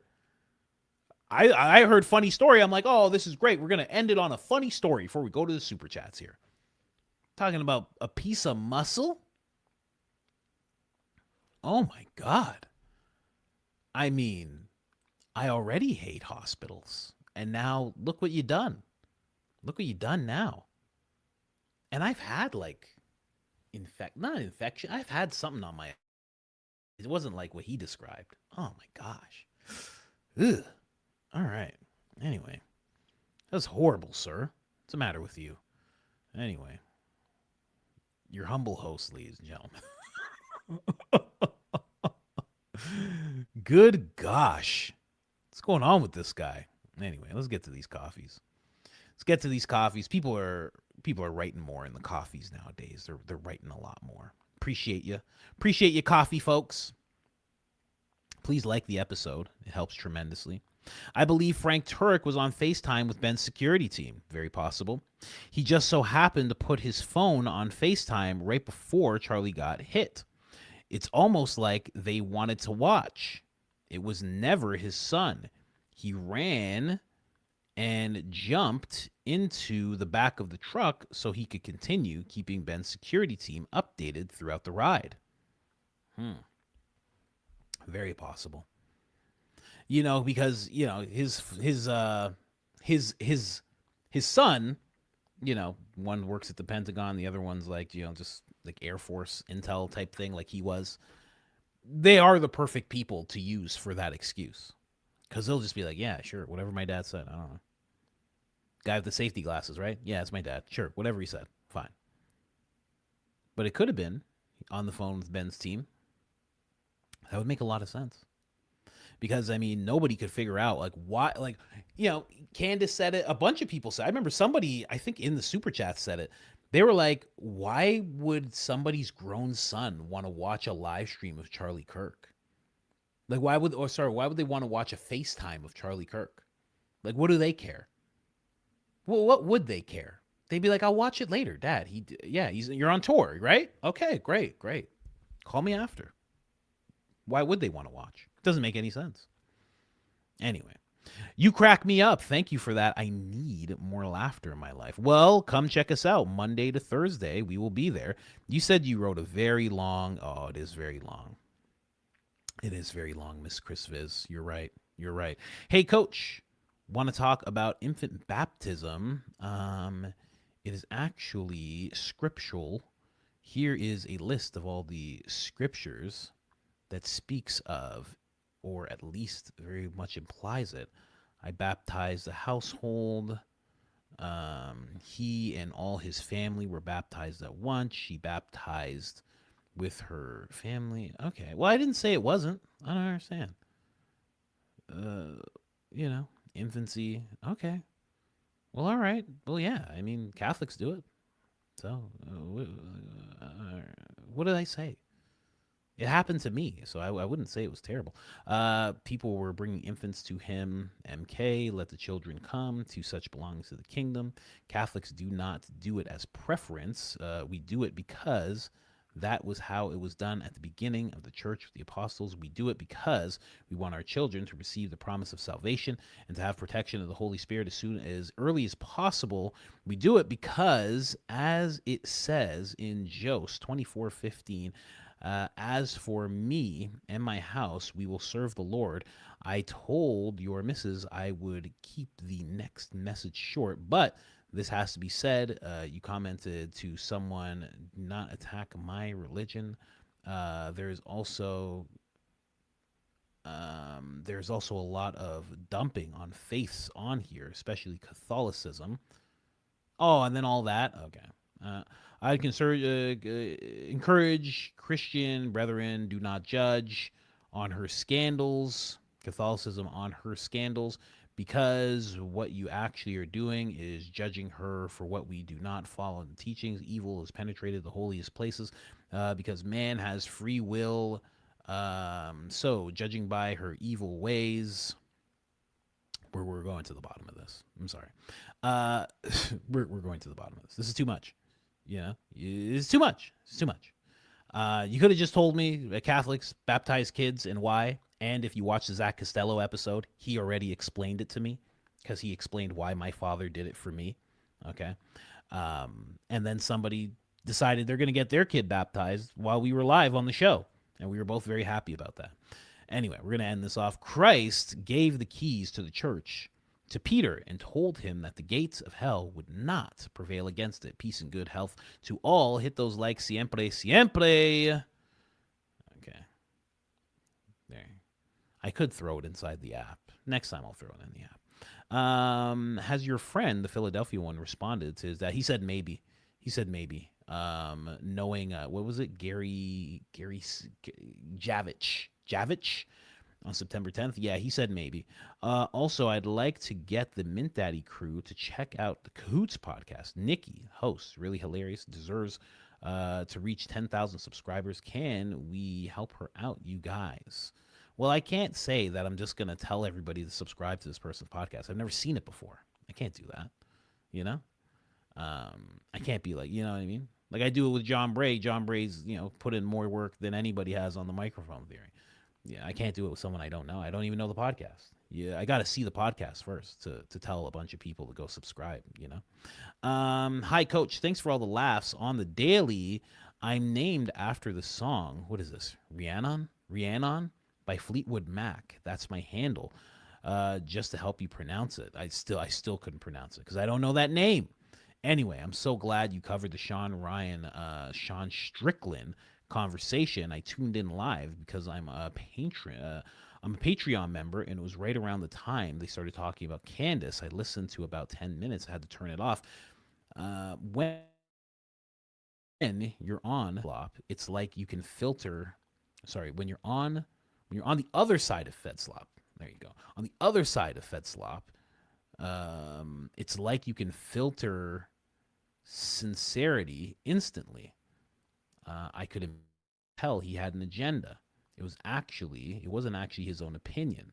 I don't follow his social media, so I had no context prior to this interview, his stance on Candace or the investigation. And I could sniff it out immediately. If it felt sincere, I would have stayed and listened to it more, but it was clearly not his own thoughts. Thanks again for sharing your talent with the world. Prayers and blessings to you and your growing family. May guardian angels continue to shield you from the wicked. Saint Michael, the archangel, pray for us. Christ is king. Christ is king indeed. Yeah, it was very weird. Very weird to see Sean Strickland doing that. And again, I really do think there is a position, and I know some people will think it's wrong, but I think that UFC fighters run out of money very quickly. They don't have many career opportunities. I'm not saying he's paid, but I'm just saying if there was an opportunity to get paid, I think he would take it. Given how I've followed him and I've heard his disposition on the world, he is borderline into anarchy. He is borderline into anarchy. Very close. If you listen to how he was talking, I don't know, 18 months ago, there's a lot of stuff that kind of speaks towards anarchy. He kind of feels like whoever can punch someone in the face hardest and knock them out should kind of run things. He's had a lot of that talk. And I remember because I called it out once earlier, years ago, and I was like, this is how guys who don't have kids talk. Guys who don't have kids have that mentality because they don't have to think about their children. They don't have to think about the wife that they have. So they take on that mentality. And I was saying that he's someone that young men should not listen to. He's not a good role model. It was along those lines. So he just kind of reinforced that as I saw him. Yeah, somebody said he was hurt as a kid as well. I think, and you know what? I know exactly what you're talking about too. I saw him cry with Theo Von. That was a tear-jerking time when I watched that interview. He cried really hard with Theo Von. Like Theo Von had to stop the podcast. Yeah, something happened to him when he was a kid. More than one instance. He had a really rough upbringing. And I actually think about it all the time with my own kids because something crazy happened to him when he was like 1.5. And I always think about my kid and I'm like, man, who could do that to like a kid this age? And I look at my second kid now and I'm like in a year, somebody try and do that to my kid. Like, oh my God, or like I would, it's just terrible. So he's gone through some terrible things, but it's no excuse for being a douchebag. Not at all. Anyway. I believe Officer Tatum and Candace Owens are still in some level of business together. They are. I sent a request for an update on my Candace Owens merch purchase, and I got an email from the Officer Tatum. Wow. So there's that. Yes, that is 100% true. They are still in business together. His company makes Candace's merch. So they have a contract. So any merch ideas that Candace has, the battle bun, all that stuff, that goes to his company. They make it for her and they send it out. So that's actually what he has going on with Candace so far. And congrats. It's so silly that they would have the Officer Tatum email you back, though. You think they would have like a more professional type of email for you rather than the Officer Tatum, because that just creates confusion. It's like if you're going to align with her brand to that extent, or anyone's brand, like, I don't know. He should think about that. But it's Officer Tatum. How much did he think that through?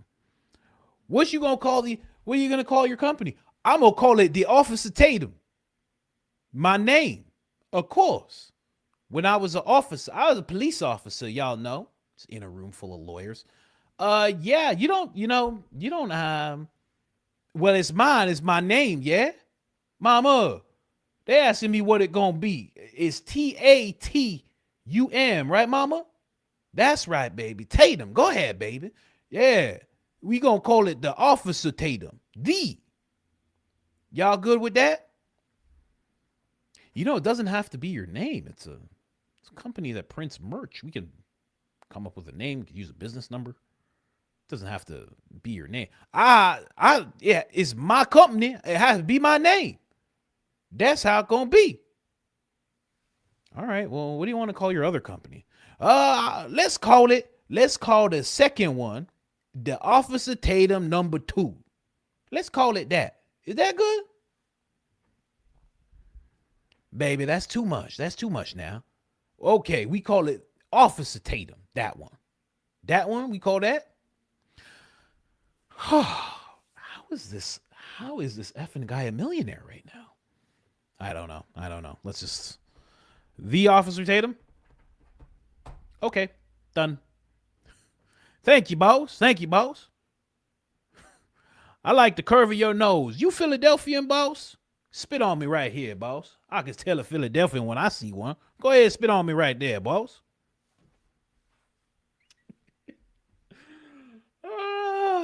Oh, the joke was already done. I didn't have to say that. Anyway.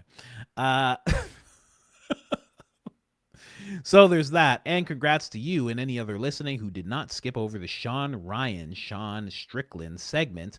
That was too hard for me to listen to, but I do appreciate you pointing out the weirdness.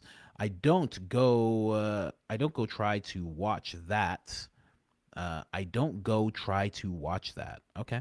I'd be gouging my ears. Jeez. Still making me LOL at work, being unable to explain. Well done, sir. That's crazy.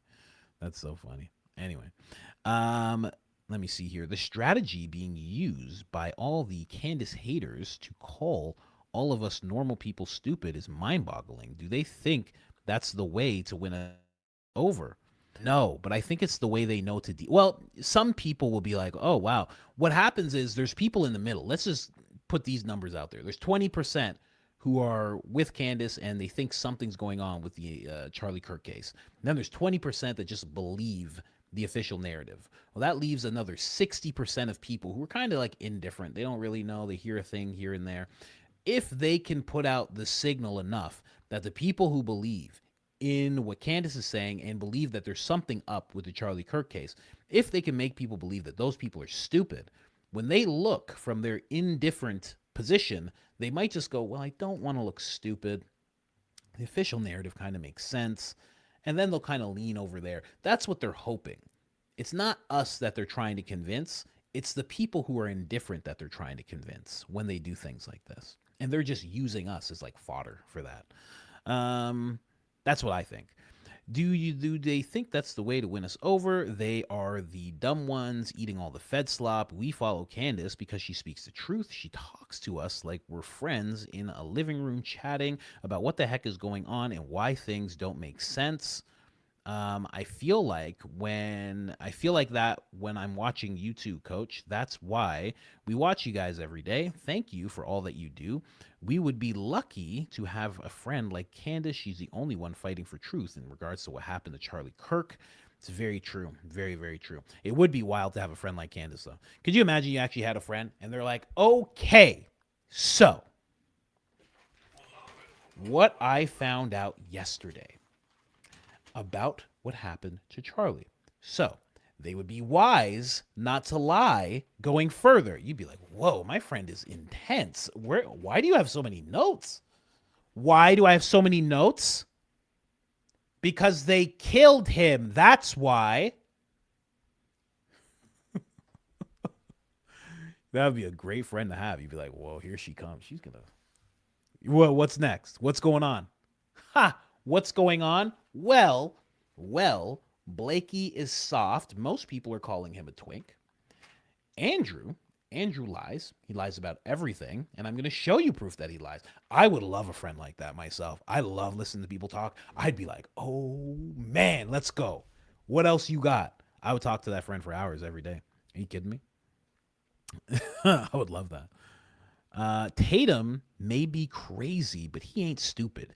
He's terrified of Candace. The level of verbal jujitsu he spewed, avoiding that answer and answering that question is beyond impressive. He don't want none of that battle braid smoke. Yeah, he definitely doesn't want a problem.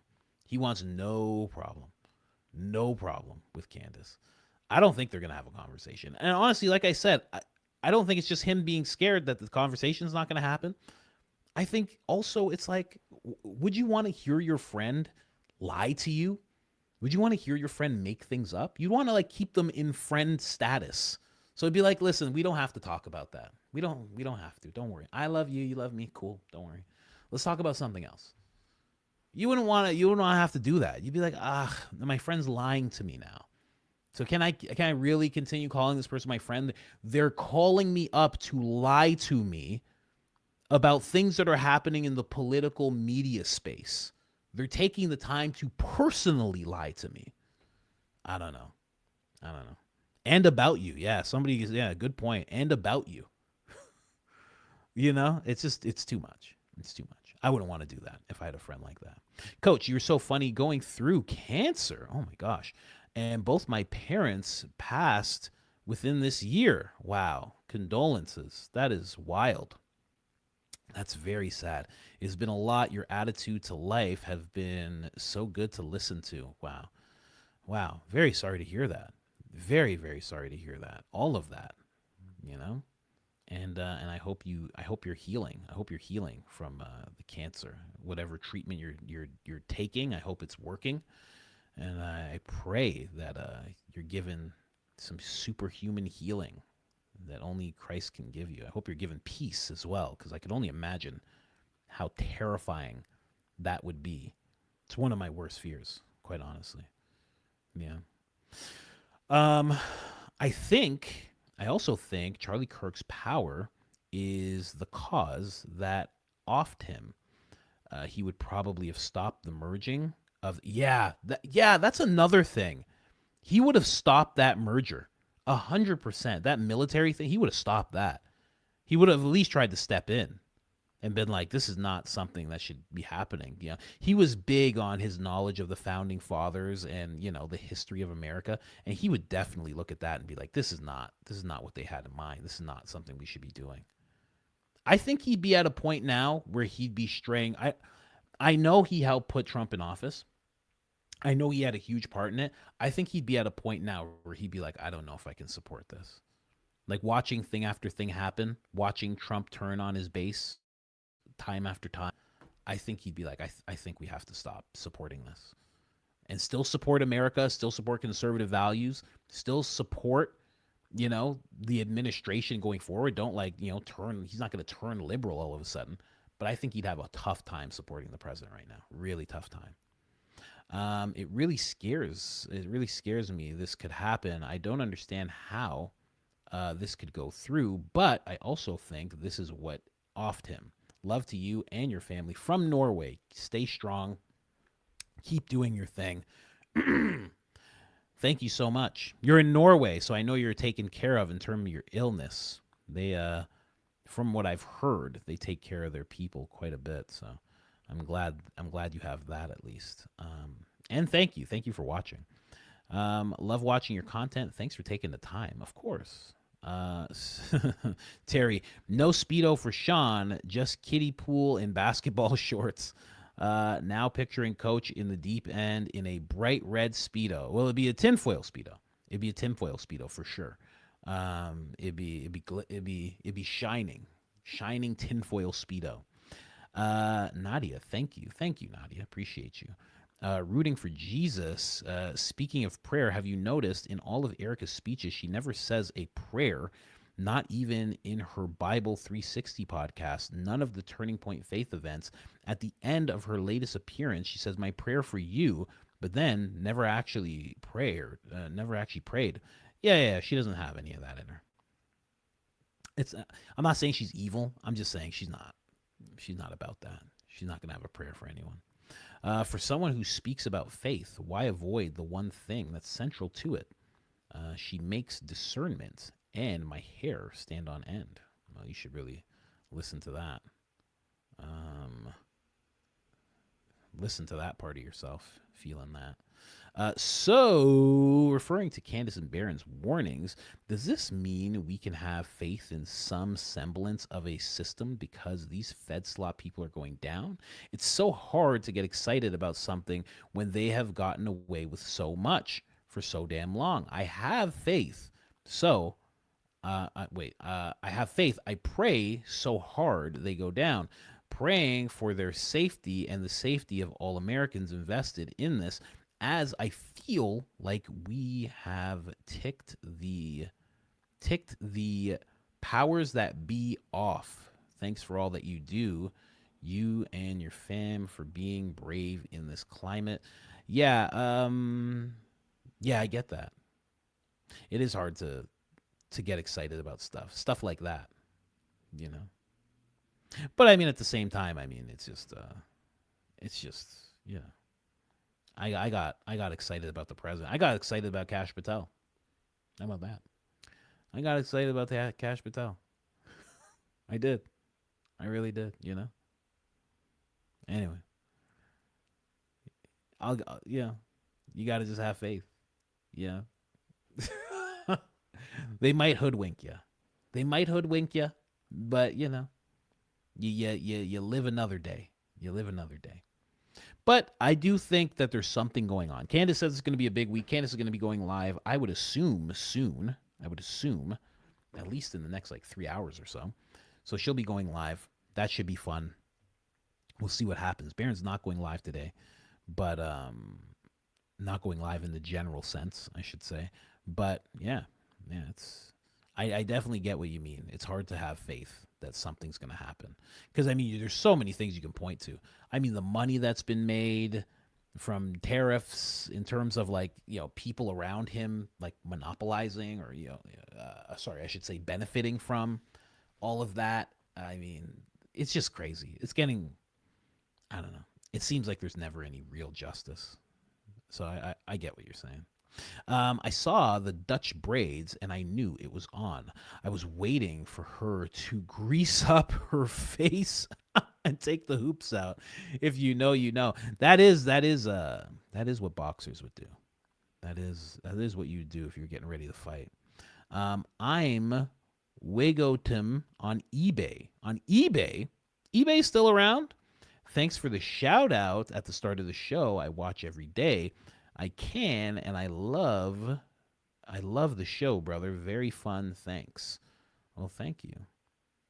You're Wiggytum on eBay? I don't think I've ever been on eBay, quite honestly. Tried to send my first super chat yesterday, but it wouldn't go through. So I'm sending you a coffee so I could let you know that your dislike of crumping and annoyance for debaters had me thinking about crumping debaters, and I couldn't stop laughing. I would not watch that. I'd be pissed. I'd be so pissed if I turned on a screen and saw crumping debaters. Well, let me know exactly what the parameters are. Oh, the parameters? Let me tell you what the parameters are. I'd be like, oh my gosh, get this guy out of here. Get these guys out of here. Throw my phone out the window. Are you kidding me? Throw my phone out. Andrew Wilson.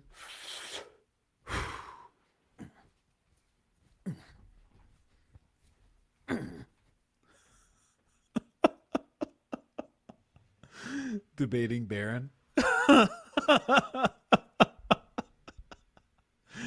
Oh my God, the crumper, they go.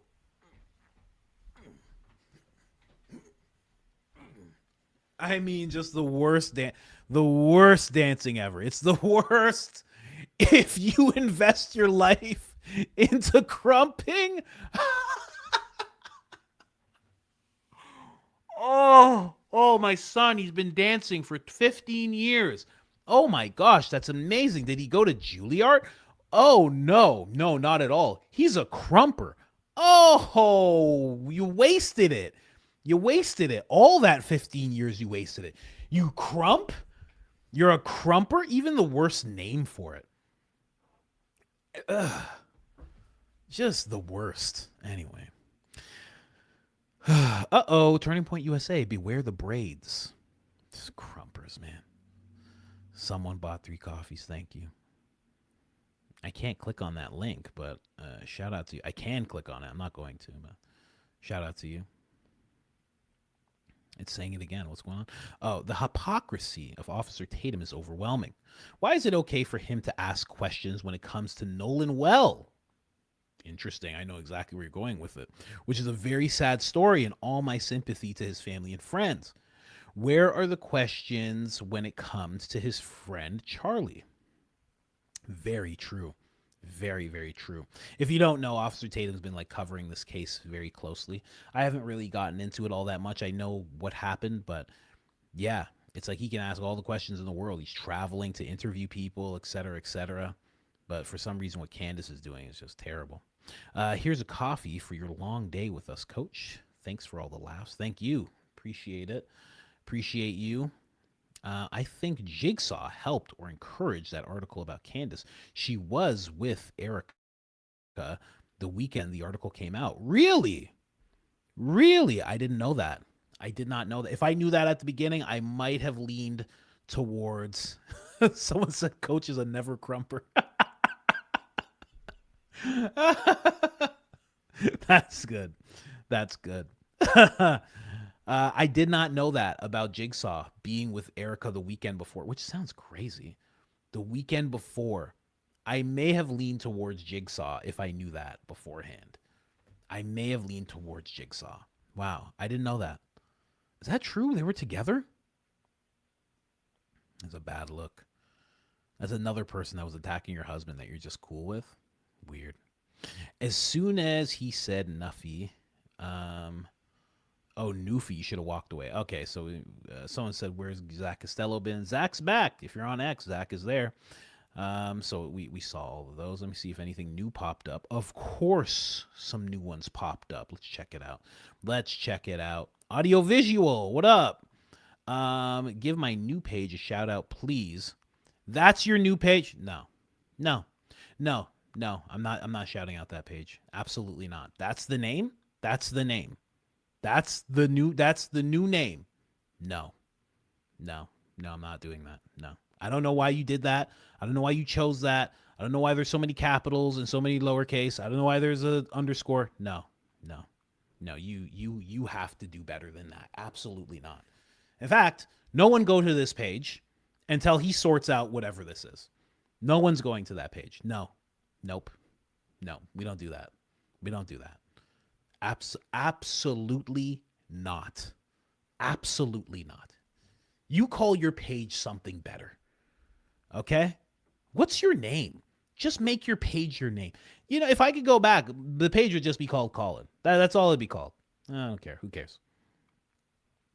That's going to be forever, man.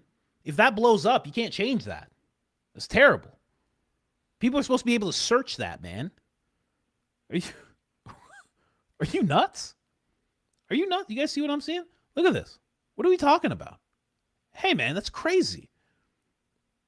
What are you talking about? No. Absolutely not. No. We're not shouting it out. Nope. Absolutely not. Nope. I want a better name. I'm not even going to read the rest. You need a better name, sir. Absolutely not. Absolutely not. Change that immediately. It should just have it be your name. What do you think? You have a, let me tell you something. You have a channel, okay? You have a channel. You start a channel. No one knows who you are. And let me tell you something. If you're lucky enough to where thousands or millions of people know who you are, well, then you're not even going to care if they know your actual name. What are you doing? What are you doing, man? We always do that when we first start things. We're like, oh, we have to hide it just in case my family finds out. They're not going to find out. They don't know who you are. They don't know who you are online. No one knows who you are yet. Anyway.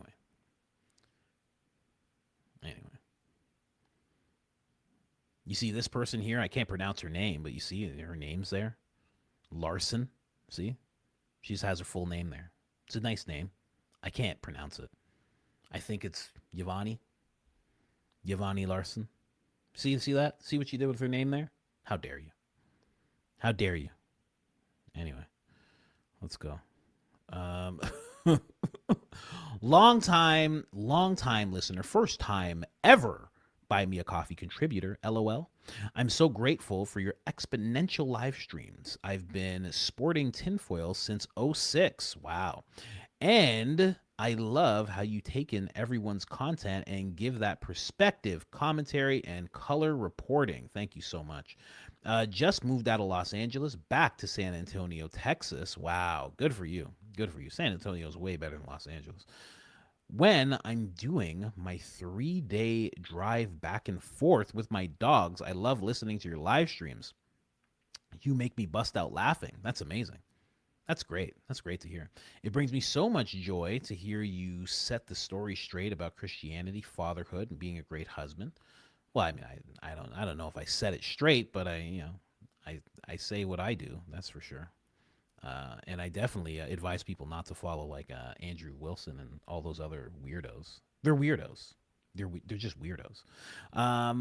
What prompted this particular text, other than wanting to just acknowledge you, is this ridiculous term I had to look up since it sounds so stupid coming from Frank's mouth. Yanking and banking.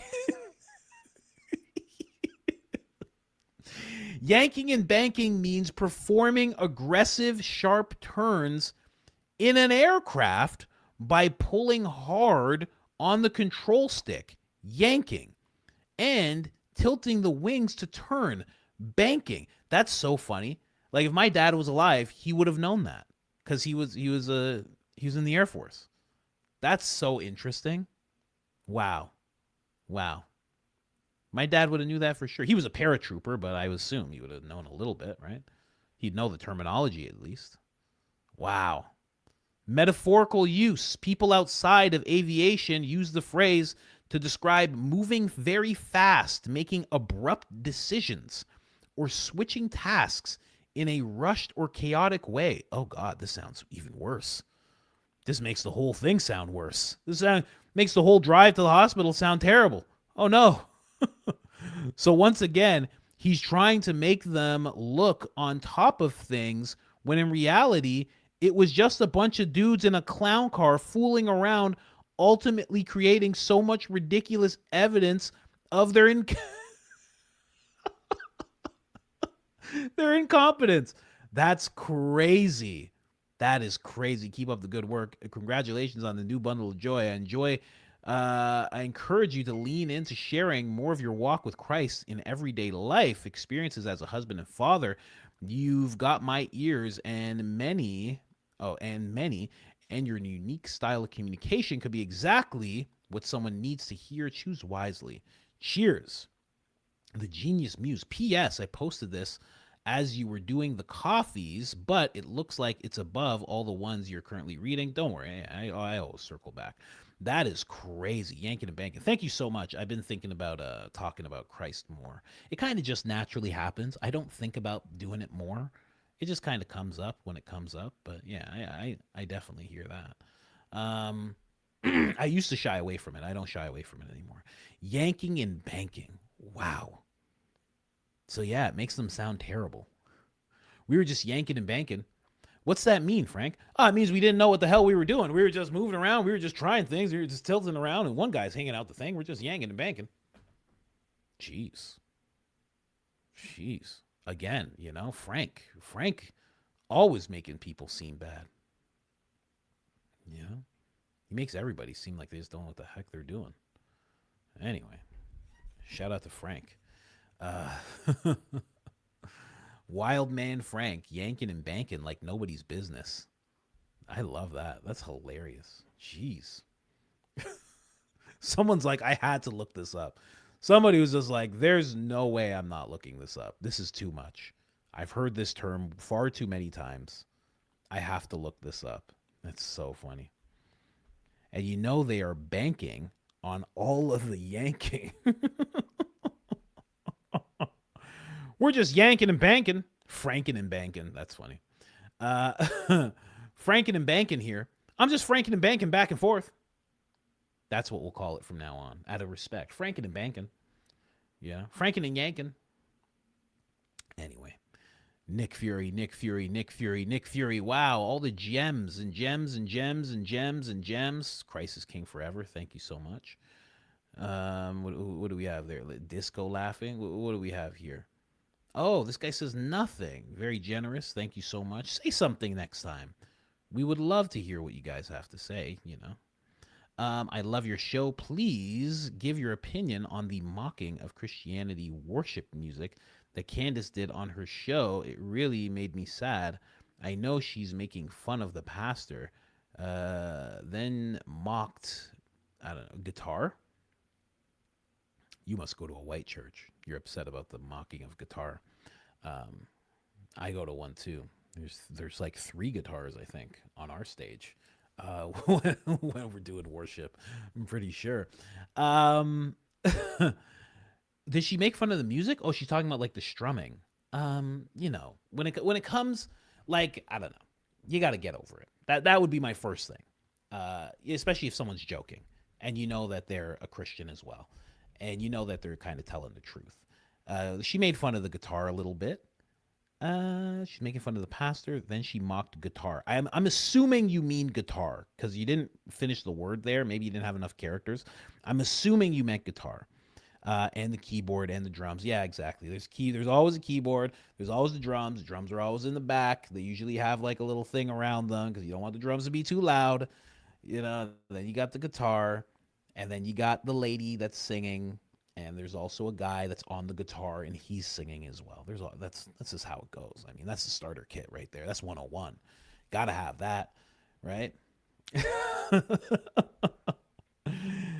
Yeah, but I mean, yeah, you got to get over that. It's okay. It's okay. You know, Mike Riley said, "Suck it up." You know, I saw Mike Riley say that. Yeah, it's fine. It's fine. She made fun of the guitar. You know, you got to be able to poke fun at yourself. You know, it's okay that she said that about that. I make fun of it all the time. Yeah, but it's a good time. You just have a good time where your church is at. Don't worry. She wasn't making fun of your guitar guy. Right? It's okay. You'll be all right. Yeah. Someone says, this stay hydrated one. Yeah. I thought when I first saw that, I guess this would be an unk alert here. Because when I first saw one say stay hydrated, I thought that was a message to me to drink my water. Because I have water here and I don't drink enough of it. And I was like, oh, they're right. I should stay hydrated. And then I realized it wasn't. Yeah. And then I saw a bunch of unk alerts and I was like, you know what? I kind of deserve it this time.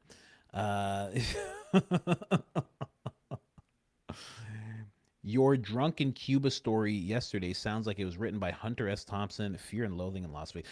In Fear and Loathing in Havana. Yeah. A lot of my stories when I was partaking in all sorts of things would sound like Hunter S. Thompson. Definitely would sound like that. It was very much like that. It was wild. It was very odd. That whole experience is very odd. And then, okay, I'm not going to say anything, right? Christian here. But at the end of that trip, the cleaning lady left me this, like, a love note. It was like this weird note, like this long written note. And I have no idea why. I have no clue. I didn't interact with her. Like, I saw her, you know, and I always tip cleaning ladies because, you know, my mom my mom is a cleaner. She has a cleaning company. I used to have to clean, right? My server at one point, I've had to deliver Uber Eats. So when we're at restaurants or there's people cleaning, I always make sure to tip them really well because I know what it's like. And maybe that was why, but she wrote me this whole like this whole letter. And I was drunk that whole trip. So I'm like trying to read this letter and I'm like, what the hell? It's like broken English stuff. I'm like, what the hell is this? My buddy's like, what did you do that cleaning lady? I'm like, I didn't do anything. The whole trip was weird. And the whole time they kept telling me I was Cuban. And I didn't know because I didn't know my dad well. So I didn't even know that he was Cuban. I had no idea. I just knew he was born. I knew he was in Jamaica. I didn't know his parents were Cuban. So the whole time, every Cuban person is telling me I'm Cuban. And I'm like, no, I'm not. No, I'm not. And they're like, oh, you're so Cuban. Oh, so Cuban. I'd be like, what the hell are you guys talking about? It was the weirdest trip ever. It was the weirdest trip ever. It was just so weird. I was like, what's going on? And then I found out I was Cuban. And I was like, wow. I was like, all those Cuban people knew. I have no idea how they knew. It's only half. It's not like I'm full Cuban. It's not like I was born in Cuba. Only half. And they knew right away. As soon as I got off the plane, they started telling me I was Cuban. It was the weirdest thing ever. That whole trip was just so odd. But it was one of the reasons I don't drink anymore. I was like, this sucks. This sucks. Not remembering things is stupid. It's the dumbest thing ever. And alcohol doesn't even taste good. It doesn't even taste good. You know? Anyway. Cuba, friend of the show. The place, not the government.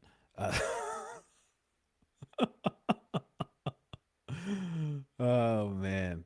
So crazy. So crazy. Yeah. My friend, his wife is Cuban, and she was telling me one of the big doctors there, he's like a known doctor. Pretty much all the Castro kids are just like kind of left alone. They just like work regular things. Like one's like a really good doctor. And I'm like, you don't exile all those kids? Like all those people? They're grown people. You don't exile all of them? You don't kick them all out? Like, yeah, you're a Castro. Listen, no hard feelings, big guy, but you're going to have to get on this boat. Get on out of here.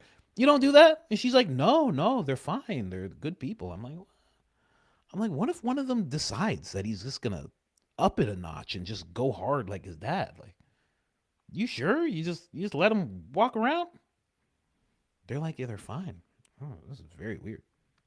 Anyway, your clap significantly signified a fall to your watch. Why not?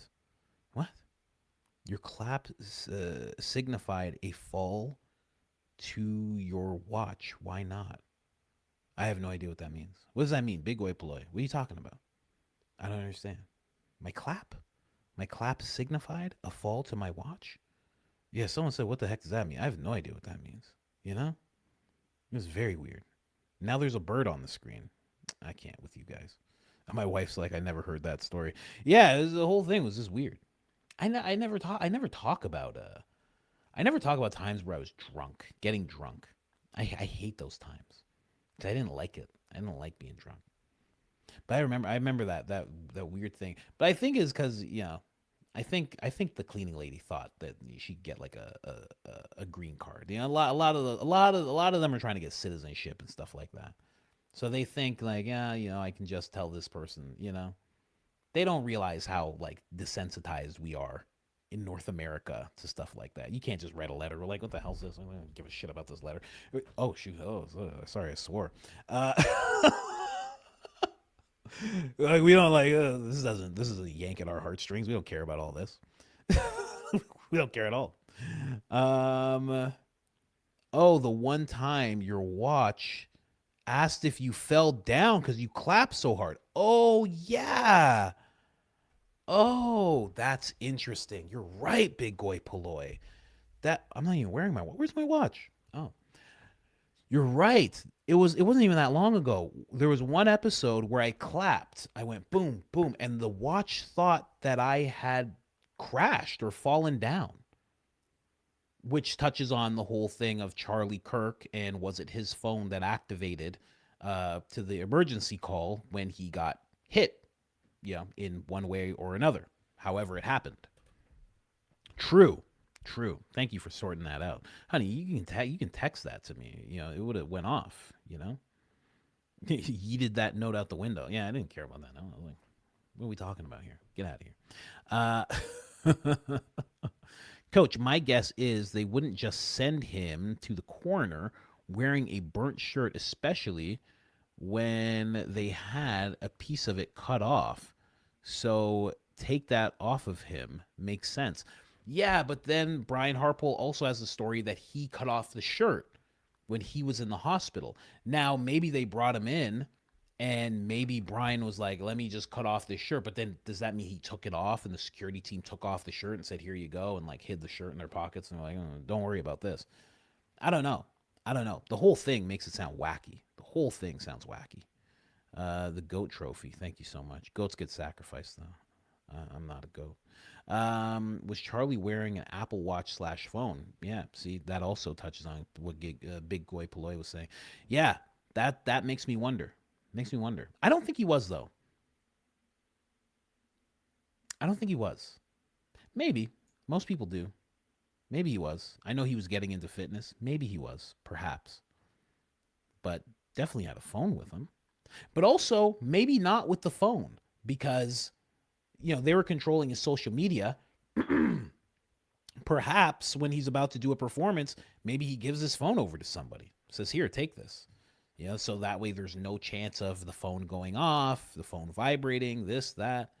I don't know. What's up, CC? When you tried saying my name, it's real and is pronounced Mathuzole. Mathuzole? Zole? Mezole? Mezolia? Nah. I'm just going to call you Michelle or Michael, depending on if you're a lady or a guy. It's a South African name. Thanks for today's tea and humor. That is so hard. Can I just call... listen, you call me CC. Can I just call you M? I just call you M, huh? How about that? How's that sound, huh? Sounds nice, huh? M? That's nice, right? I'll try. I think I did kind of good there, right? You guys think I did good on that name? Someone said, say it again. Ma. You just put an M there. Is that, how do you, M Thizole. Thizole? Emzoli? Today's podcast is brought to you by Emzoli. Emzoli. If you've ever had trouble with heartburn, Emzoli is exactly what you need. Takes away symptoms of GERD and heartburn and acid reflux. Anyway. Oh, another one. Candace Owens has not even addressed Blakey's raccoon comments. I think Baron and Candace must be sitting on something really, real crazy info.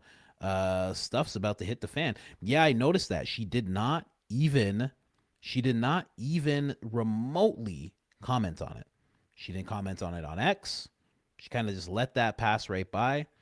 Sometimes that's, when it comes to people who are racist or say racist things, sometimes that's the worst thing you can do to them is not react, because that's what they're looking for, Like you're black, someone calls you the N-word, and you just ignore it. That's not what they're expecting. They're hoping that you go nuts. They're hoping that you try to fight them so they can point it and say, oh my gosh, look at this person, right? Sometimes the best thing is to not answer. Maybe that's what she's going with. I don't know. Poor Andy. What a dope. Candace Owens has him by his tiny, what are those? 8 balls. Oh my gosh. All right. Clock it. Let me see here. Stu had Anna Escobar on yesterday, and they think Turning Point Planes and Miriam's planes are coordinating at remote U.S. airstrips to run pew-pews to Philly for the West Bank settlements. That would be interesting. Because I don't know where it originated from, but I think Candace might even said it, talking about Charlie and Andrew being in the room when the president is saying he took certain money from Miriam and he says, I'm just going to F her over because what she wanted was something to do with the West Bank. She wanted to take the West Bank, something like that. And that was what he was supposed to help her with. And that was why there's an exchange of, $250 to $300 million. And he just said he'd screw her over. And then someone snitched, which you think it would be Andrew. Praying for her soul sounds like they are trying to do something sinister. Yeah, right? Very sinister. Very, very sinister. Did Charlie wear an iWatch? It could have sent an alert because of his pulse rate. Well, would it do that? I don't know. Because wouldn't it do that if you took it off? Wouldn't it do that? Like if your pulse, and I guess maybe it goes high, maybe it goes low. I don't know how, obviously it goes low because he passed away. Maybe at first it goes really high. I don't know. I've never gotten a notification on my watch because my heart rate went up too much. But maybe it would if it was my resting heart rate or it thought I was resting and then it shot up. I've never seen anything for too low, but I wouldn't know. Your boy's fit as a fiddle, so that stuff doesn't happen to me. No, but I've never noticed it when I'm running either. It doesn't notify me when it's really high. Secret rendezvous, Turning Point Plains meet at Miriam's jet for midnight meetups. I wonder what that's about. They're thinking it's running the pew-pews. Ponzi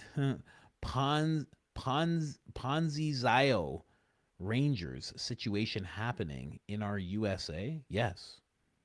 1,000,000% yes. King Funky Junkie. King Funky Junkie. I put my phone on my bumper and it flew off when I started driving and skidded into the road. I retrieved it, and about 5 minutes later, I got a call from emergency services. They wanted to know if I was okay. That makes sense. Did you do this as a test, or did you just happen to have that situation happen to you? Sounds like you were testing it out. Be careful.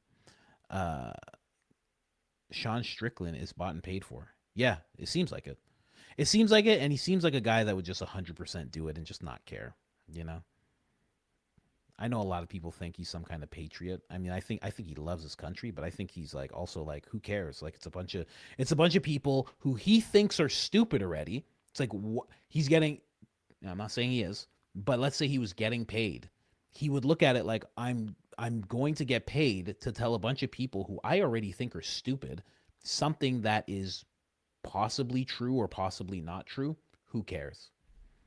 So that's where I think his mind would be at, quite honestly. Someone said on bumper, you say, yeah. Mike Riley. Sharon, what's going on? Being someone who lost someone close to me, I find it insulting and disrespectful to tell someone to move on from their death and your loss. Yeah, it's crazy. It's actually crazy. Move on. Let the guy die. Sean Strickland. Famous words to live by, I guess.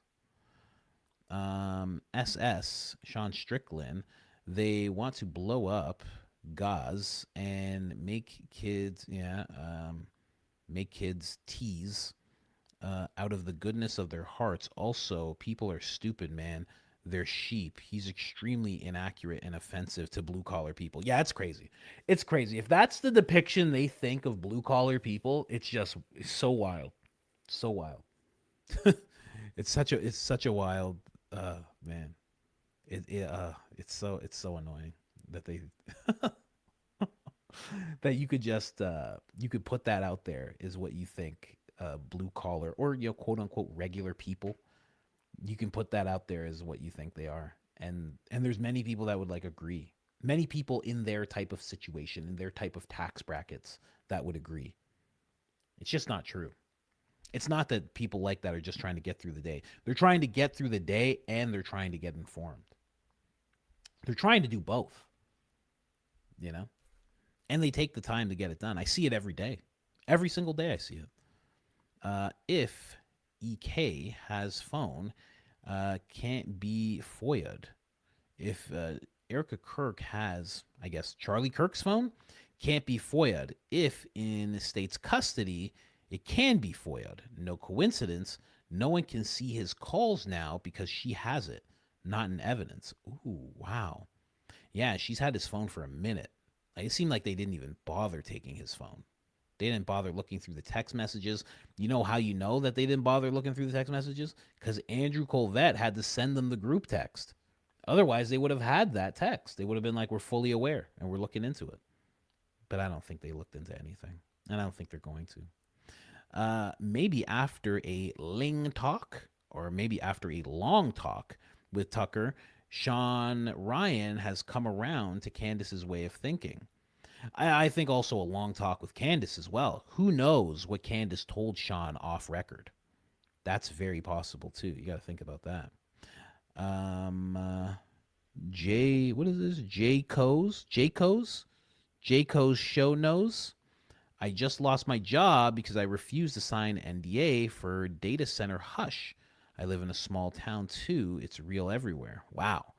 That's crazy. I'm sorry to hear that, man. I'm sorry to hear that. It's pretty crazy. What town is it in? They're going to make, where is this that they're going to make a data center? I mean, it's happening everywhere when you think about it. It's happening in so many different places. I mean, good for you, but also make sure you can get another job, man.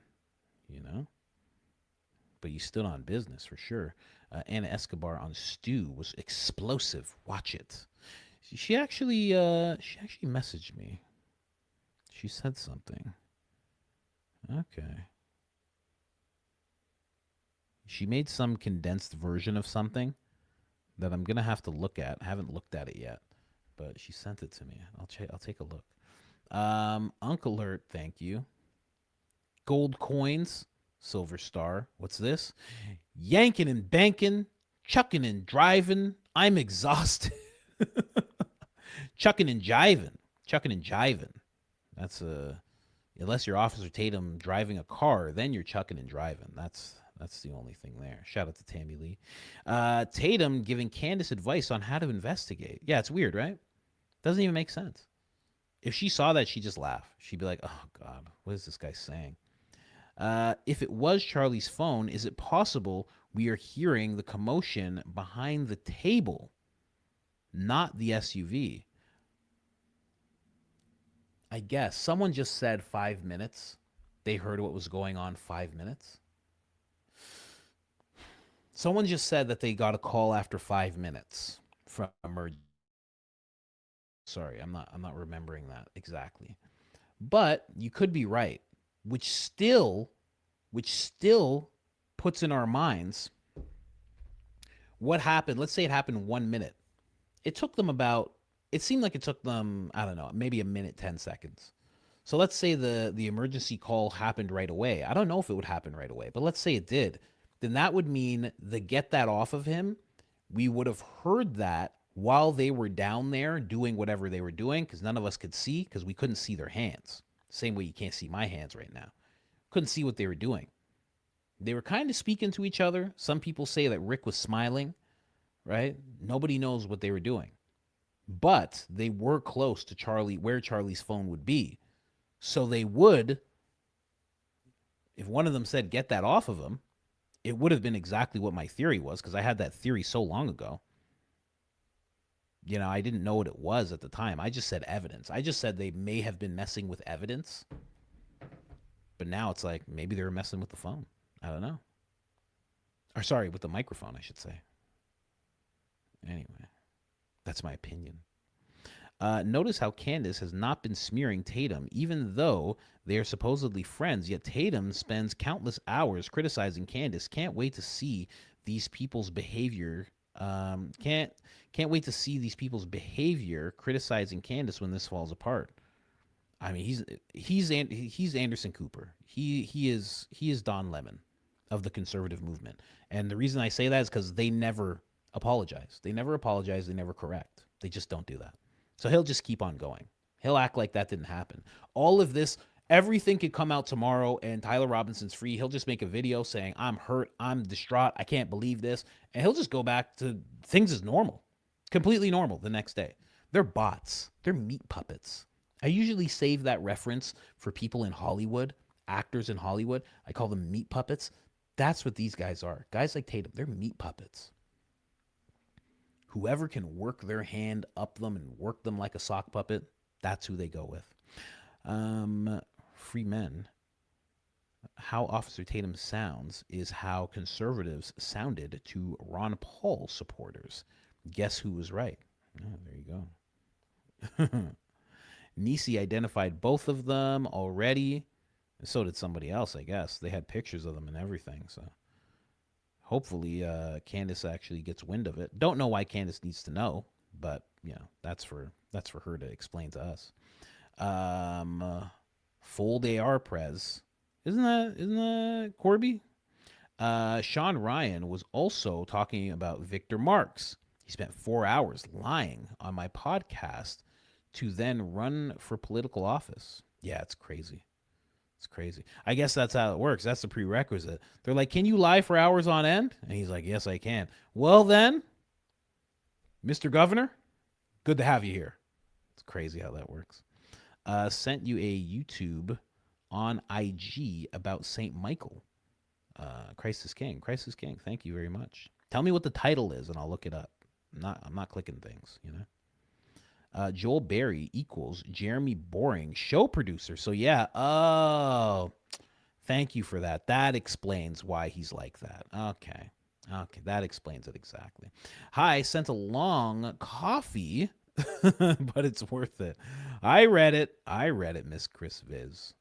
Sign up to her YouTube. You know, you do that. She has a YouTube channel, guys. She's making videos. Yeah, if you got kids, yeah, she's making videos for kids. Let's go here. Not like Jason or Jordan. You got Bruce Willis head. Who's Jason? Oh, Jason Statham. Bruce Willis? Was he ever bald? I can't even remember. Man, it's been a long time since Bruce. I guess he was bald. He was like, you know, little, like furry bald. He wasn't actually, did he shave his head, Bruce Willis? I don't even remember. It's crazy not to be able to remember Bruce Willis. Gibberish, blah, blah, blah. I love Coach and Candace Owens and Baron Coleman. Thank you so much. Oh, yeah, when I said to write gibberish. Thank you. Appreciate it. Hi from, what is that? From Swess? From Swessy? What is Swessy? Anna, what is Swessy? Just wanted to say thank you for making me laugh every day. Officer Tantrum makes me cry every time. You should do a whole episode as him. Oh, man. You don't even know. You don't know the half of it. I've never done a super chat or bought a coffee, but I just now did my very first one. So please check out my message and buy me a coffee. I did. Yeah. Larson. There you go. Yeah, I did. I'll check it out. Failed not LOLing at the door.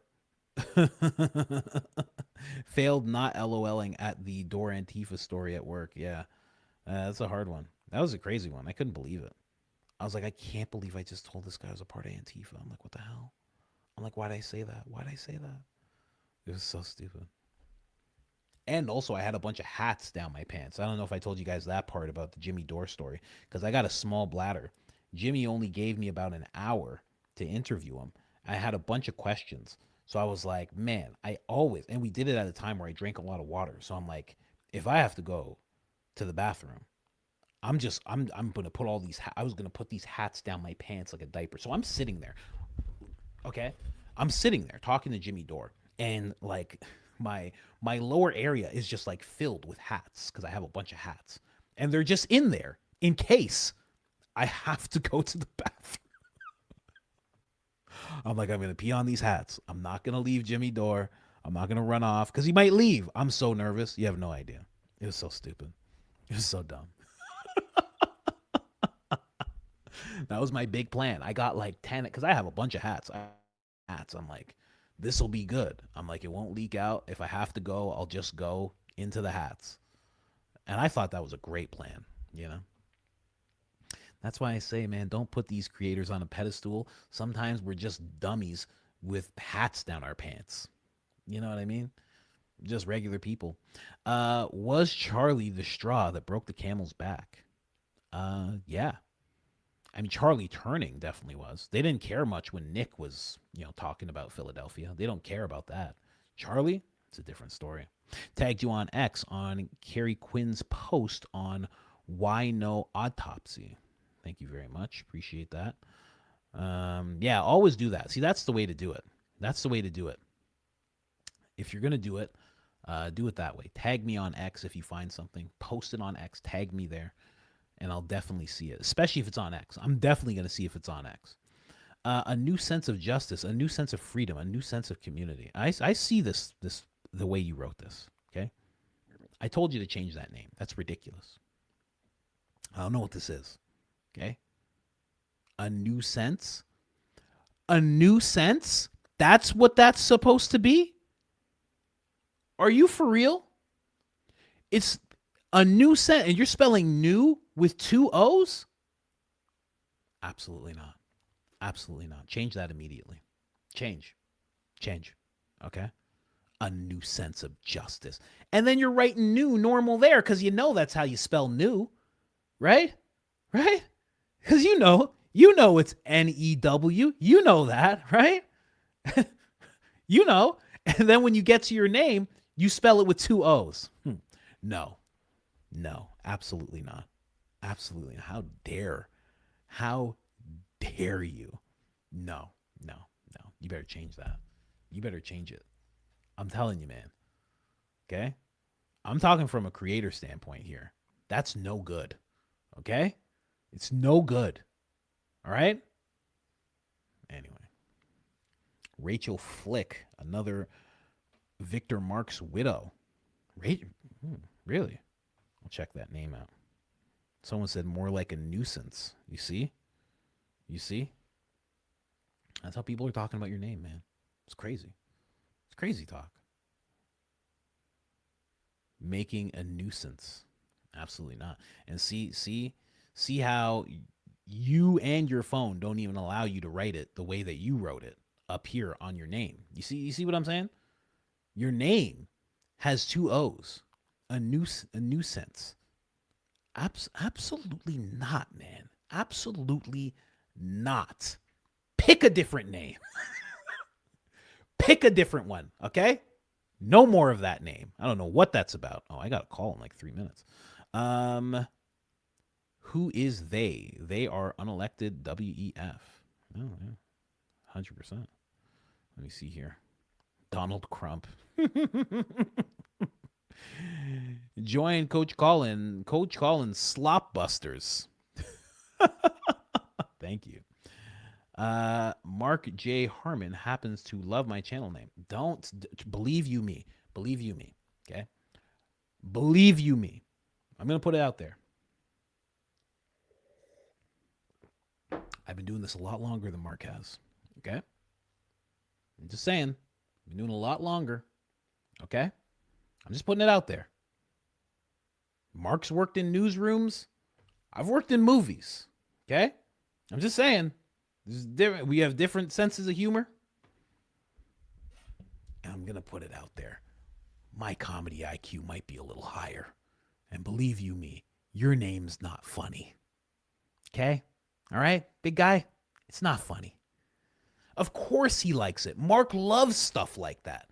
Of course, he loves stuff like that. A new sense. And then he goes, I get it. No. Absolutely not, man.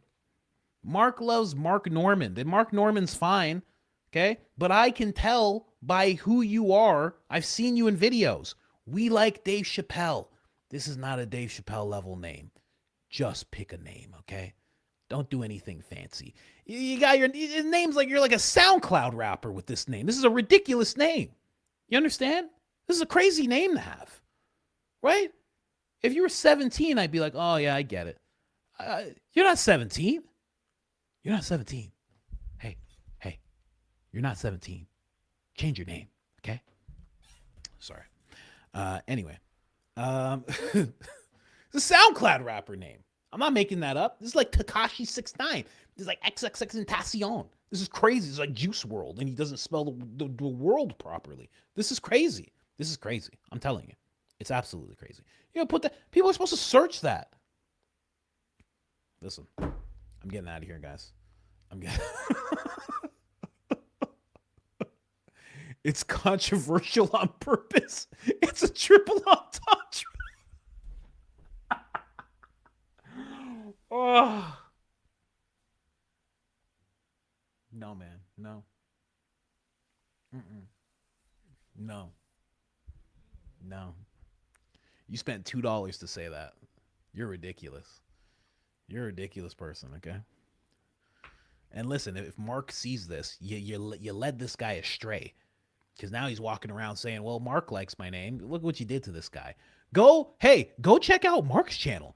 Mark's channels doesn't say, go check out his handle. Oh, it's nothing like that. Oh, he kept it real simple.